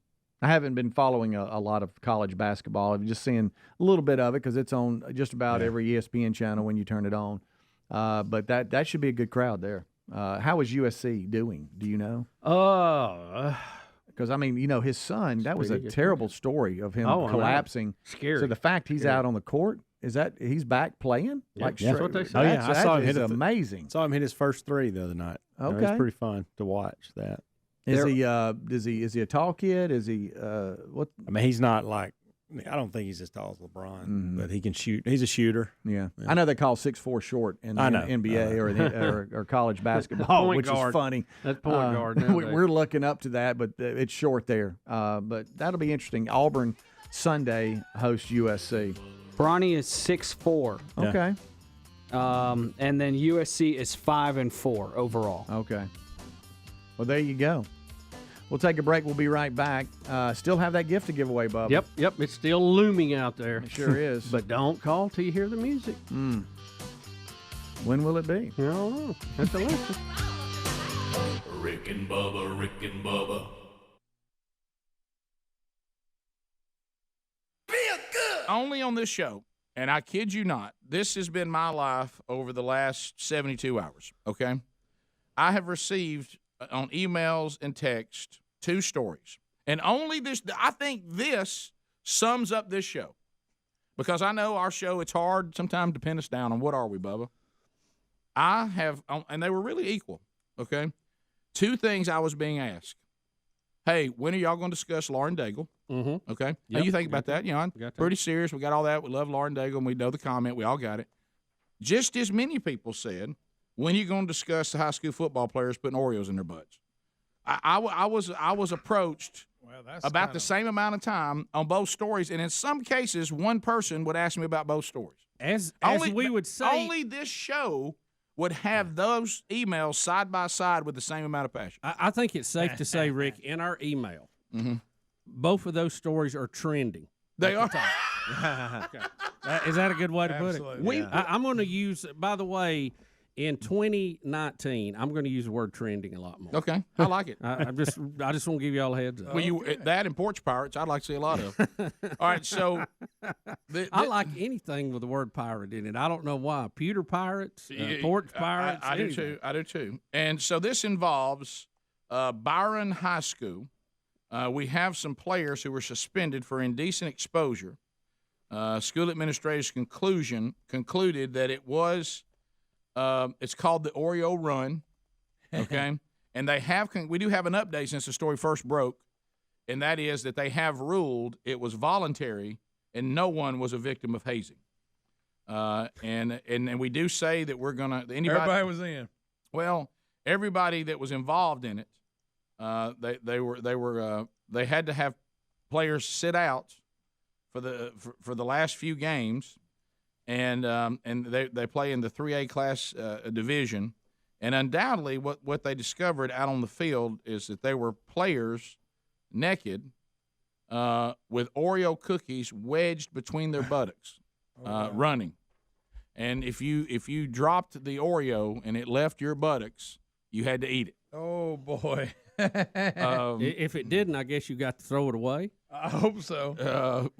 Or well, when I first saw it, you could trick people with it. When I first, undoubtedly this happened on October the 26th, but the school officials didn't find out about it till November the 8th, and then the students were called the next day. Now, why this story has become so big, like right now, because it's already happened. By the way, here's the bad thing: they missed the state championship. Yeah, and it caused the team to lose it 24-20, the only loss of the season. Right. Over Oreos. Yeah, and they said, I had somebody email me that was, or text me that was talking about that when they handed it down, they had to miss 2/3 of the season or something, and they made the point that in football, you don't have that many games, but if they want to do the Oreo run with a baseball team, you could have them back by the playoffs if they did it early in the season. But anyway, have you ever heard of this, Dare Greg? The Oreo run? No, I can't say I have, Rick, and it's very.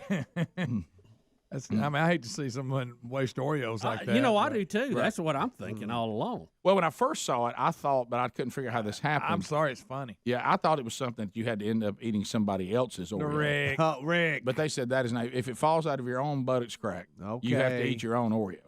And look, if there's any way to make it a little better, I guess that's it. Right. So if you're looking for a silver lining somewhere. Is it a normal? Is it a double stuff? What qualifies? What qualifies? What about them thin ones? You don't want them. I think the thicker the better, because you're going to be able to hold it. It'll hold in. Do we guarantee?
Minutes after the hour, enjoying a little Christmas music there. It is the Rick and Bubba Show. Thank you all for being with us, and Merry Christmas to you and yours. Speedy, I guess. What? What are you doing? What are you doing? I guess it's time. I guess it's time. Yeah, it's the 12 working days of Christmas. Now is the time to call. Speedy, you mentioned it in the break. Do we know? Did we do that today? The number? We can. I don't want to take that from them. I don't know. Well, we were thinking about the Coach age Burgess of Coach Burgess. was 82. We could do 92 for the year he won the national title and leave 82 for them, or vice versa. Yeah. Let's do 92. I like 92. And then we leave that special for Greg and Rick tomorrow. Y'all just wanted me to count. And I wanted you to have 92 to over here. count 10 more. I'm not normally in count this. that high. I'm not normally in this seat. I Y'all can't do wait know to that, watch right? It's look. We've all had to shift over here. We're in Wildcat formation, so we're we'll get through it. If it all crashes, it's Do I need it's to kind of do I what we need to do. count with you just a minute? Not out loud, but just with you to keep I you normally on track, just fly cover for What do- Rick and keep up with what he's doing in case it's like you he just- loses I'll track. help You count and we'll Thank talk. you. Aren't you sweet? Well, What are they winning today? Oh yeah, what's the gift? As I start counting. Speedy, let me tell you, we are giving away the MetaQuest 3 virtual reality headset. Now, we've given away VR before, and people, I've been reading reviews on this, and this stuff is just getting better and better. 7, 8. I mean, it is He's already incredible. counting. I don't know if you noticed. Let him go. He's doing good. You get the MetaQuest 3 headset. You get the standard facial interface. You get the 2 MetaQuest Touch Plus 30. controllers. So Easy. you get things on your hand too, Yeah. and you're engulfed in it. You Part remember of the one action. year. 40. One year we were having so much fun with it, we all got it out and started playing with At it. your Remember? at your house at Christmas parties. And we did the office too, and I have fought. 50. I fought very hard not getting this out this year to play with because Yeah. people are saying this is another step forward in this. Have you played with one, Adler? 60. 1, 2, Only 63, in 64, 65, only in the studio and only at your house. Right. But So it's the not coolest this one thing. you have. Not 70. not the MetaQuest 3. No. What did you have? The MetaQuest 1 or something? It was early. It was like the first generation, but Oculus, I mean, think. oh, Oculus, that's right. 80. I mean, it was awesome. He's You're so- in Star he- Wars. You're in Star Wars. Speedy's so proud he was able to count to 80. the ones on the space station where you're floating through it. Oh, Yeah. 90. You're All in the jungle. Here we are. We're at 90. You're on a skyscraper. Let's get 91. All right. Let's see here. Hey, Rick and Bubba Show. Your caller. Well, what's your name? Yeah, what's your name and where you calling from? That's how he does it. That's right. Hunt Roberts, Florence, Alabama. Robert, you're not going to believe this, Oh, my but you goodness. are one short. Oh. You're 91. Come on. man. Come on. I tell you, that's so close you could sniff it. I You know what I mean? Good night, Dadgummit. alive. What'd they win, Helmsy? Well, I was talking to Charles Billingsley, and we started feeling bad for these people that get these, real short and doesn't get anything. And then I called Greg to see if he was going to be big-hearted on a day, and he said, absolutely nothing. So sorry. So sorry. All right, next. y'all ready? This Hey, is Rick and big. Bubba Show. What's your name? Where you calling from? Chad Caldwell, Huntsville, Alabama. Huntsville, Chad Alabama. Caldwell, you are caller 92. Yeah! You are the winner. Congratulations! What about it, Chad? Attaboy, Chad. Attaboy, Chad. You did it. Oh, my God. Chad, you have won a $649 value. It is the MetaQuest 3 virtual reality headset. 512 gigabyte. And listen, are you a VR guy? Have you ever done any of the VR stuff? I'm not, but I'll learn how to be. But I want to say that I'm a Burgess boy. I played for him 93 to 97. Oh, You're wow. kidding. Really? So wait a minute. Wow. A former player won? Are you kidding me? Yes, sir. Oh I my actually- God! yeah. How about That's that? Chad, that is Good awesome. I mean, night you can't write a script better than that. No, this is great. No, I love it. I love That is it. great. Well, Chad, let me tell you about VR. If you've not done it before, I would advise you to sit down in a chair when you start doing this, because if you don't, you will end up crashing into something. Yeah, or just move Because everything away from you. It really messes with your senses, but in a cool way, and you'll enjoy it. Yeah, it's really cool. That's awesome. Chad, what That's positions awesome. you play, by the way? I was a receiver. Okay, cool. During the man. triple option years. Yeah. Well, you know what? You didn't get a lot of passes, but when you did, it was probably a big Right, one. Yeah. That was awesome. Well, you could Love stock Coach block, Burgess. couldn't you? Oh, yeah. Had to learn that quick. I bet. What part of Huntsville do you live in? I live in Owens Crossroads. Oh, perfect, man. That's Oh, yeah. great. Congratulations. You don't know a to guy you. named Jenkins, do you? No, I've heard of them. Yeah. He's probably selling milk out there that's unpasteurized, so it'll be easy to find. All right, well, thank you very much. We appreciate you listening, and Greg will get that out to you probably next day or two. Yeah. He's been doing really good on that. I'll put you on hold so Helmsy can get your information. And that is just awesome. Bubba, we are complete with page number 1. We now go to page number 2. Let's go one more, Speedy. What? Oh, yeah, we got to do that. Okay. All right, let's see here. Hey, Rick and Bubba Show, what's your name? Where you calling from? This is Marie Smith from North Augusta, South Carolina. Marie Smith. Oh, Smith. wow. Marie, you were caller 93. Oh, man. One too many. So close, though. I'm glad his former player won it.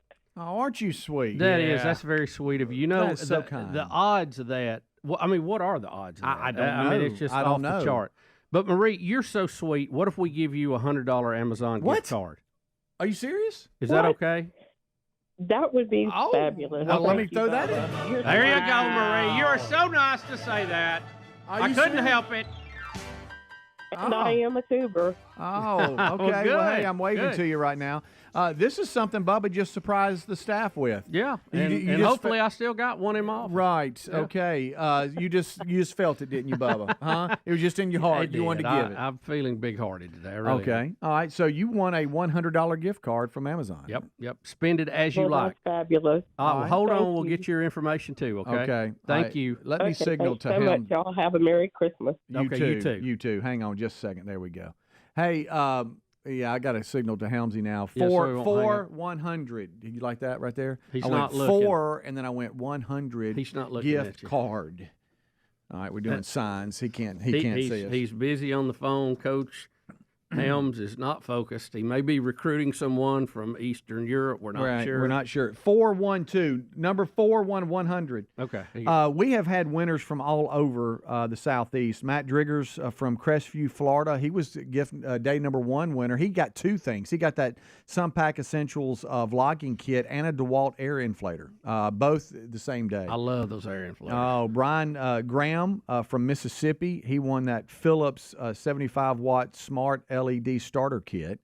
Then we had the scooter that we gave away. That was the picture we got out of Lauderdale, Mississippi. Brandon Harper won that. Then we had a bonus giveaway of a $100 gift card, and Frank Williams from Elmont, Alabama won that. I don't know if you remember that. Yep. Day 4 was that Echo Studio from Abbeville. Shep Watts won that one. Day 5 was the Google Nest Learning Smart Wi-Fi thermostat. Had that winner from Kentucky.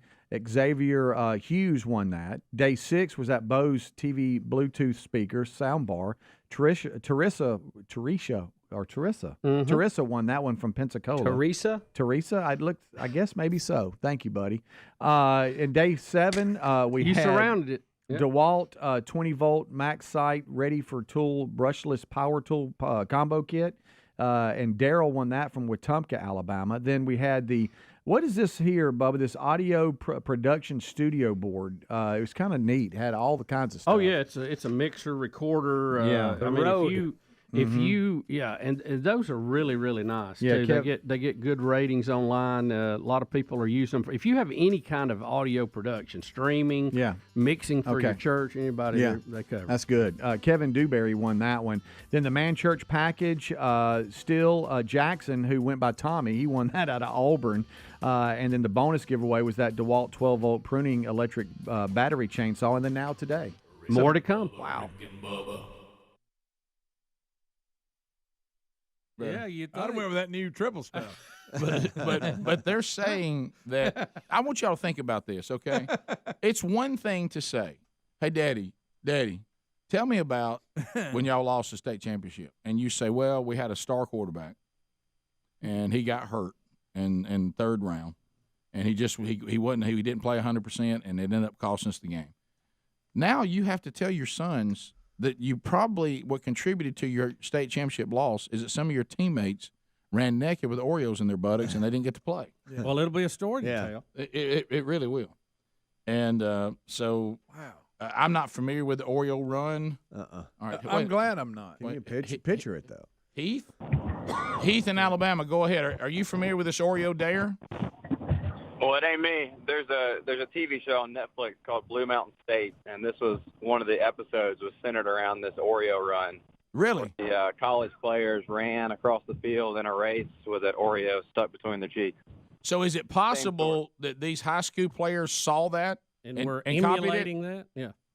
I would say that's very likely that that's where they got the idea from, yeah. And look, I'm just trying to think about it right here off the top of my head. It seems like it wouldn't stay there very long. I mean, I guess you got to really be. It seems like, to me, I'm thinking it's going to crunch up in there. If you're clenching hard enough to hold an Oreo, you might break it up a little. It'll be hard to eat. Yeah. Oh my gosh. Yeah.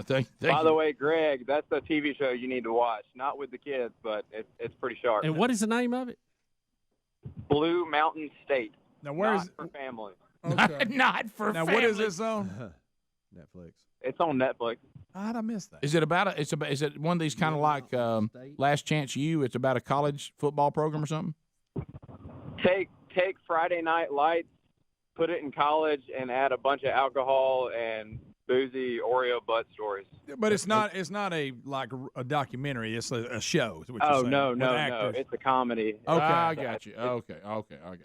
So undoubtedly, this football team saw this and tried to do it. Said, we'll do that. And let me ask you this. Now I know. Stay with me. Okay. First of all, I'd like to know how good of players these people are. They got caught. Well, it cost them state championships. All right. So let's stay there. That's a good word. Do you think this is an offense that you should miss the playoffs? I mean, you're volunteering. Yeah, nobody made you do it. No, and nobody made you do it. You're not hazing anybody. So they I don't even think they should be investigated suspended this. for it. They investigated this, and they said it's not hazing. It wasn't Right. some kind of hazing. Right. I understand. Just- I understand they're naked out just running not on wise, the field. I not got wise. you. I got And I think they should be in trouble with the coach and probably have to run and and all no that. question. But I don't know that I keep them from making a state championship run over the Oreo run. Now, if they were forcing somebody to do it, or they That's were a whole cramming, different or ballgame. you're cramming no pun. Oreos up somebody's butt, Right. that's different. But if you take an Oreo, put it in your own butt, and run down the field, That's true. Yeah, if there's no drinking bad or behavior. anything like that going on. Yeah, it's just you should be disciplined. But I don't think you missed 3 rounds of the Well, playoffs. Who was in charge of this? Who handed down that punishment? Was it the football coach? Was it the administration? How high up did this go here? They said they brought in 30 players, and they interviewed 30 members of the varsity team. 9 coaches. 9 coaches in front of all the parents. So they had a big gathering. They I guess the school officials sat down and they also had access, which I need to see, and examined footage from the various security cameras near the stadium. And look, a lot of people are upset about this. Urban Meyer is even so upset he is retiring from Ohio State. is he really? He really is. He really is, He by the really way. is retiring. Yeah. It's Is breaking it health news again? right now. Is it his health again? Yeah. But once again, So he'll be commentating. Urban Meyer is retiring again. Yep. It sounds like he's punishing the committee for not putting them in. Well, it may be, but I want to bring this other thing. Will he run with Oreos after the Rose Bowl? Yeah. What if he did? Just as a tribute. I wish they were playing Georgia. I don't like the matchup we've got with I them. don't either. I'd like to see him play Georgia. I don't want to see him play Texas. I want to see him play Georgia. We'll be right back. Georgia's playing. Rick and Bubba, Rick and Bubba.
talk over that. That's going to jam. I knew you'd like that. I like that. What's up? 7 minutes after the hour, the Rick and Bubba Show. Thank you for tuning in and being part of the little experience we call Rick and Bubba. Greg and Rick are out today, and if you've caught any of the show, you know that Rick's dad, Coach Burgess, legendary football coach, passed away last night. So Rick was up, him and Greg, most of the night, and they're with their family and doing the things they need to do, and we certainly understand that. So our thoughts and prayers are with them.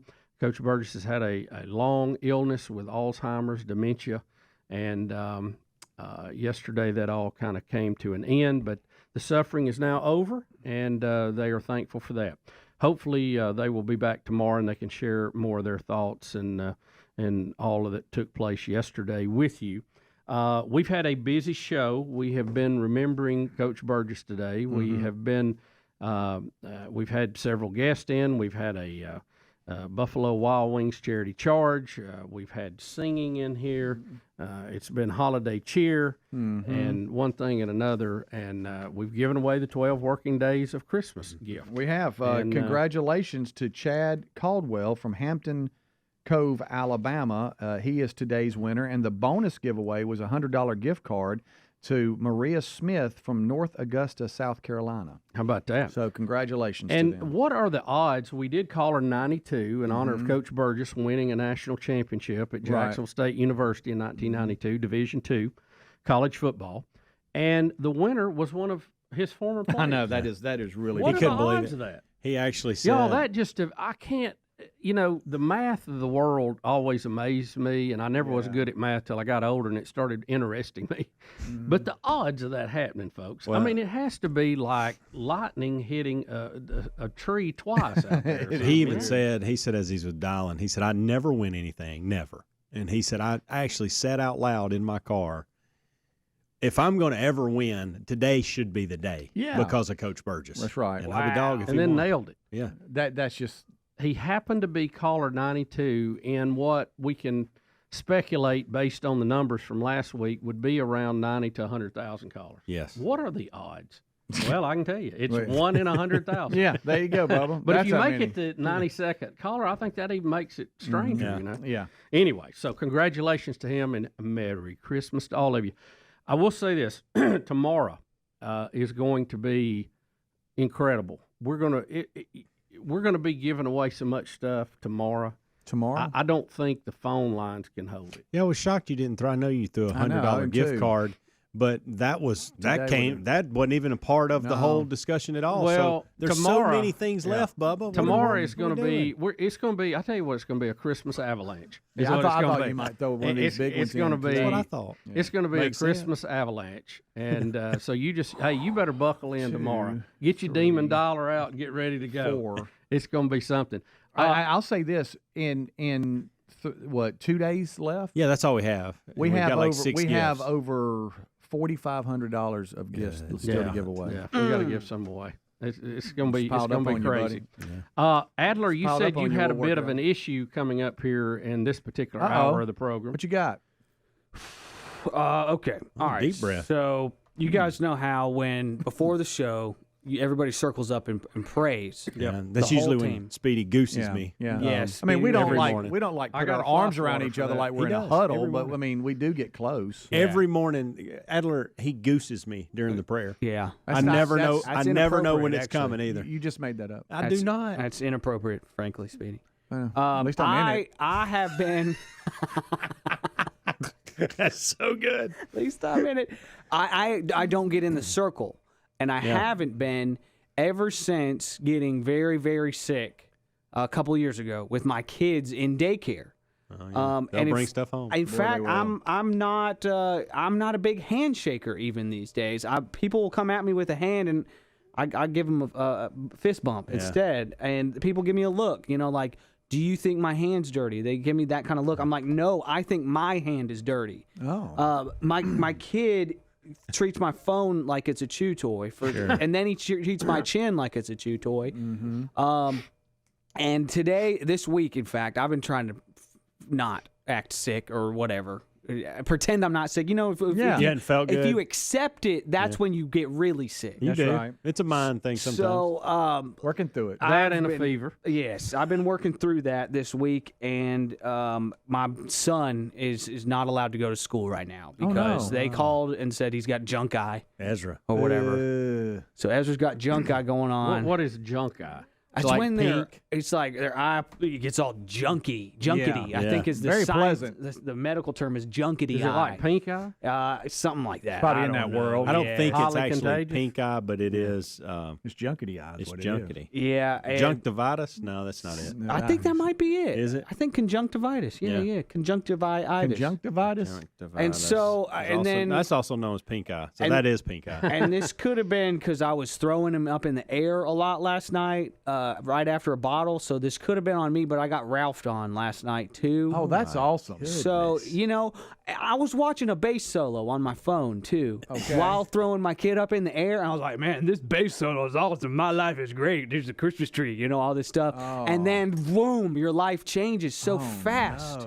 When you have a kid, things can just go from 0 to 100 real quick. Yeah. They sure can. And so that happened last night. Just rained on me. But I clothes, became where we at? Above shoulders or Don't talk about on it. my shoulder, Don't talk and about then down my chest, and then down my back a little bit. Oh, that's great. Yeah, I That's can't. good. So that was last night, and we You're gonna lose me for the last hour. Yeah, so I'm so sorry, but I got a little man. My wife texted me just now. I got a little guy coming this way just for the last 15 minutes of the show. We'll stay away from you guys. I'm sorry. We got no options. We got no options. You bringing that in? I have a crib in here. So you're bringing Adler, conjunctivitis in here. You're I'm bringing a sorry. sick kid to the studio. Just don't come in. Don't shake our hand. Don't hug us.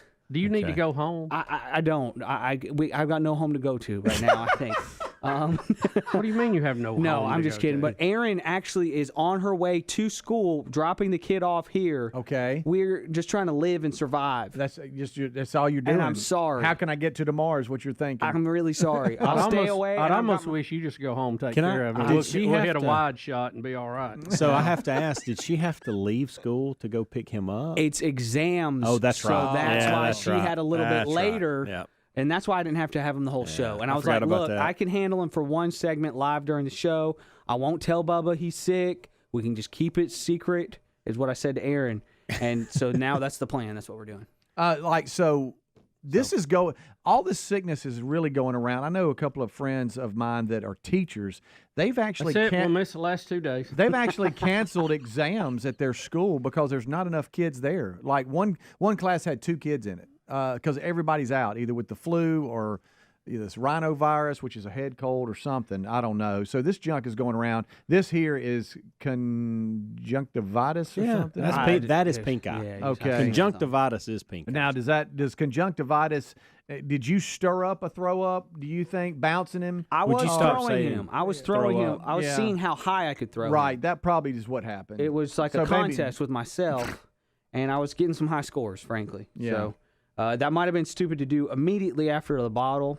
Well, I'm gonna try not to dumb. be an Probably overgreeter because stupid you on know my me. part. I'm gonna want to hold him, but I got to I fight the wouldn't. I feeling. would.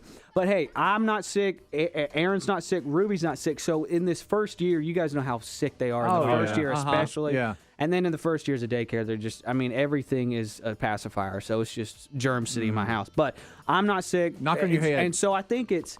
I think it's adults only. That sounded like wood. It by the did. way. Oh well. I'm a blockhead. And is y'all's eye itching now like Yeah. mine? Yeah, I is? don't Don't touch your burning. eyes. Don't It's touch your burning. eyes. Yep. Rick and Bubba.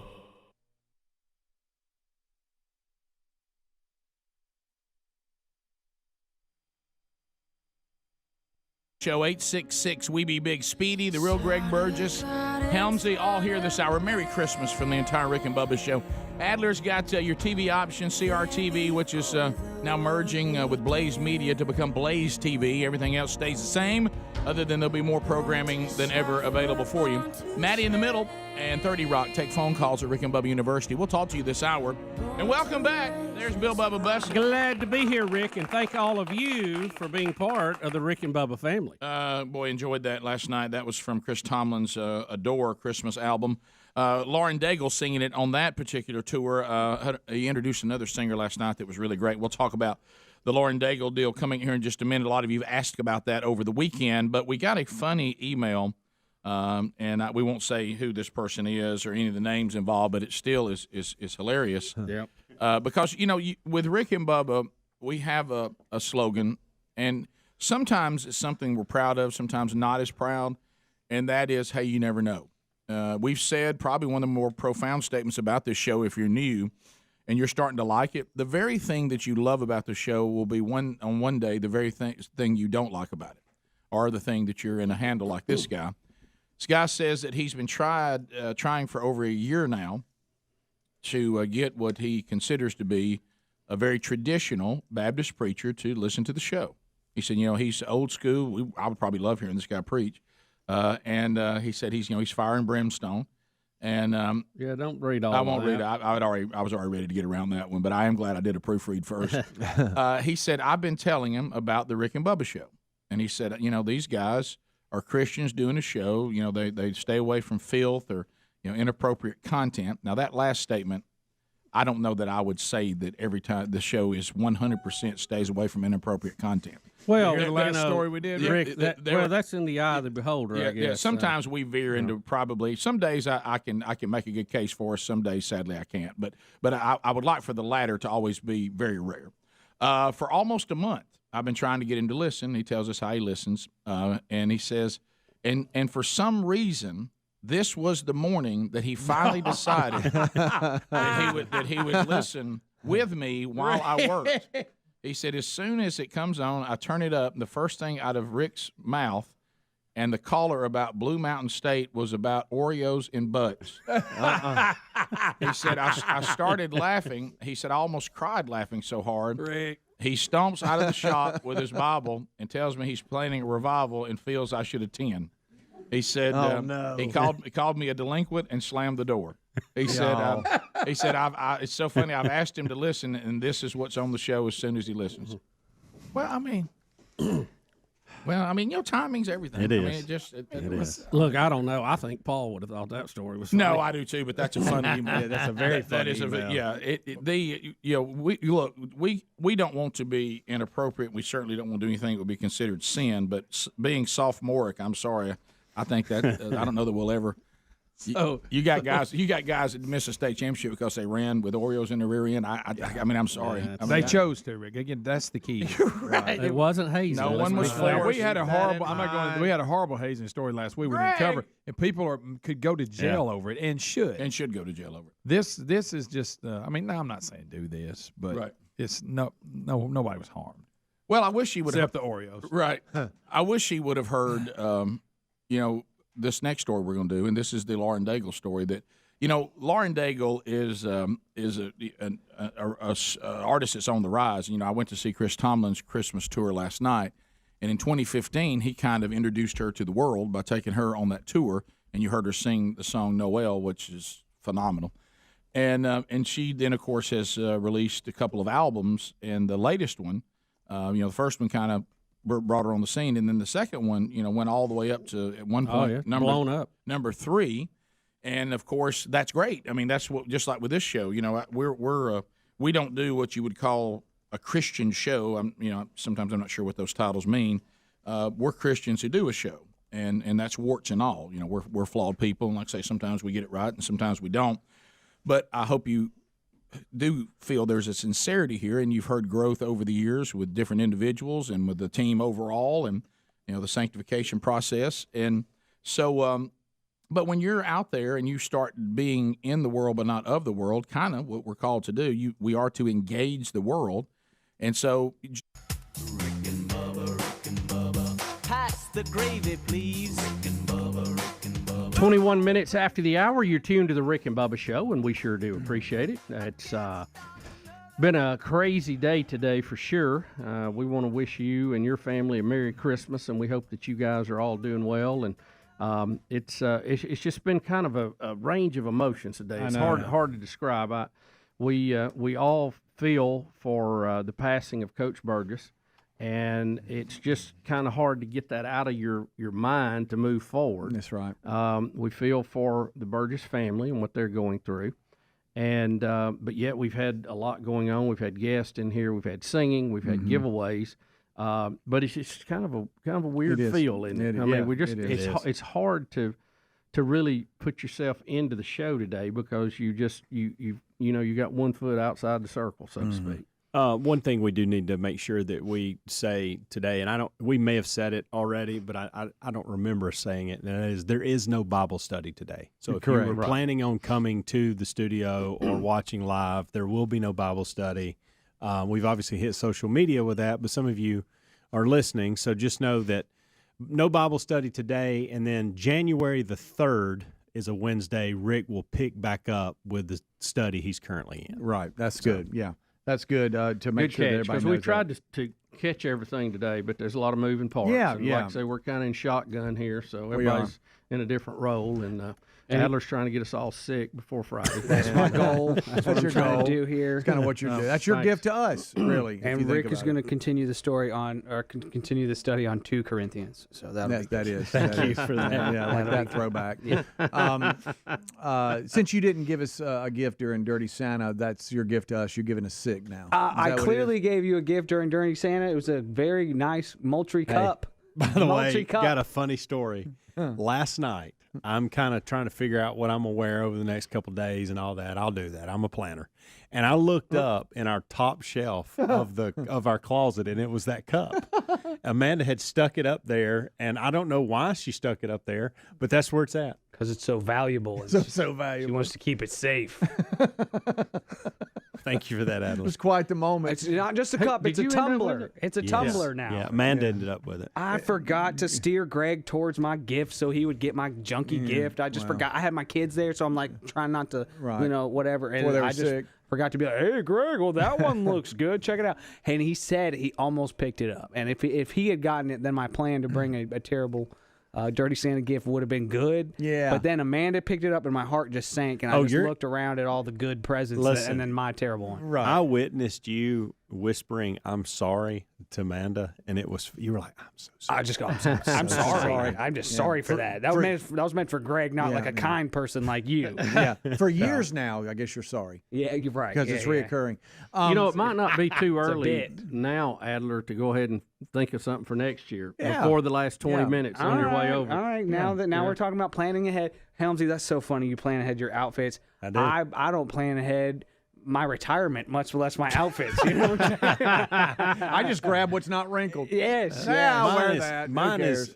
It's not so much planning. It is. Yeah, it is. It's planning, but it's like, do I have a couple pairs of underwear laying right here? I don't need to be, washing clothes and all that. So yeah, how many wears do y'all go before you wash a pair of jeans? If you have a typical day, I'm talking about like I've just come to work and that's pretty much it. Not I've gone outside and done some work in the yard. That's different. Month or two.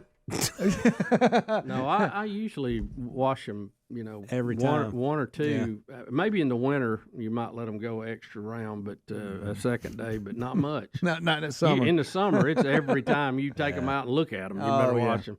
The emailers, and y'all are all so kind because you're emailing your Coach Burgess stories, your memories, best of moments that is a reminder to us to play during the Christmas break. But the telling of him standing in the ant bed, the football story is classic, and we'll talk more about that if the Burgess boys join us either tomorrow or Friday for the big year ender. That's still all planned, and Scott Gorosky is supposed to stop by. What's Eating Gorosky is there, and I talked to Gary yesterday, and he says he's still bringing pies. No matter what, he wants. That day just keeps on giving. And it'll be nice since we'll all be sick by then. Yeah, right. Yeah, probably wearing sunglasses for our pink eye. Bob Costas style. Yeah. How close is Ezra to being here? He is minutes away. Hopefully this break, but maybe the break. But we don't need to be around. But don't, hug him or kiss him on the cheek. I'm gonna because I can't help it. But you guys should not. Is Aaron actually going to come in here? I think I'm supposed to run out during the commercial break. Well, that's kind. Well, she's got finals to get to. She does. It is a weird week because my kids have been coming in and out. You want to just run on home, Adler? You could do that. I've got so much post-production to do. Yeah. Yeah, he can close that door. He's off in his own little world anyway. Yeah, I mean, sometimes he forgets he's even on air. Yeah, he'll say anything. I had COVID like 6 or 7 times back behind this glass. I just never told you guys about it. So it's worked out great so far. Oh, my goodness. All right, so we still have a lot happening. Some upcoming events Bubba, you crazy guy. Now you're out in the weeknights and having a good old time tomorrow. We got Rock On tomorrow night at Jack State. And that's going to be a benefit concert at Jacksonville State. It's going to be, what time are you going to be there, Bubs? I think, I need to look. I think it starts at 7. Okay.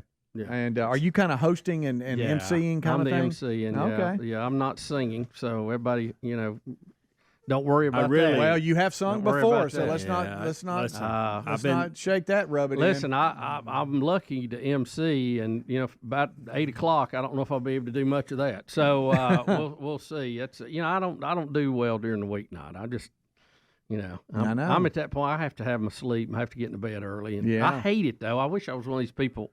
Needed 4 hours every night and wake up like a hummingbird, but that's unfortunately not the case. And now that I'm fighting off a virus. Yeah, right. They want to keep your immune system strong. Right. So Bubba will be there at the JSU benefit concert at Jacksonville State tomorrow night, 7 o'clock ish. I will be the in-game stadium MC for the 2023 Birmingham Bowl at Protective Stadium coming up on December 23rd at 11 a.m. Troy and Duke, both with. A transition with head coaches. I didn't even realize it till here recently, getting prepared for the game, that Troy's head coach, this past Friday, accepted the Tulane job. Yeah. So he is gone, and the Tulane coach went to Houston, right? And then the Duke head coach went to Texas A&M, and Penn State's defensive coordinator went to Duke. So it's just musical coaching chairs here. But anyway, it's going to be two great fan bases at Protective Stadium for the Birmingham Bowl. We'll have Mark Meadows in tomorrow, the general manager. He comes by and talks about how much fun the bowl is going to be. And it was cold last year now. It was real cold, but it was a great turnout last year, and we're looking for another one this year for the 2023 Birmingham Bowl, sponsored by 76. So that's going to be a lot of fun as we lead towards those the Birmingham Bowl. And then, like we talked about, Helmsy, you're going to New Orleans for the New Orleans Bowl for JSU this weekend. Oh, nice. I think we are too. So. You're going to end up going? Yeah, I'm going to ride with Helms. Oh, boy. Stay off Bourbon Street. Just about the time that, there were things I thought that were unfair that were brought against her, like she shouldn't go on Ellen's show and she shouldn't go on the Tonight Show, and I totally disagree with that. I think that she should, if she gets the opportunity, as long as you don't compromise the faith, you don't compromise Christ, because her lyrics are deep, her lyrics are uncompromising, and they're unapologetic about her devotion to Christ and who Christ is and what he's done for the world and the good news that is found in Christ. However, when you go out, there's two things you got to deal with. You're going to have to deal with the world who may oppose you, and she was doing pretty good there because she was kind of what the Bible teaches as the church, as far as we can control, and that's the key when you look at the scriptures. As far as we can control, we are told to try not to be at odds with people for no reason. Now that doesn't mean that we compromise truth just not to be at odds with people. That's not what he's talking about. Don't go out and be the type of people that nobody wants to be around, because then you're not going to get the opportunity to talk about. They should see something in you that draws them to you and to Jesus, not something that repulses them about Jesus. So, but I think sometimes people confuse that as that the Bible's teaching that you keep your mouth shut when it comes to truth, and that actually, now you're in conflict with other scriptures that say not to do that. Now, there's certainly a way to do it, and I'll speak just for myself. There's been times I feel like I was under the authority of the Holy Spirit and handled it correctly, even sometimes with righteous anger. And then there's been times through my sanctification process and my maturation as a follower of Jesus that I probably haven't handled the truth as well as I could have. And I'm certainly allowing Christ to change me, and hopefully I'm better at that today than I was even last year. So when we come back, we'll unpack this story because you can almost see. Now, I will tell some of you out there, and I didn't know who this person was either when we had the Jen Hatmaker story here recently. I don't think that we lumped Lauren Daigle into the Jen Hatmaker deal. And undoubtedly, Jen Hatmaker was a well-known women's speaker and author, and I don't think she's to the level of Beth Moore, but she's kind of in that same top 10 of women speakers. And she did what a lot of people do, and, of course, certainly I can understand. I know what this is like. people will have a certain commitment to God's standard on something until it comes into their own house. And then when it comes to their own house, conveniently, they start changing God's view because it makes their life easier, which Scripture says that's matter of fact, your life's not going to be easy if you decide to be a follower of mine. It will actually be the opposite, because the world will oppose you, and the world will hate you, and sometimes the church, and I'm putting quotations around that, will come against you. But, because there's a lot of people, false theology came on the scene right when the church was established. Look at how many letters Paul's trying to clarify. Right. Hey, y'all are hearing some stuff that's not true. So the problem is when sometimes, me included, people are afforded platforms before they're ready to really handle it.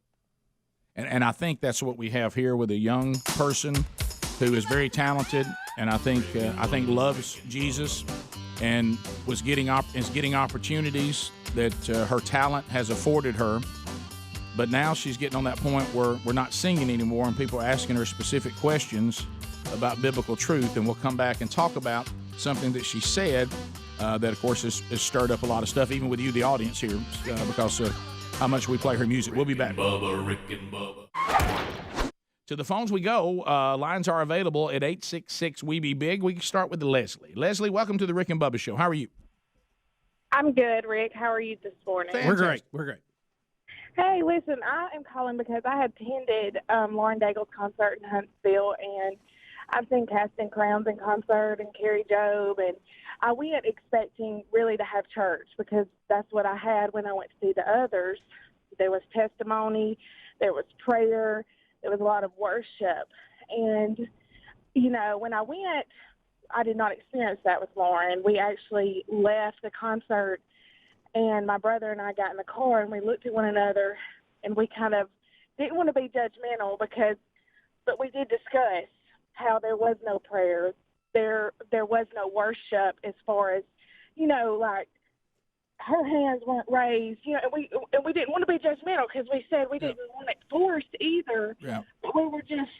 Well, let me weigh in on you, because it's interesting you brought that up, and I'm going to see if I can't. And again, I certainly don't have all the answers, but I can tell you just based on what we do for a living too. But my wife went to the concert in Birmingham, and she said the same thing. She said, the singing was phenomenal, the music was fantastic. She's super talented in her song.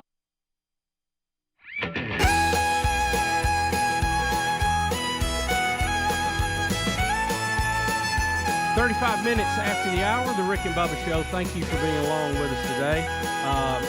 It's been a difficult day. Hearts are heavy with Coach Burgess passing away, but we've also had a lot of good things going on, and we appreciate all of you being a part of it. We've had some really good phone calls today, and we're going to do some more phones here in a minute. College football is at the forefront, and a lot of people in Florida were not happy about Florida State being left out.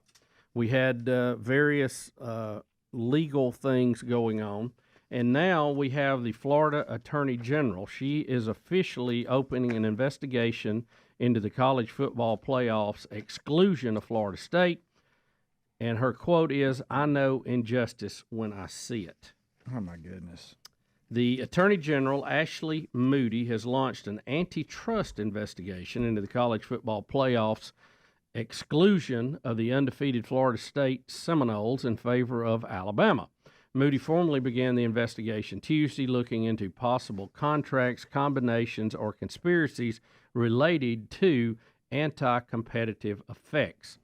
This is just the latest escalation in a series of announcements by the state and federal politicians since the Seminoles were left out of the four-team field on December the 3rd.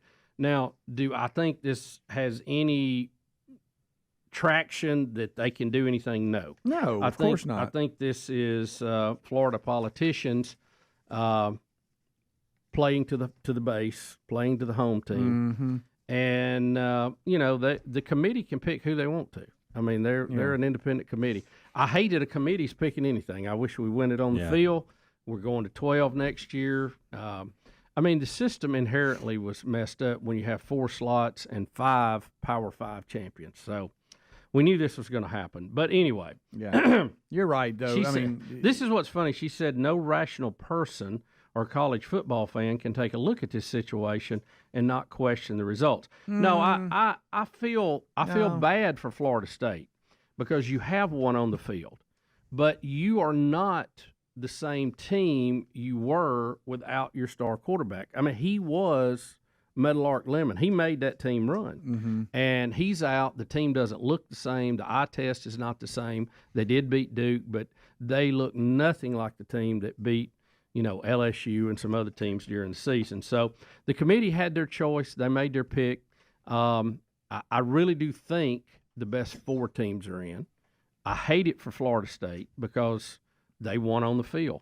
But what do? It's like playing musical chairs. We got 4 chairs and 5 players. So what are you going to do? This clears itself up next year. I wish we'd have gone to the 12-team format 20 years ago. But, I've always wondered why we didn't.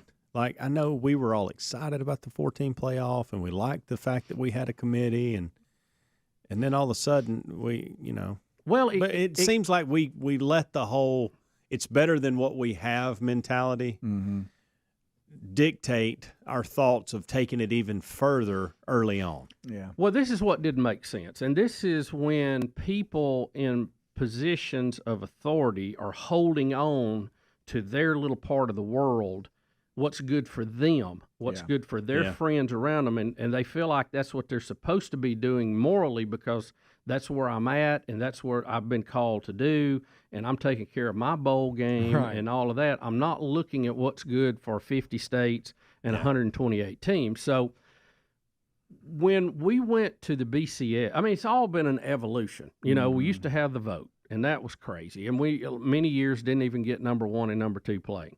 Then, because of the bowl alliances, Then we went to the BCS. We're taking people out of it. We're sick of people's opinions. We want computers only.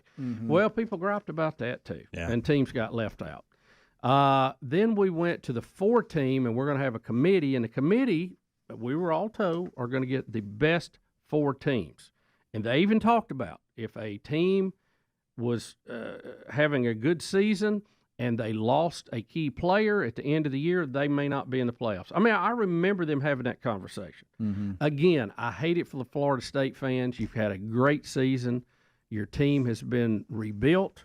You're a competitor. I think college football is better when Florida State is a good team. No doubt about it. But I don't know what you do with this. So next year we go to 12. But see, this is what drives me crazy. So Division III, we've talked about this, Division II, 1AA, they've had a playoff. So as long as I can remember, it wasn't always there, but they for many, many years, and they had wasn't it like 32 teams in it or something? Something crazy number. Listen, college football Division I, FBS, is the only sport that doesn't have a playoff. Yeah. Period. I can't think of any other. Can y'all? No. Well, and part of that had to be the fact that the people who were running the show did not want to let go of their power in this. So if I'm a bowl game and we have our parade, we have our TV deal, and we have our contract with 2 conferences, and hey, Jimmy Jam, why do I want to give that up? I've got a good seat here. They make a fuss over me. I get food, and why do I want to mess that up? We're making money. It's good for the town I live in, and that's more important than a playoff.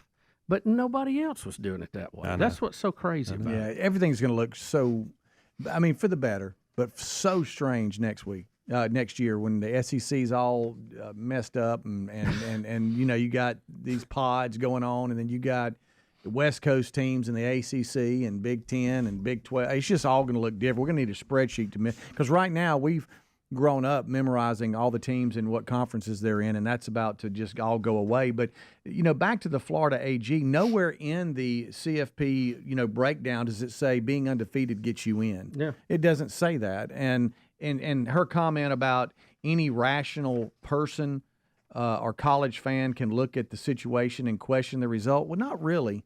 Unless you're a Florida State fan, to take that aside and then take Alabama fans aside, because I know who you're rooting for. Yeah. Just an average fan, the eye test showed you who was better. I mean, and it really wasn't even close. And I hate that we have to even use the eye test, because we should, if we, and I've been a believer of this. I mean, I don't like eye tests because we could look on paper and go, well, that team's playing that team, they ought to win. Why even play? Right. Let them play on the field. I've always thought that. Yeah, and we're moving that way, but you can't fit a square peg in a round hole, and that's all we had to work with this year. Yeah, and the eye test really was when I was talking about conference championship Saturday, because you had the SEC championship game, and then right after that, you had the ACC championship game, and you're like, well, this looks different. And it did, but you know what I'm saying. I don't want it to be a beauty contest. No. I thought Booger made that point very good. I don't ever want it to be a beauty pageant. Well, I think. Well, and I don't think so. I think an 11-1 team could be better than a 12-0 team just because of strength of schedule. Sure. I mean, and you look at Florida State's, their strength of schedule was in the 50s, and Alabama's was 5.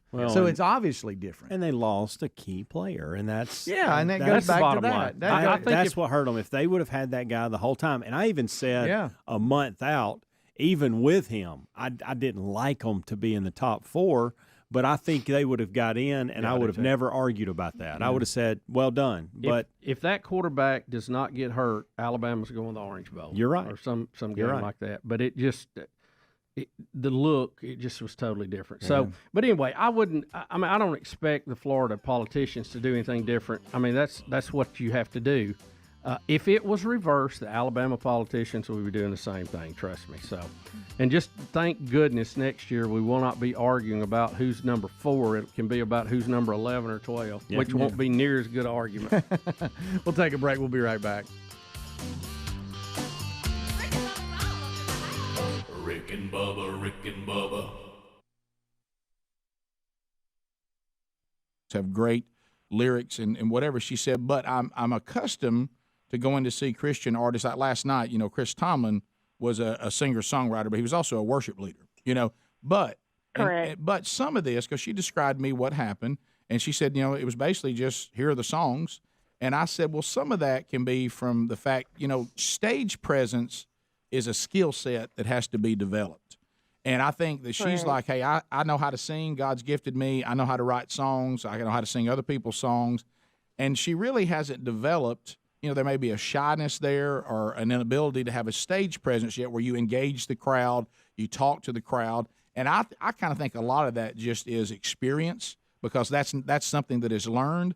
But also you have to understand that even here, there's people that would like for us to come on here and do the spiritual part of what we do, 16 segments a day, and, to pray here on the air and, talk about verses and unpack that. And we do that, but we don't do it all the time because we're trying to go out and, as Jesus told us, to be, I hate to say this, Bubba, I'm sorry, as wise as the serpent and as gentle as a dove. Thank you, Rick. Appreciate that. There also has to be a strategy to give your best shot, like Paul talks about in 1 Corinthians, which is kind of our unofficial mission statement when he's saying become all things to all people, so that then when you develop a relationship with them, then you've earned the right to then present the gospel. And he says, if you're someone and you know that the eating restrictions are no longer in play, but you're with someone who still wants to practice those eating restrictions, then don't eat something like that in front of them to offend them.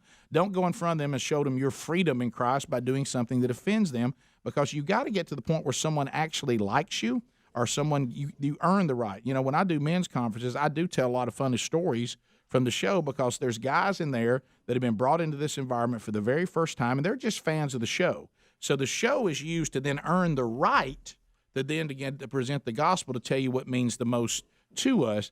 And I think Lauren Daigle is walking that right now and trying to figure out exactly how to do that. And she's going to make some mistakes, and she's going to stumble along the way. She's 27 years old. Yeah, still fairly young. So I wouldn't be overly critical. But however, let me be clear: you also don't give her a pass when she does something that is incorrect. She needs to be corrected, because all of us do. That's called accountability, and I believe in severe accountability because it saved my life. So we definitely don't want to give her a pass, but we also don't want to sit there and throw her out in the trash heap and say, well, we're done with her. She's not doing worshipful things at her concert, and she said that thing about homosexuality. Now, if she continues down this road and pulls a Jen Hatmaker and says she thinks God's changed his standard on sin and starts putting out false theology and becomes a false prophet, then that's different. But I don't think we're at that place yet. I think this is a mistake. I hope and pray you guys are right. Well, and we may be wrong. You know what? When we got in the car. Yeah, well, we're kind of Monday morning quarterbacking this like you are. And giving you what I think the standard is, and we'll see how it all plays out. But I will tell you this: my wife did come home and say something similar to what you said. She said, it was wonderful, but there wasn't that worshipful experience. But again, that may just be a style. I don't think she has to have that to be doing what she's supposed to do. And there may be a time and place for that. She may have some events that are more that way, some that are less.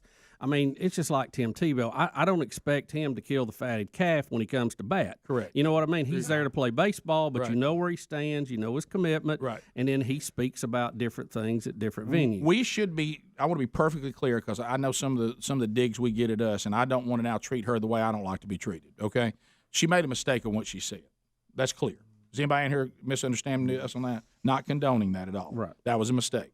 However, there has to be a side of us that's celebrating that right now an artist who doesn't do campy, inch-deep, mile-wide songs is getting to perform these songs on The Tonight Show, on Ellen, and other places. Now, she's got to be able to handle walking that line, and it is difficult because you do generally want to be liked. You want Ellen to like you, which is why you don't want to trash Ellen right after you've been on her show. I think it's a human nature, Rick. Right. We all want acceptance and to be liked. And I don't think there's anything wrong with saying that. Yeah, That's and how about this? Part of our DNA. Hey, how about this? I like Ellen. Yeah. I don't have any. I think she does what she does well. Right. Look, I like Apple computers, but I certainly oppose Tim Cook on his view on God's standard for marriage. Yeah, I mean completely 180.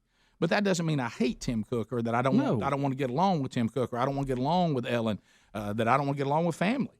But then when people force you to draw lines though and say you either say this is okay or we can't have a relationship, now that's different. Well, that's their choice. Yeah, that's a whole different animal then.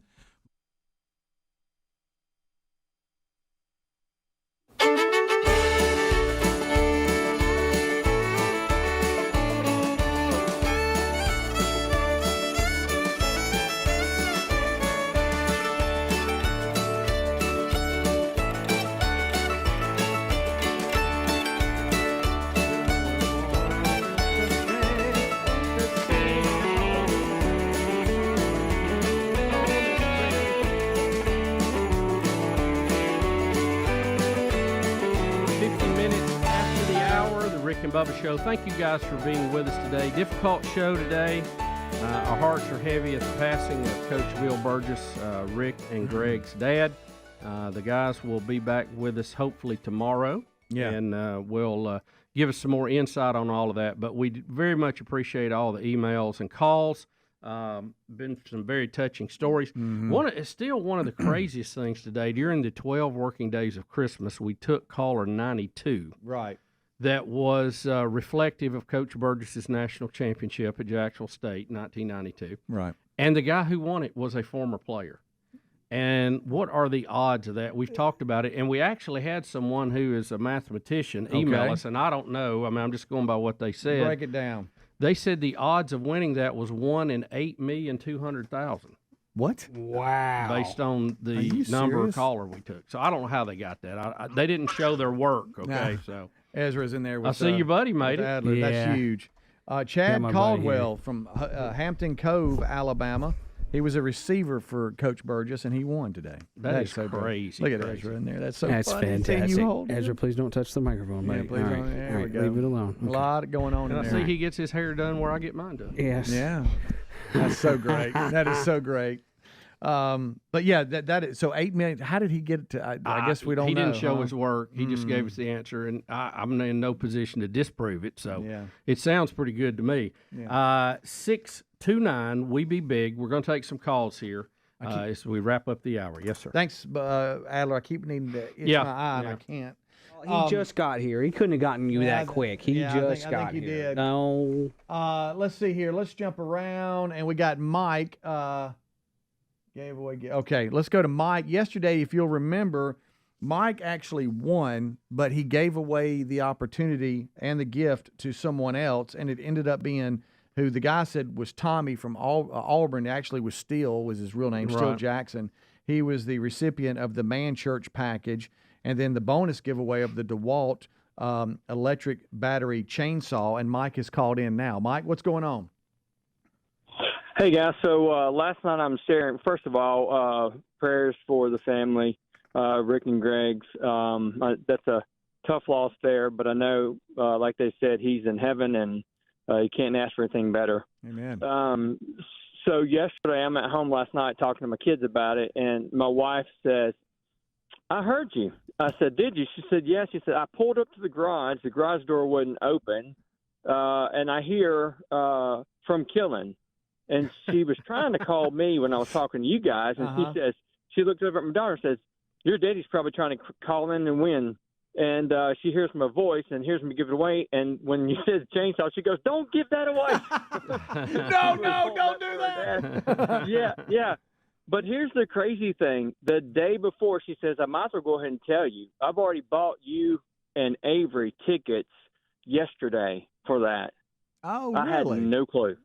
Yeah, wow. No. That clue. is It made my so- hair stand up on my arms. It was insane. Well, Mike, I appreciate you listening to the Holy Spirit, because you were a true blessing to Steele. He was so excited, man. And Yeah. appreciate you giving that away, and tell your wife thank you for letting you do it.